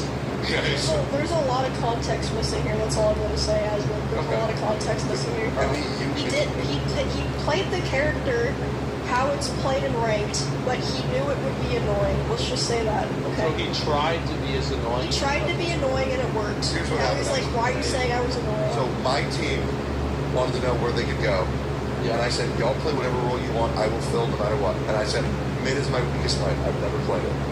And they said, okay, well, here's the problem. You have to play mid. And they say, well, you play mid. And I say, I play nobody. And then I think it was Strippin says, why don't you just play Scion, bro? And I say, okay, how do you play him? And then I just built a big stick. I don't know what it's called. There's a big stick that makes sure you can't screw with your team anymore. Yeah. What's it called? I don't know. There's a weapon that makes sure you can't group with your teammates. I know what you're talking about, but I don't remember. Yeah, I have no fucking idea. Yeah, and I built that, and then I just split pushed the whole game. That's it. I just like I've waited for 10 years for MOBAs to die. I hope they never die. I've waited, and it's like I never got in when I played Heroes of the Storm for just a little bit. Never played Dota, never played League, and I just can't fucking get away from it.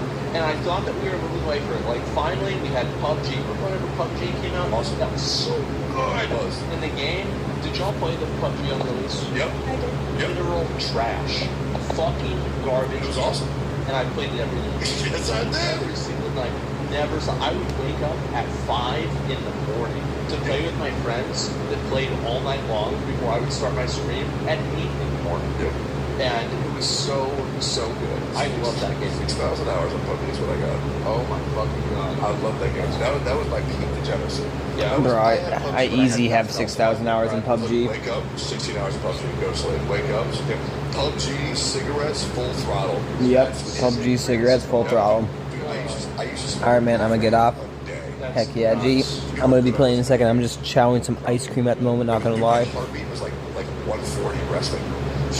Bro, I smoke 3 packs a day. I was in this zone, bro. But Dialed in. yeah, when I was doing PUBG, I think it was about a pack and a half a day. And the best thing was I lived with the 2 buddies who like I played with.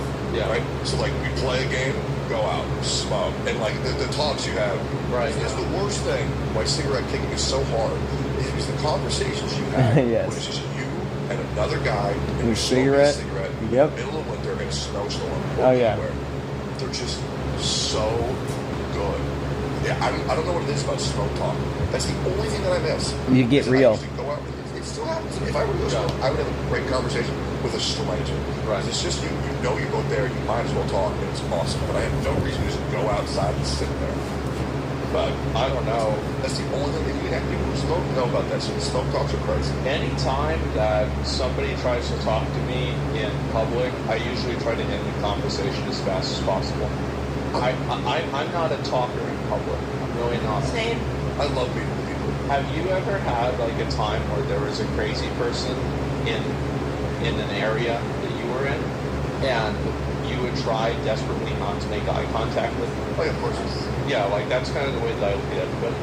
Oh, fuck. Yeah, I try not to because then somebody will come up, they'll be talking to me, they'll ask me a bunch of questions, then it's like, oh my god, like what is this? I'm just here to get a shirt, you know. Yeah.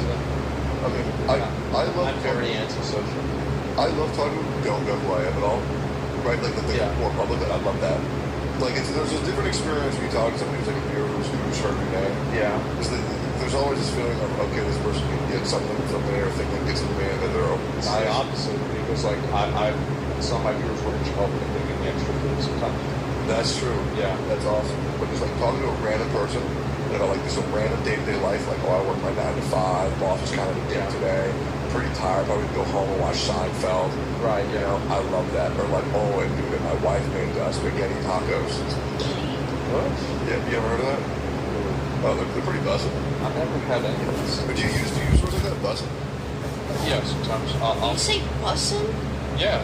I cannot do that at all. Well, I would say it ironically. Like, I don't know if I'd ever really say it, like, super seriously, but... Yeah, I say that's busting to make it ironic. Because I fuck it up on purpose. Oh, that's so bustin'. They're like, huh? Yeah, it's bustin'. Just to fuck with people, make them mad. But otherwise, nah. Yeah. I usually don't, not to my knowledge. But you do it ironically for so long, and it just becomes grand. Like, you use bustin' sometimes. Yeah. You want me to? Yeah. I don't know. Birdhouse busting. there's Diablo Flash should be busting. On a cat. We're not on a stag, no cat. There was. I didn't get it right. I go cat on a stag for real. Yeah. That's crazy, bro. Oh no. They forgot a for real on God in there. It's funny. Like, I have friends of mine that are like mommies, so I think they will get moderately annoyed at me whenever I use it in terms like that. Because I get annoyed. 30-year-old man who has a mortgage on his house, and I just said that, you know, fucking Taco Bell was busted. I love it. Like, you should fucking stop. Just stop this. You can grow up. So we're about an hour and 10 minutes in this episode. I just talk about some shit that nobody cares about. Yeah, okay. Bro, WrestleMania happened yesterday. It wasn't Logan Paul in it? He was. Was he good? Dude, Logan Paul, oh my god. I hate this guy so much. But yeah. This is old, and now Logan Paul, if I'm correct, didn't he just get his jaw broken yesterday? Yeah, dude, he is a natural born pro wrestler. Nah, he's a rigged pro wrestler. They suck. Okay, they taste horrible. But there was Logan Paul was wrestling Seth Rollins, and KSI was disguised as a Prime Energy drink bottle. He pulls off the mask, like, it was me the whole time. Throws Seth on a table. Logan Paul goes to, like, do a shooting star press on the table, but then Seth Rollins pulls KSI onto the table. Logan Paul's in the shooting star presses him. Seth throws him back in the ring, curb stomps his ass, put him down. Dude, oh my god. Logan Paul is such a good natural heel. There's this thing for wrestling fans. He's been doing that for 10 years. Yeah. He's there's a heel. There he is. Yep, there's KSI. There's Logan Paul. That's the video. It's so crazy. Watch this one. Seth pulls him in. Logan. Yeah. Bob. Oh my gosh, it's so fake, it hurts. I'm gonna fucking kill myself. I love the sport so much because people say, oh, it's fake, and it is, right? But it's more so scripted. Well, I mean, you jump off like that, it can only be so fake. Yep. Choreographed. Yeah. Like, there's this guy called Shane McMahon. Came back, and he's a 60-year-old washed up idiot. Yeah. I'm not a fan of the guy. He goes back as he wants to do his vanity appearance, get some clout, do a little match. Yeah. He wrestles for 5 seconds, and he tears his quad immediately. Okay? And so guess what happens? You're not going to believe it. Okay? Just try to think of a random person. Okay? Shane McMahon was going to wrestle this guy called The Miz. Okay? Miz knows Miz. Sure. Yeah, you know, the memes are actually crazy. Shane McMahon tries to beat him Miz, goes for a leapfrog over his opponent Miz. Miz then tears his quad. Here comes. Yep, and he's down. Yep. And so, guess who replaced him in this match? Fucking Snoop Dogg. Yeah, for sure, that makes sense. So Snoop Dogg improvises this match, hits Miz in the face like twice, okay, and then does the People's Elbow, which is Dwayne "The Rock" Johnson's signature move. Yeah. I can't watch this fake shit. It's hurting. Sorry, Tech, but I'm not a fucking fake person. Yep, because Rock goes around, I think, debuted somewhere in the 2000s, wrestled for a pretty good bit, became champion, then went to UFC. Like, I love Snoop Dogg, but I hate his. I won't even watch Snoop Dogg if he's fake wrestling. Fuck that shit. Then he went to UFC, the championship, came back, first match back, beat the shit out of John Cena. Okay, and now he comes back. Now he comes back and beats the shit out of whoever he wants. Yesterday was Momas. As of time of recording, it's probably like in 10 days we all seen it. But that match was hilarious. And the match that I went to watch, there was 2 of them, was Sami Zayn and Kevin Owens versus Usos and Cody Rhodes versus Roman Reigns. And Roman Reigns is kind of like the modern day Rock. He's actually the cousin of Wayne. Okay. He's like the current like big boss. Yeah. And those matches were crazy. But I fucking love wrestling though. It's IRL anime, bro. It's just for fun.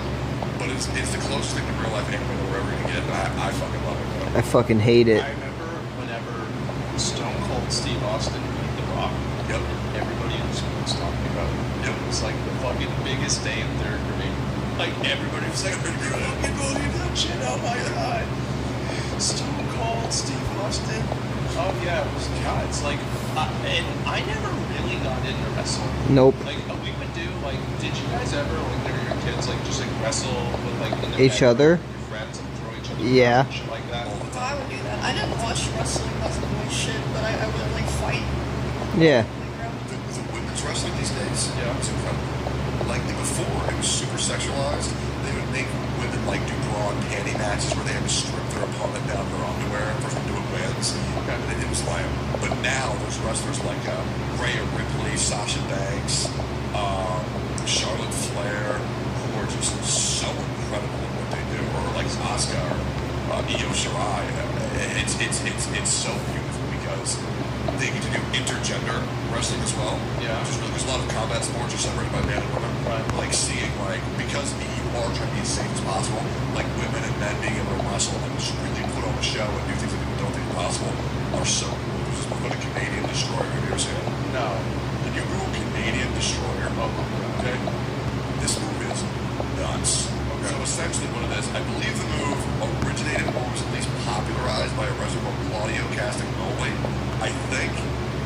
And essentially, you take a dude and he's like at a 90-degree angle. Yeah, and you're gonna throw him into your crotch, right? And then you're gonna grab him. This gay as fuck. Backflip and spike his ass. Is that not so fucking cool? How? Fuck that shit. Isn't that crazy? Fuck that shit. I would never do that. Dude, the oversells are so funny. Because people say that's AJ Styles, boy, I love that guy. People always say the wrestling thing, and it is. But it's Bro, like, you could say, like, the storylines are kind of scripted ahead of time. Yeah. But, like, I'm sorry, I don't care who's doing that shit to me. You're not doing that shit to me. Yeah. There's no shot. Like, oh my god. Yeah, I'm not letting you put my fucking head by your dick. Fuck that shit. Perfect. Yep. I'm bad. It's like playing League of Legends. Like when people know what they're doing, you get some cool results. But when people don't know what they're doing, it is dangerous and it's honestly very bad for your mental health. Well,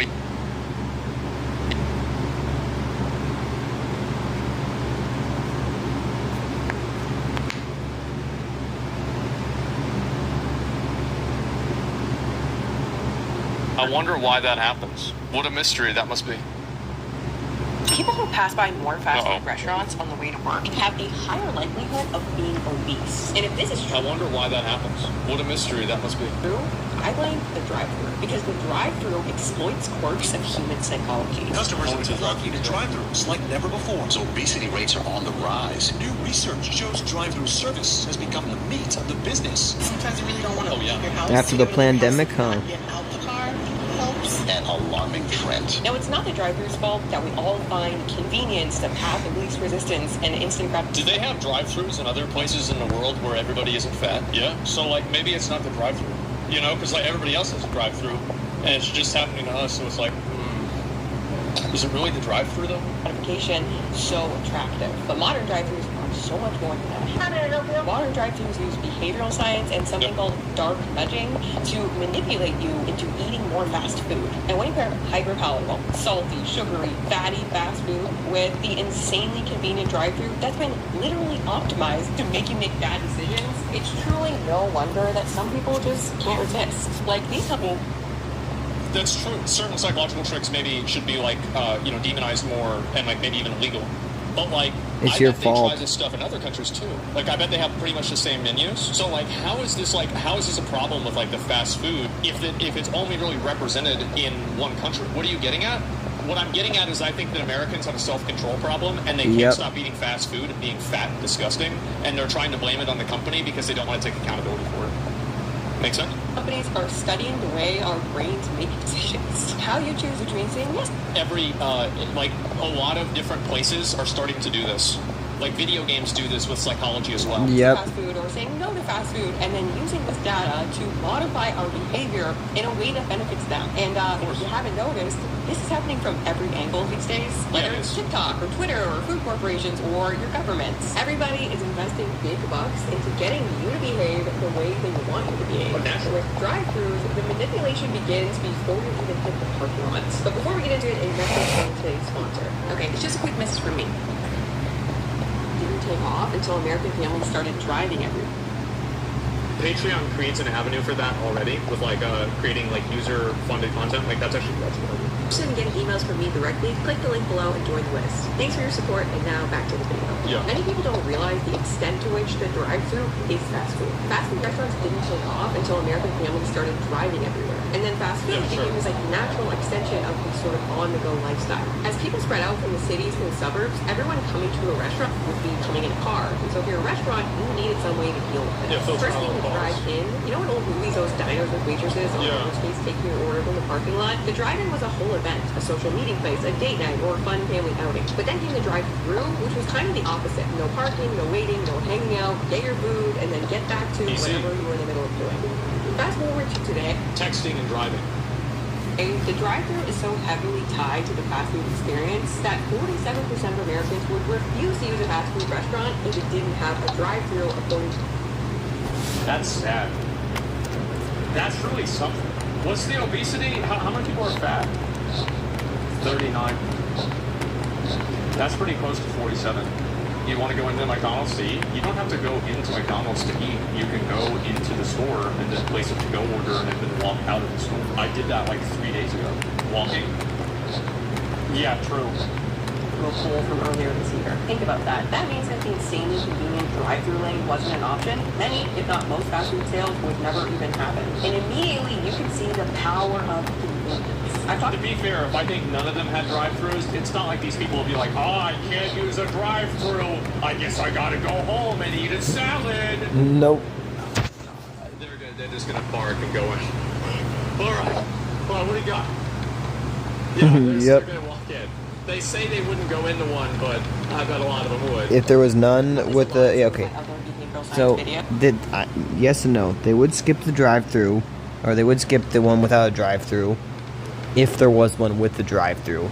If there was one without a drive-thru, or if every one of them didn't have a drive-thru, then yeah, they would be like, well, I guess I'm going in. Videos, but our rates are extremely Just because they're too fucking fat and lazy to get out of their vehicle. Back in the 1950s, when drive-thrus were originally invented, they were an instant hit. People immediately No shit. So much so that drive-thrus became this like cultural phenomenon at the time. Like, look Yeah, like my mom said back in the day, she used to with her friends. Like this is like back in like I guess the 60s or some shit. They would get together and they would pool together like $1 and they would go to Taco Bell or some shit. Maybe it was the 70s. They tried to turn it into a drive-thru. Yeah, 3,000 The BC. liquor store, the drive-thru laundromat, dairy store. These drive-thru dairy stores are so complete. Even I enjoy shopping there. The drive-thru real estate firm. Yep. Okay, this last one deserves a really close look. 1958 Ford drive-thru sale. Just look at the full map. Look at this. Look at the path. Like this looks like an absolute nightmare. Drive-thru. It does. Anyway, point being, we love the simple, insanely convenient. That looks like one of those things that you do in The Sims in order to kill the people in the city. Of not having to get out of our cars to do so. McDonald's website says that they waited until 1975 to open their first drive-thru, but they couldn't. When they finally did it, it boosted sales at that location by a full 40%. And today, McDonald's says that their drive-thrus account for a whopping 70% or more of their total U.S. revenue. And I gotta tell you, McDonald's drive-thrus are next fucking level. They have the best drive-thrus. Because, like, they have that double drive-thru shit where it's like you can go to one or the other, and then, like, they're like, oh, you want to order with Culver's has that too. You can do that. Like, it's actually so good. Ask yourself, well, why is Chick-fil-A? Yeah, Chick-fil-A does that too. The answer is the power of convenience. Yeah. I've talked about this before on my video about how convenient ruins breakfast, but essentially, it's not just that we're lazy, it's that our brains were wired to value convenient options. No, Behavioral you're lazy as But a fuck, big you part dumb of it is bitch. being lazy, though. So, like, Yeah. that's like a big part. It's Yeah. also being lazy. It's not just I think because we're also- lazy, you stupid fuck. It's because you're lazy. Stop trying to fucking always take the blame off of yourself, you stupid fucking bitch. Like, yeah, this makes sense. It does. But whenever you're Or off yourself and off the people, like, holy shit. People's brains are wired to do that they don't do. Exactly. You still gotta exercise self-control. is that if you want to make a behavior happen more often, make it easy. That's the true. more convenient it is for a behavior to occur, the more likely it is that the behavior will occur. And That's the original right. fast food It's that drive-thrus simple. of the 1950s kind of just accidentally stumbled upon this behavioral gold mine. They didn't realize at the time that their insane success was largely due to the fact that drive-thrus were appealing to our brain's biases. But today's drive-thrus are no accident. They are actively and intelligently exploiting these biases. Let's imagine the typical drive-thru situation. You're I driving. feel like everything in every form of marketing exploits biases and consumer behavior. I do. I think that the foundation of marketing and sales is exploitation of human psychology. In a way to make a person do something that they would not normally do. Because if they were already going to buy something, well, you wouldn't need to really market or sell it. Right along on your way home from work. Yep. You're hungry, you're tired, you're feeling a little stressed from the rush hour drive, and you're anxious to finally get home and wind down from a long day. Unbeknownst to you, at that exact moment, you are the perfect, unsuspecting victim for the drive-thru. Why? Because all of these characteristics are risk factors for impulsive behavior. You know what the biggest risk factor for impulsive behavior is? Being a A retard. lack of self-control. Mm-hmm. That's the biggest one. A lack of self-control. Somebody can't control themselves. Somebody doesn't know how to act. That's called being a bitch. Yep. And cocaine? Yeah, there's that too. The brain makes decisions in basically two different ways. Either rationally and thoughtfully, or impulsively and mindlessly. Something called System 1 and System 2 thinking. So I think that for me personally, I plan out going so today, I will plan out, I am going to go to McDonald's after I go to my appointment, and I will sometimes plan out fast food restaurants I'm going to go to before I even get out of bed. And sometimes I might even plan them a day in advance, so I have it to look forward to. There's been a while since there's been like a nasty story about me. I'll give you a new one. I used to throw up in my own mouth in the morning with acid reflux, and the fast food that I couldn't taste was the place that I would go to that day. you buy something on impulse, it means that you did so without any prior plan or intentions to do so. And, importantly, without rationally considering that choice. All of a sudden, you're overcome with this desire or impulse to take action, to seize that instant gratification. And before you know it, you did this, There it is. behaving impulsively. And if you're thinking, that's totally me, I really gotta stop doing that, you are not the only Why one. don't you just stop doing it? It's not like Ronald McDonald puts his fucking clown hand on your car and he goes, okay, you're gonna come right over here. All right, give me your money. If they could, they would. Apparently, 58% of trips to limited service restaurants, aka drive-thrus, are already impulsive to begin with. I took this stat from a website called QSR Magazine. They're tactical decisions. Written for fast food franchisees and drive-thru operators. Quick serve restaurant. And it's full of tips on how to turn your drive-thru into the money-making machine it could be. Anyway, why is this important? Well, because when a behavior is impulsive, it's really hard to control. Because it's not a conscious... Well, I guess you just have to go to every single McDonald's then. I guess from now on, anytime I see a McDonald's, I'm going to have to go there. And if I see a Taco Bell after I see the McDonald's, I'm going to have to go there too. Because I can't, it's hard to control. I can't do it. I have to eat the food. Rational choice, it's instead an automatic, mindless reaction to the environment. And you behaving automatically and mindlessly is the main goal of a dark nudge. If you've never heard the term dark nudge before, I should probably explain like a regular nudge first. The definition of a nudge is dumb bitch is just trying to play the victim. Behavior toward a desired Stupid ass action. victim card again. So every single type of marketing. Yes. Signage. Yeah, like I said, this bitch is just trying to make it a victim thing again. Like, don't get me wrong, I will agree that there is a psychological level of manipulation that goes into it or whatever. But as Asmongold saying, it's self-control, you dumb bitch. That subtly like everything, down a specific path or guides you to a specific choice. A dark nudge, on the other hand, is more aggressive. It exploits your cognitive biases. And your boyfriend telling you he thinks that you should go to a specific restaurant is probably a dark nudge too, huh? In order to change your behavior against your just because he knows you guys don't have the money to spend on the expensive restaurant you want to go to. That's a dark nudge right there. Where it goes 69, 109, this much, and then 17. That's an example. We just got dark nudged. There's a lot of them. They're everywhere. Exactly what's happening when corporations are trying to get you hooked on their products by any means necessary. Many drive-thru restaurants have been completely redesigned with the goal of activating your more impulsive side in mind. I learned from QSR that the drive-thru is first divided into zones. And each zone is optimized to influence your decision-making. The entry zone is all about making it as easy as possible for your car to make it from the street to the drive-thru. And fast food companies do this by literally mapping out your parking lot experience and then placing signage and arrows at any potential confusion points. I mean, we could talk and make jokes about how it's like, it's like a slaughterhouse for cows, which McDonald's kind of is in a way, right? But the truth is that wouldn't any logical person do that in any situation in which you wanted to direct a person to go to your business? Mm-hmm. It's yellow paint. It is. It's yellow paint. Yeah. Bring back hardcore drive-thrus with no hints, no tips. You just have to talk to all the different trash cans in the parking lot until you find the one that has a radio on it. It might seem small, but the point is to remove any possible friction from your journey to their cash. Which is the exact thing that you should do whenever you're doing any business and selling any product whatsoever. This is what you do. That's how it works. Register. Because friction is another behavioral science principle. And this principle says that any friction at all will cause... I'll give you an example of her doing it. So whenever you start your video out with an advertisement, the friction of getting the people to watch your video is lower. So what a lot of content creators like her do is they add an ad into the first few minutes of the video, so that way the person is already invested and they continue watching even though they have the ad, because at the beginning they're not invested, so it's easier for them to bounce off of the video. So removing friction is something that's done in every facet of life, and it's also done in every avenue of business. Less of a behavior to occur on average. As you get closer to the drive-thru window, you enter the pre-order zone. These days, a lot of fast food companies are switching to dual-lane drive-thrus. Dual-wheel drive-thrus. These are so fucking good. Like Chick-fil-A does this, McDonald's does this. But yes. They're like the two main places that do it.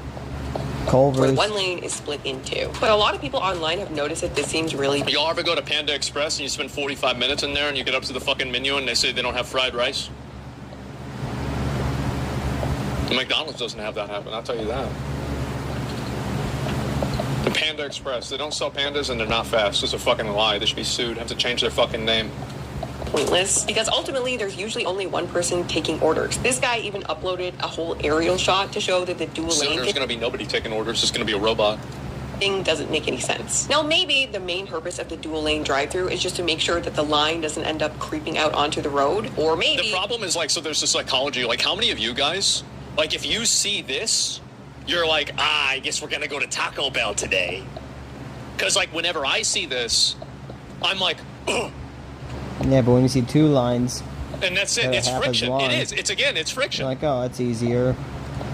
It's another psychology trick meant to make the line appear shorter than it really is. One Psychology Today article even called it the... And I also want to say that it actually is faster.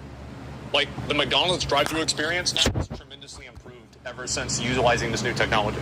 Like, I have been to McDonald's over 1,000 times. At least 1,000. Maybe for you, but not here. So, yeah, okay, so he's something like that. Like, I'll tell you, like, I have been at a McDonald's drive-thru.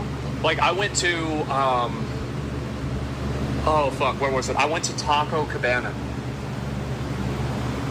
Oh, fuck. There was one person in front of me, and it took longer than it would take for me to go through a McDonald's drive-thru twice.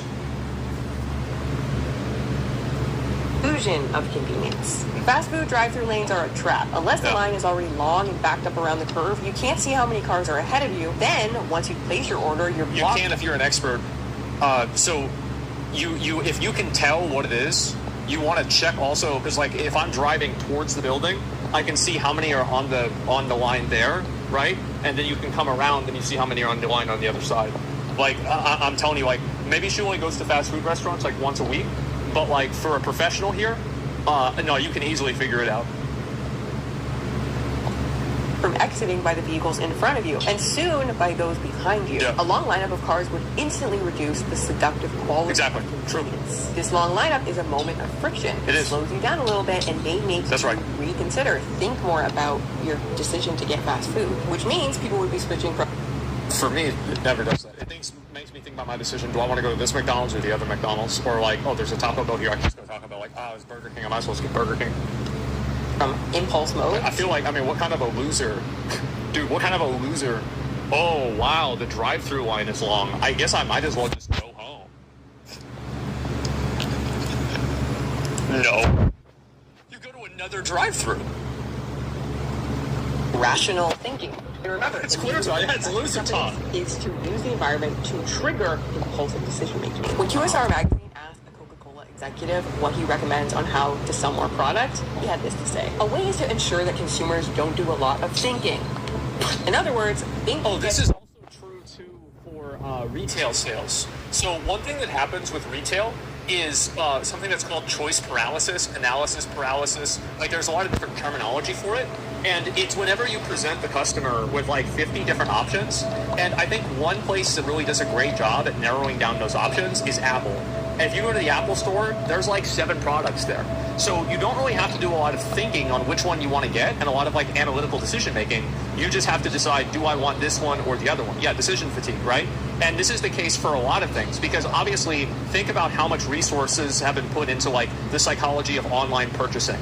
And like, I know this for at least like selling merchandise, is that sometimes it's better to only sell a few items, because if you have 50 items in like a merchandise sale, people might not buy anything. But if you only have 6, then it's easier for them to look and weigh their options against each other. Because whenever you have 50 items, the person always has in the back of their mind, oh my God, maybe I'm buying the wrong thing. But if there's only 6 things, it's easier to make that decision. In the way of their convenience model. So next time you see a dual lane drive-thru, just know that it's basically just a trick to lure you further into their zone. This is fake. There's one thing I would disagree with on this. This is fake. Nope, not true. The dual-wheel drive-thrus are way fucking better.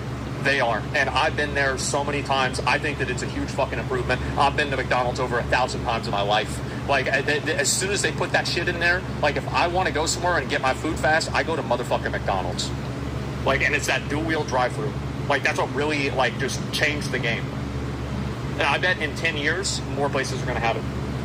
So now that you're fully committed to your decision to eat fast food, being that you're trapped by the cars in front of you and behind you, fast food places utilize the pre-order zone to persuade you to buy more stuff. The strategy here is usually the drive-through signage to alert you to new or novel items. This is for... Y'all ever see, like, a really old person pull up to one of those and be like, yeah, can I get,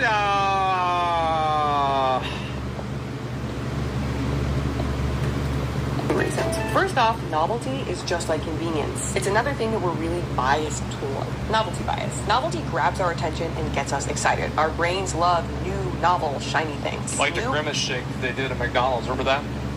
Interesting different options trigger dopamine. So while you might ignore an advertisement for a boring hamburger you're already aware the chain sells, you are much more likely to pay attention to a new fun item you've never seen there before, which is like remember whenever the Baconator came out? That was a big deal. Why this past year, McDonald's released a new McFlurry pretty well every other month. Right now we have the Trick or Treat McFlurry. That's crazy. She had the same example that I did, yeah. The Trick or Treat one. Wait, should I go and get one of these? Maybe I should do. I should do more food reviews. I remember there was this girl talking to me about Squishmallows, and I thought for the whole time that they were just like, I thought it was just like another word for boobs. It's the same as boba tea. I thought boba was just somebody stupid misspelling booba. I didn't learn that it was a real thing for like a year. Before that, the Squishmallow McFlurry, the caramel popcorn McFlurry, the strawberry shortcake McFlurry, and caramel popcorn. It sounds fucking disgusting. And ice cream.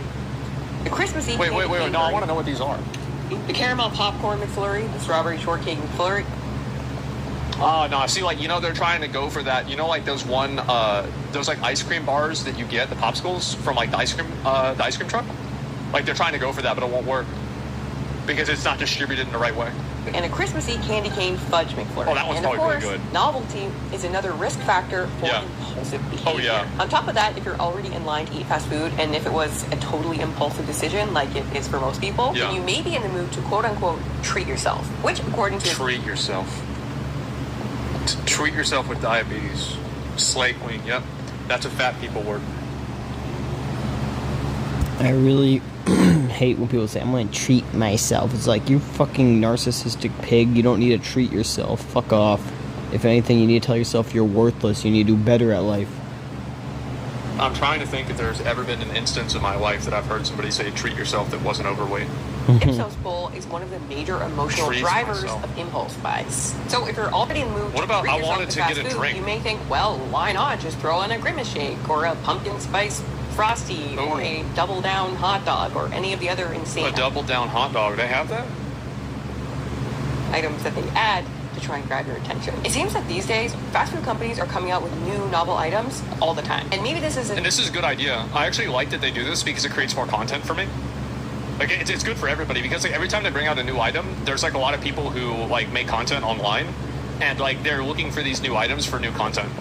So like it's like a symbiotic relationship where like they get advertising for these new bullshit products without even needing to pay money for them just by the fact that they're novelties. It's actually a really smart decision for them to do.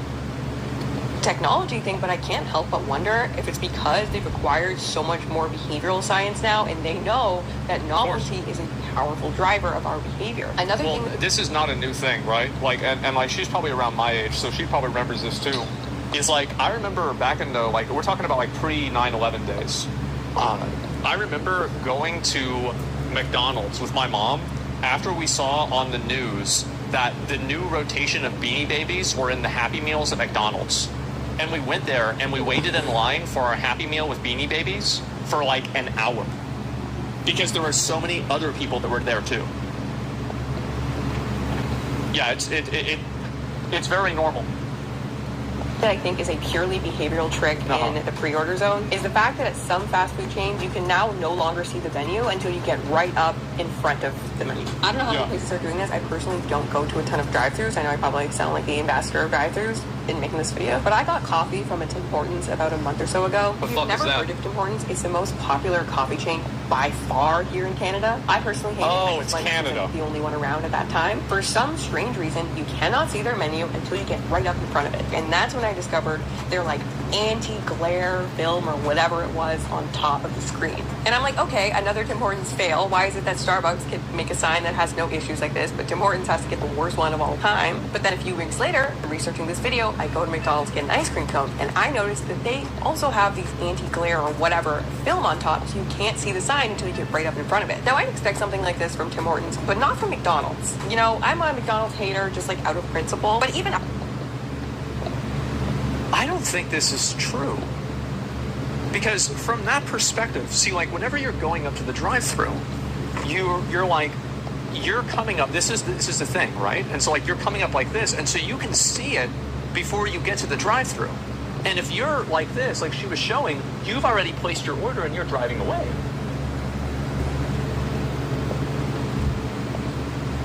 So, I don't know, like, I'm not sure, like, unless that there's, like, they stated this. It's true where I live. Let's be real, who needs a fucking menu at McDonald's anyways? Well, I do. I don't know. I'm not convinced this is a psychological trick, because I think that it would also increase the amount of time that it would take for people to order, and it would probably make the service worse. And I don't think that they would take that risk. And so that's the reason why I'm not convinced, just by, you know, a couple of coincidences. Respect what they do and respect their business to some degree, because they are truly masterful at what they do. So, like, I go to McDonald's about 5 times a week. What the fuck?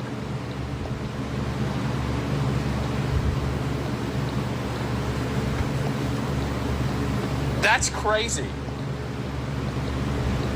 Wow. People that are running and making decisions with McDonald's are fucking geniuses. And I'm not even kidding you. It is insane. He's right.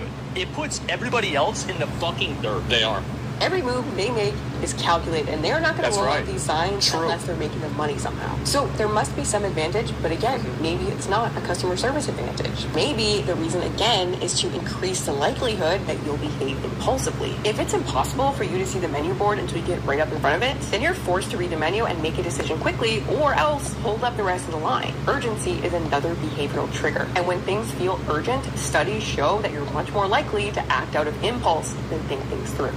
I don't know if that's true or not. I'd have to see more evidence of that, because I think you can also make a lot of arguments about how it's a bad decision too. It's true? You think it's true? I don't know. Like, I don't think that, like, just because you can't see the menu from a certain angle doesn't necessarily mean that it's like some kind of crazy psychological trick to make you buy things at that exact point. I think that if more companies start doing this, because, like, this is what we have, right, for, like, a lot of my McDonald's, is that there's actually 2 menus.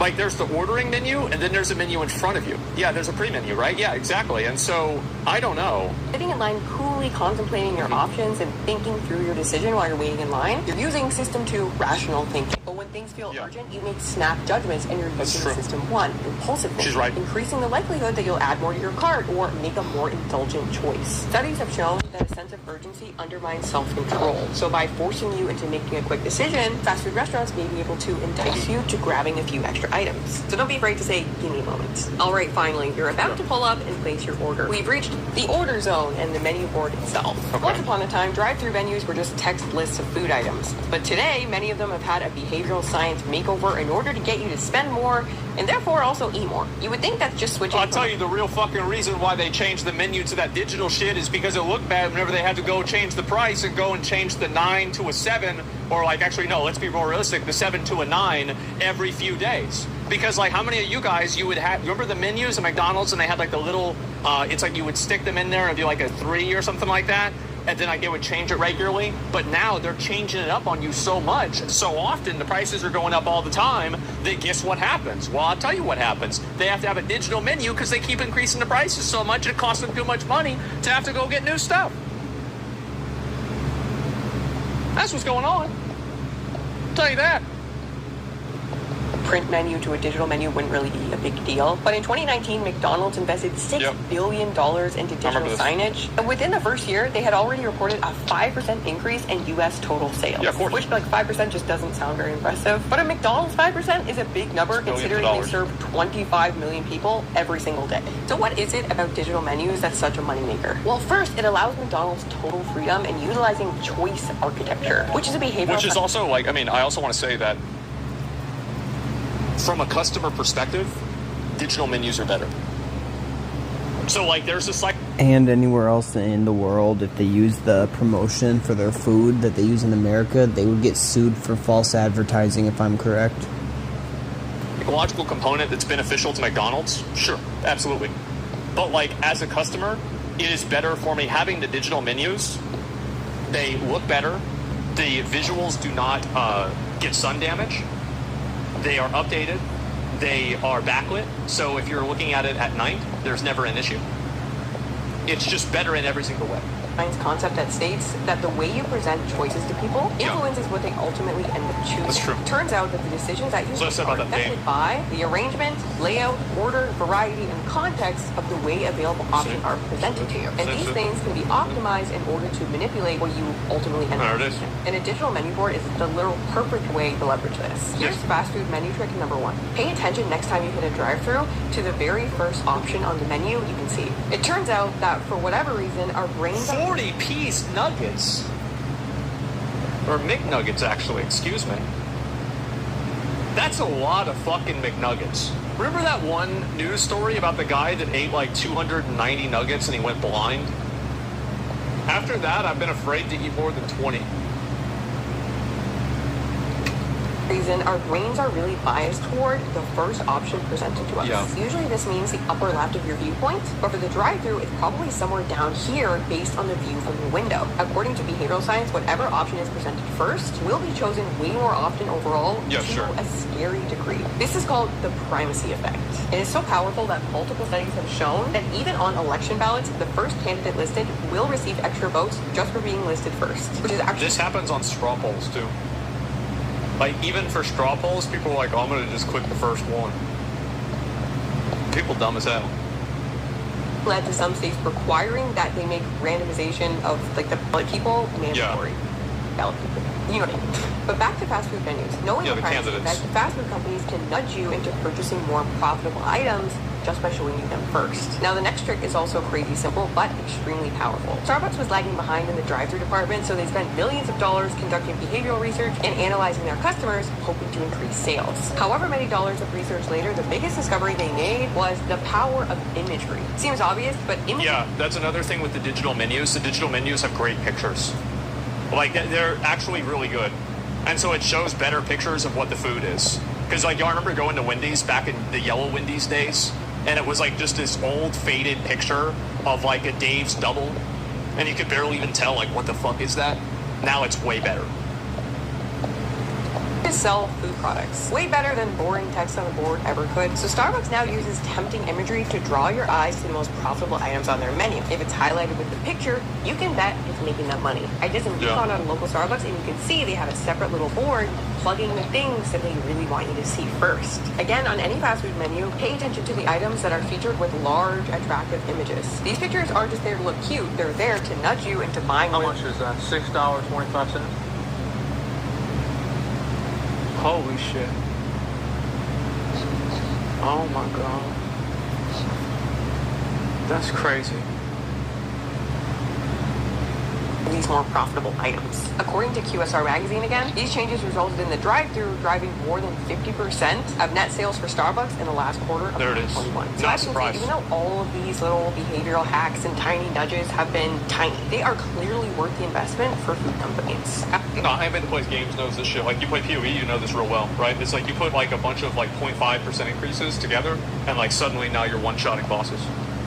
Like 1%'s add up a lot. I also feel like we can't leave this section without mentioning the original fast food menu hack, the combo meal. Oh yeah. Originally invented by Burger Chef in the early 60s, the first combo meal was called the Triple Threat. Look at the price. Coca-Cola is like, was that 15 cents? French fries is 23 cents. Hamburger is 23 cents. Double cheeseburger is 52 cents. That's... what the fuck? The $1 menu, yeah. It included a burger, fries, and a drink for just 45 cents. Now, unfortunately for Burger Chef, McDonald's, Wendy's, Burger King, and the rest of them were able to run with their idea to the point that even though Burger Chef is now long gone, the combo meal lives on and has actually become synonymous with fast food. And you can have, like, there's, like, chimera combos now, right? Because, like, you have, like, for example, Wendy's had, like, the 4 for $4 deal. So, like, you can make your own combo meal. They've even, like, evolved it farther. Go to a fast food restaurant these days, you're probably ordering a combo meal, and if you're like most people, you don't even consider doing anything other than that. By combining these three things, fast food chains have made the burger fry drink grouping the default option. The upsell is now the main thing that everyone buys without even considering whether or not they're thirsty or whether or not they really wanted fries with that. Defaulting is another bias. Good night, I don't know. fake nostalgia. Like, I definitely would go and do that. Peace, Like, my G. Sleep well. I had no problem. Like, I would just get the. Like, I remember there were sometimes like I would literally go. There would be two fast food restaurants next to each other, and I knew all the prices, everything, right? I would go through one drive-through and order some things, and then go to the other drive-through and order the other things, so I could min-max the amount of food that I got for the money. Most popular behavioral nudges employed by people and businesses trying to change your behavior. Yeah. The default effect states that people tend to opt for or remain with the default choice even in the face of better options. The combo meal is a big example, but probably the most common one used by businesses is pre-ticking boxes for you. They make the opt-in the default, knowing that you're unlikely to opt out. The way these behavioral science techniques work is I do feel like that should probably be like illegal, like especially for things whenever you consent to things. It's like assumed consent, right? I feel like assumed consent is a bad thing. Yeah, it's like, oh, I sexually assaulted you and raped you, but it's okay because look, on this box you said that I could, theoretically come and rape you whenever I wanted to, and then it wouldn't be rape because you consented. And it's like, no, I never signed that. Yeah, but you agreed to it by just, by not agreeing, by just existing. It's like, no, that's illegal. So why the fuck isn't this illegal then either? Especially whenever you're talking about like privacy and like your data and your like information. Yep.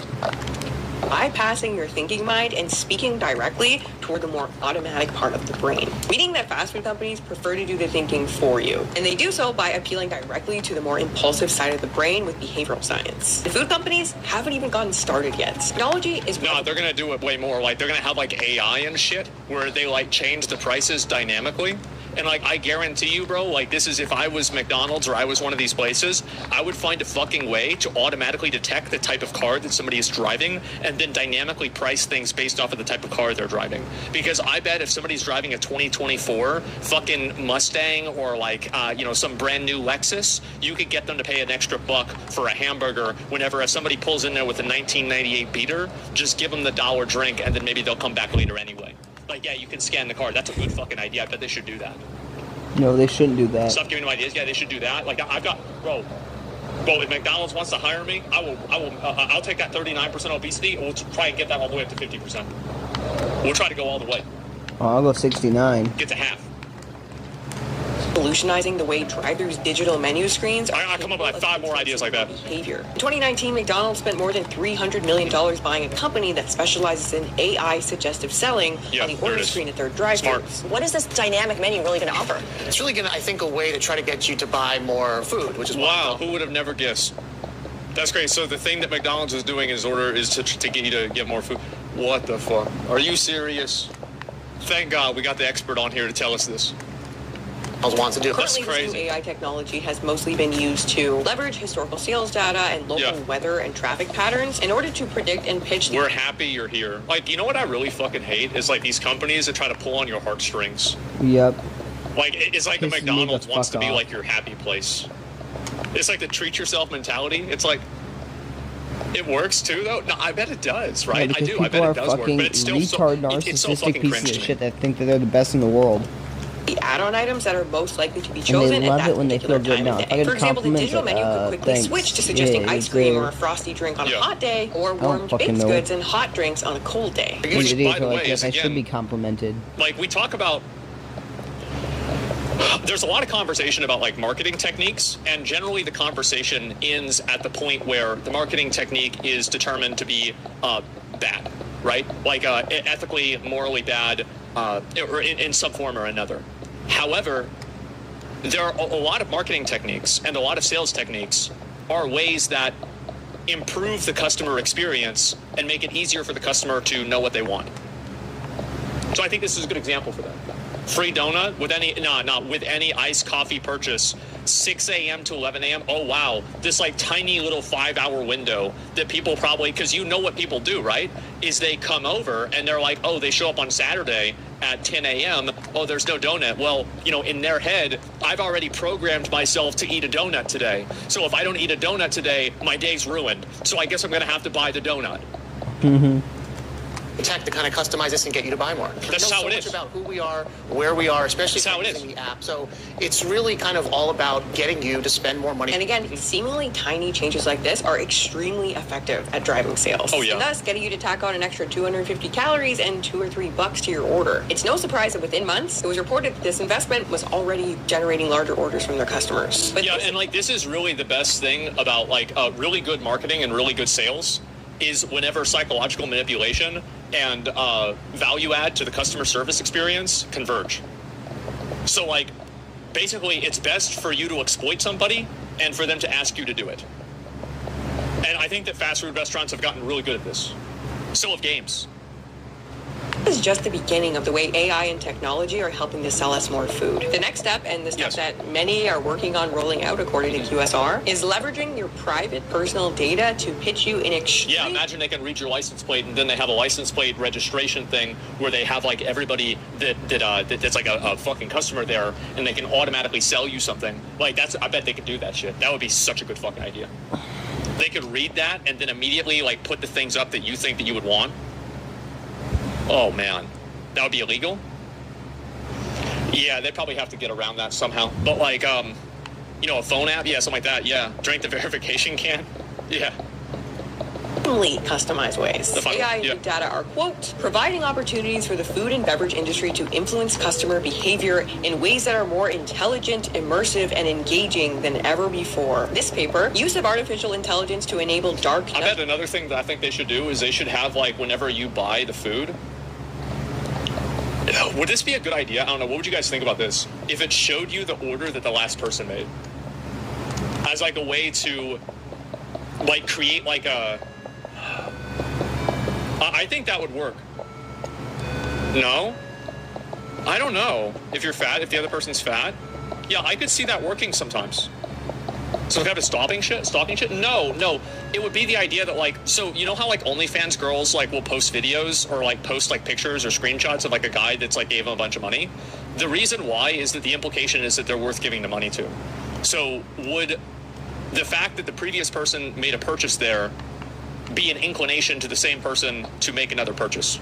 I don't know. I bet there's some way you could do that that would be a good idea. It's by transnational food and beverage top 5 biggest orders, yeah, something like that. Yeah, I bet that would documents work. Claims that according to internal documents, leading global food and beverage companies have been using AI to influence consumer behavior since as early as 2014. And some of their methods include... Of course, everybody talks about, AI is new. There's all types of algorithms and shit like that people have been figuring out for a long time. Of course. How? Because the way that AI is described now, AI is used as a term... what's another term that's AI? Algorithms? Where it becomes an umbrella term for so many different things that NPC, deep learning, machine learning, yeah, there's that. Probiotic is probably another one. Algorithmic, random generation, blockchain. Yeah, a lot of these words are used, and they become these buzzwords. People hear this, oh, wow, that's the word for the things that are new and that are special. That's what happens. Facial recognition, social listening, and license plate profiling. Multiple fast food restaurants are currently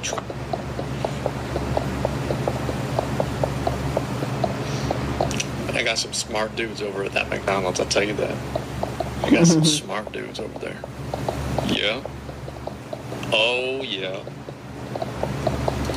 Trialing cameras in the lot that will read your license plate as you pull into the drive-thru. This is called automatic license plate recognition, or ALPR. This technology will allow McDonald's to serve you totally customized. They have this, by the way, cops have this too, obviously. So, if you are playing hide and seek, you want to make sure the cop never pulls out in front of you, or behind you, because that's where they get you.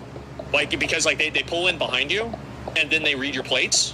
And so, like, always, anytime that you're somewhere, make sure that you see who's going to pull in behind you and that it's not a cop, so they don't read your plates. It's AI-based food recommendations based on your license plate number. They'll be able to use data about your previous purchase information to help sell you additional items that you didn't intend on buying. In the future, the menu you see will be completely unique to you and your unique preferences, using your previous purchase data and so much more. Here's how they'll use your fucking, like, a biometric data.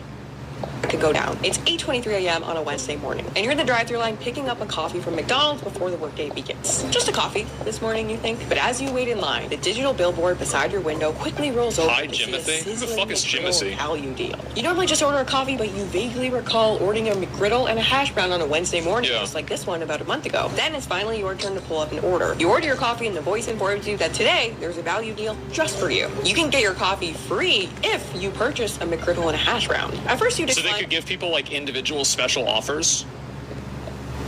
I wonder, like, for me, like, that would be really cool if they had that in a way, because remember back, like, the old library, like, punch cards, where it's like, you know, if you buy 10 slushies, you get the 11th one free or something like that, or like a sticker book.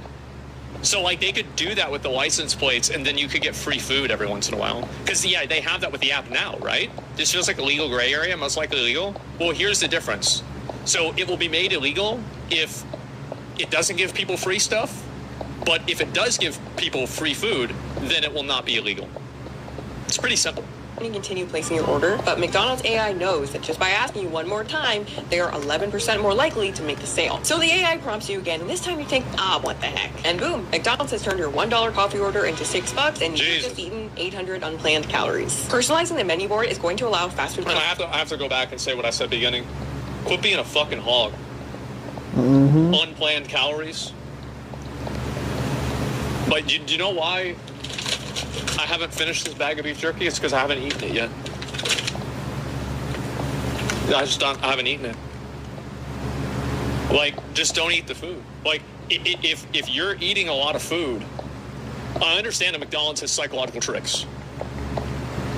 And, like, some of those might need to be regulated. But just stop eating. Because every single person, every single day, exercises a tremendous amount of self-control. Because for every McDonald's that they go to, they don't go to the Taco Bell. They don't go to the Dunkin' Donuts. They don't go to the Wendy's. Or they go to one of those instead. So every single time that a person sees an advertisement, it's not like mind control, where I have to buy it, I need it, I have to go there right now. That's not how it works. The truth is that if you buy something like this, you are already exercising discretion even inside of your purchase decision.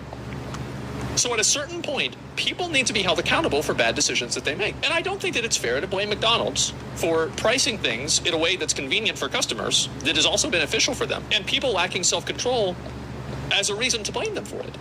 This is a personal choice that you make as an individual. It's not their fault. You're witless. Yeah, exactly. Like, yeah, it's like at a certain point, like, how many guardrails and protections do we need to put up in society for people that don't have any self-control to avoid them ruining their own lives? Because, like, to me, like, I think that it's important to make sure that, like, you have rules for bad actors.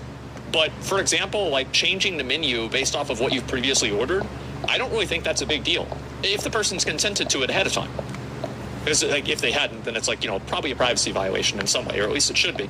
So what's really the problem here? So I just think that people need to exercise a lot more of their own free will. I don't know if I agree, because I look alike. That would make sense for other obese people. I know it doesn't. Well, like, there's never a time where Ronald McDonald grabs your car and puts your car in the drive-thru. You drive your car over there. You're taking your car and you're putting your car in the drive-thru. So what is the problem here? Just don't do it. I think that we have a huge problem in our culture with people skirting personal accountability. I think that people are clamoring, clawing, trying their best to figure out some way that they can displace personal responsibility onto some other actor other than themselves because of their own personal lack of self-control. And I think that it's becoming a big problem. Companies so much precision and marketing to people. Rather than guessing at the add-ons that you're most likely to buy like they do now, fast food companies will be able to use data about you to pitch things that you specifically are most likely to buy, making it much, much more likely that you will increase. And this is, of course, how Amazon works. This is how everything works. That's why you have cookies in like browsers, is so they can recommend things to you that they think that you would like. Fast food is just one element of that. Org size. Now, the license plate thing is one way to store and track your personal data, but it's really only the tip of the iceberg. The future of the drive-thru is dystopian if we all don't learn to act less impulsively. Or that's drive-thrus. See, that's fucking exactly. Learn to act less impulsively. That's the fucking solution right there. Stop eating so much fucking food. That's an option too. Because the future of the drive-thru and fast food in general is the apps. You can tell this by how hard they're working to get you to download them. McDonald's has them taking up prime real estate all over their menus and ad campaigns, which indicates that the app is extremely valuable to them. There was this one time I was at Taco Cabana and this guy came up to me and he wanted my receipt so he could put my receipt information into his app so he could get closer in order to get the next free taco. And he spent 10 minutes after that talking to me about how good the app is for Taco Cabana and how much free stuff he got with it. I think they should pay him. And then after he got done talking to me about that, he pulled up his YouTube channel, and it was a YouTube channel about the Earth being flat. And we had a conversation about flat Earth for a good, 20, 30 minutes or so. These fast food apps pack a lot into them, but their main purpose is to find creative ways of extracting and exploiting your personal data as well as location. But I'm not even fully sure what the full potential of these apps are. But let's just say that the future for the fast food the full potential is increasing that 39% obesity to half. That's the potential. Like, they want to get people to eat more food. So if you know that's the goal, then it's pretty easy to work backwards from that. It's data mining too. Yeah, it's also data mining. Oh, Entity got banned? With this new invasive tool in their arsenal. The app could literally be its own entire video, so we'll leave that for another time. But as we've seen, dark nudges are simple, tiny tweaks to your environment that alter your behavior in predictable ways. And each one of these individual nudges on their own are not really a big deal. Each one of them stands to only modestly affect your behavior. Certain nudges are more effective than others, and certain nudges may even backfire and not work at all on you. But like I've had that happen where, like, if I see something and it's annoying to me, like a pop-up, I'm like now more against it than I would have been naturally. It takes me from neutral and it makes me aggressive or hostile. With drive-thrus, it's a laid out plan. You're being manipulated before you even hit the lots. And fast food companies are not the only people using behavioral science to get you to behave in a way that undermines your best interests. We live in unprecedented times where the entire world and its algorithms... Everybody does that, including her, including me, including everyone. Behavioral science is just simply a manifestation of people learning how to sell. Like, this is a very simple thing. It's nothing that's actually... Like, if you look at it on a fundamental level, it's something that everybody engages with constantly. It's kind of like, so you ever hear about like what's called like code switching?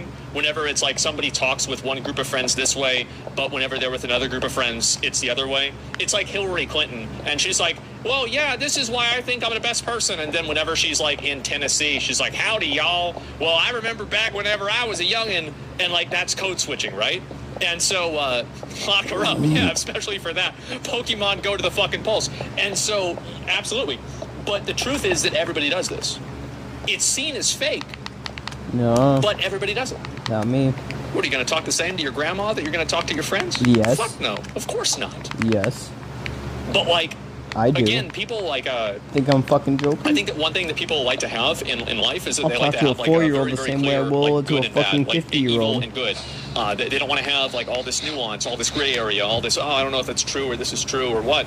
And I think because of that, what ends up happening is that people try to push so far towards the simplicity of like these like dualities, like these invisible dualities. Are trying to also... Yes, exactly. Corporations are trying to exploit the mindless... Yeah, you think the Kia boys talk to their parents the same way they talk to Andrew? Fuck no. And its algorithms are trying to alter your behavior. Corporations are trying to exploit the mindless What the impulsive hell? parts of us to get us to eat more, scroll... How the fuck is my phone at 5%?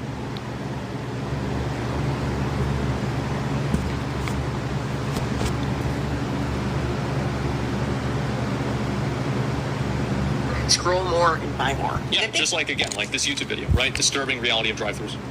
Like, I don't know if you guys know this, but like my channel like, we have used clickbait before. I'm not saying that we use it all the time. There would be some people who would say that, but I will say that we have used it before in the past.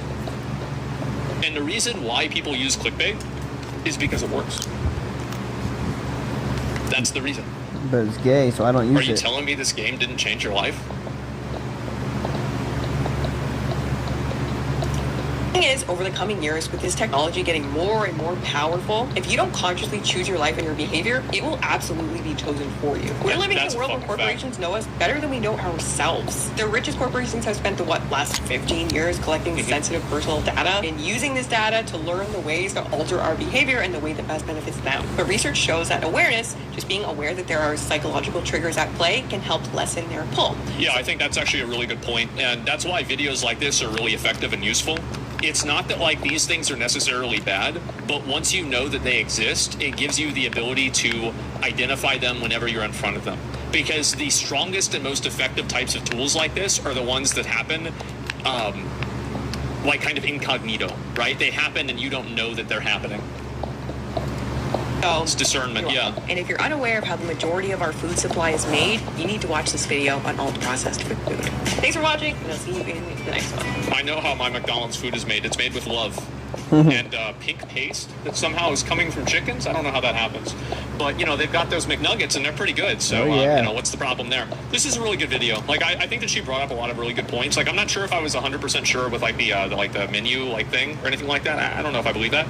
But everything else, I think, and even including that, like, it's important to be skeptical even with that. So even if it's not true, it's important to think about it as if maybe it could be, you know, and not rule it out. I think videos like this are really important because more and more people are, like, you're seeing the psychology of this become more and more refined. And that's why, for example, like, how many of you guys have played a gacha game before? And, yeah, how many people here don't have any self-respect? But how many people have played a gacha game before? And you can open up the menu, and you've never seen this game before in your life, but you can immediately tell exactly what everything is. Yeah.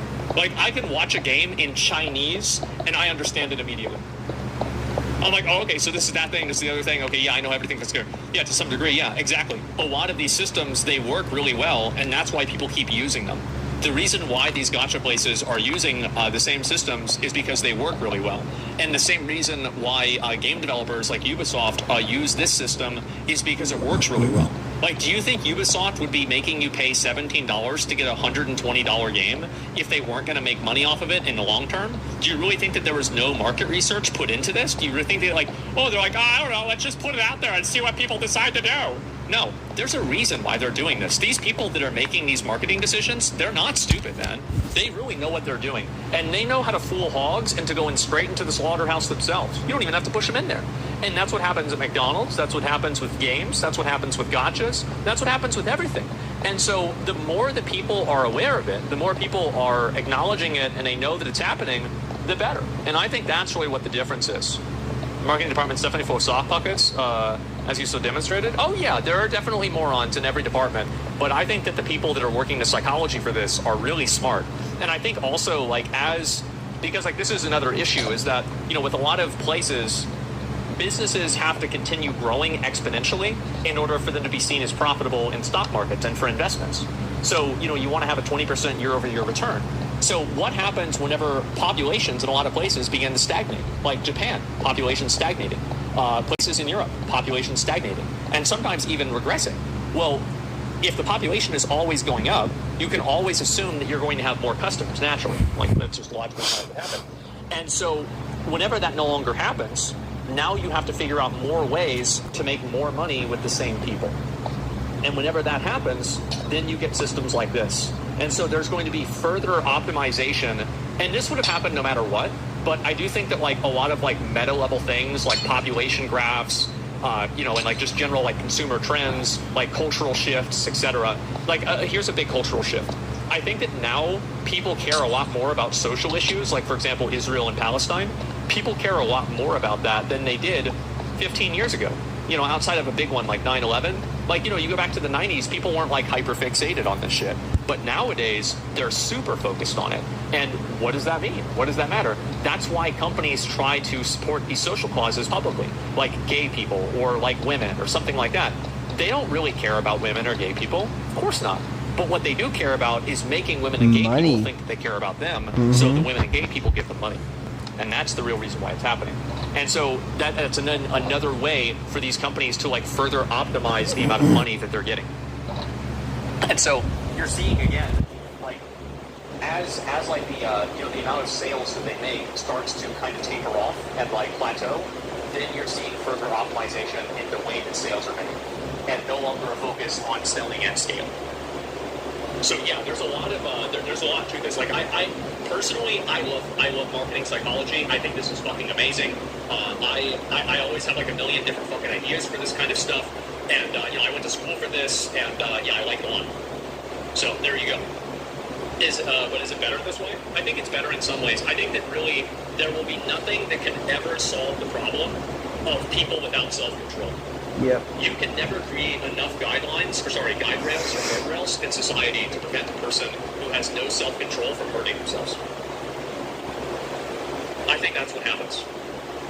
Unfortunately true. Yes, somebody can only take accountability for themselves. I'll make you guys a video. We can make sure to give a like. This is a great fucking video. Like, I've never watched her channel before. Apparently she's Team Mine. But don't.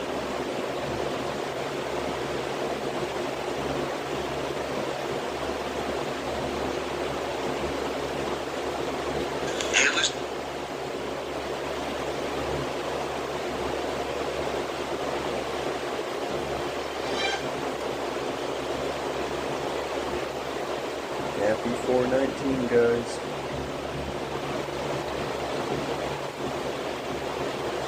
And she gave birth to her firstborn son and wrapped him in swaddling clothes and laid him in a manger because there was no place for them in the inn. Luke 2:7.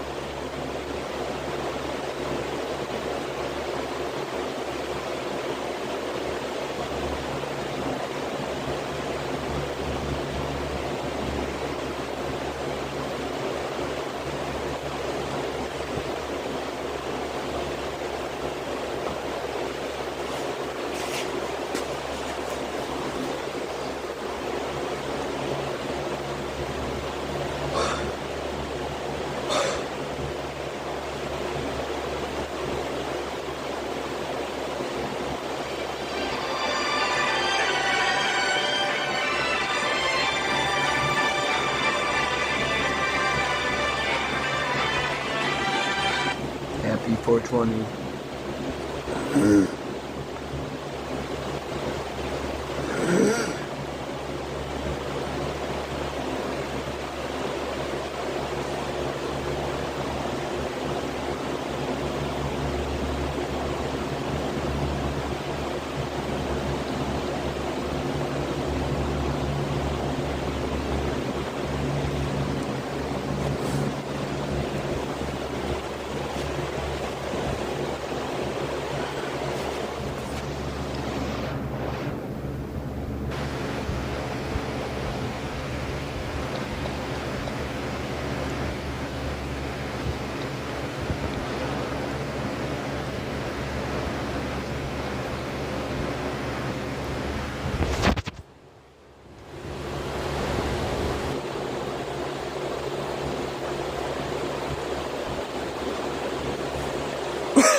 guys. I'll be back in a little bit.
Fuck, guys, I didn't even think of that, but I'm probably gonna have to end the stream. I mean, I don't need to, but I'm gonna end the stream right now-ish, guys, because it is day 40, aka feast day. Days played 40-39, but real day 40-40. Happy feast day, guys.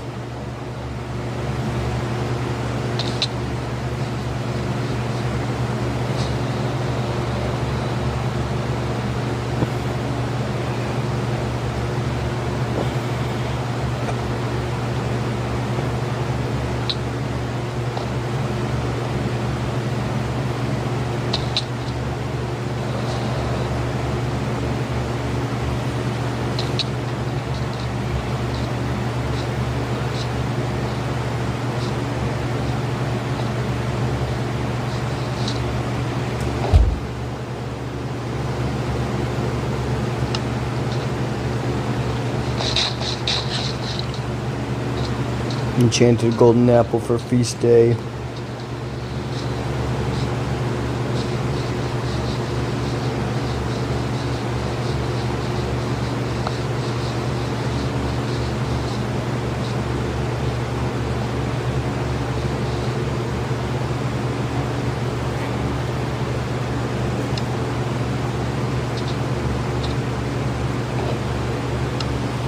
Alright, so I do hope you all enjoyed and hope you're all having a great day. This is a little 7.5 hour stream, nothing big or major. But yeah, so we're going to end it. So yeah, again, hope you all enjoyed and peace out everyone. See ya.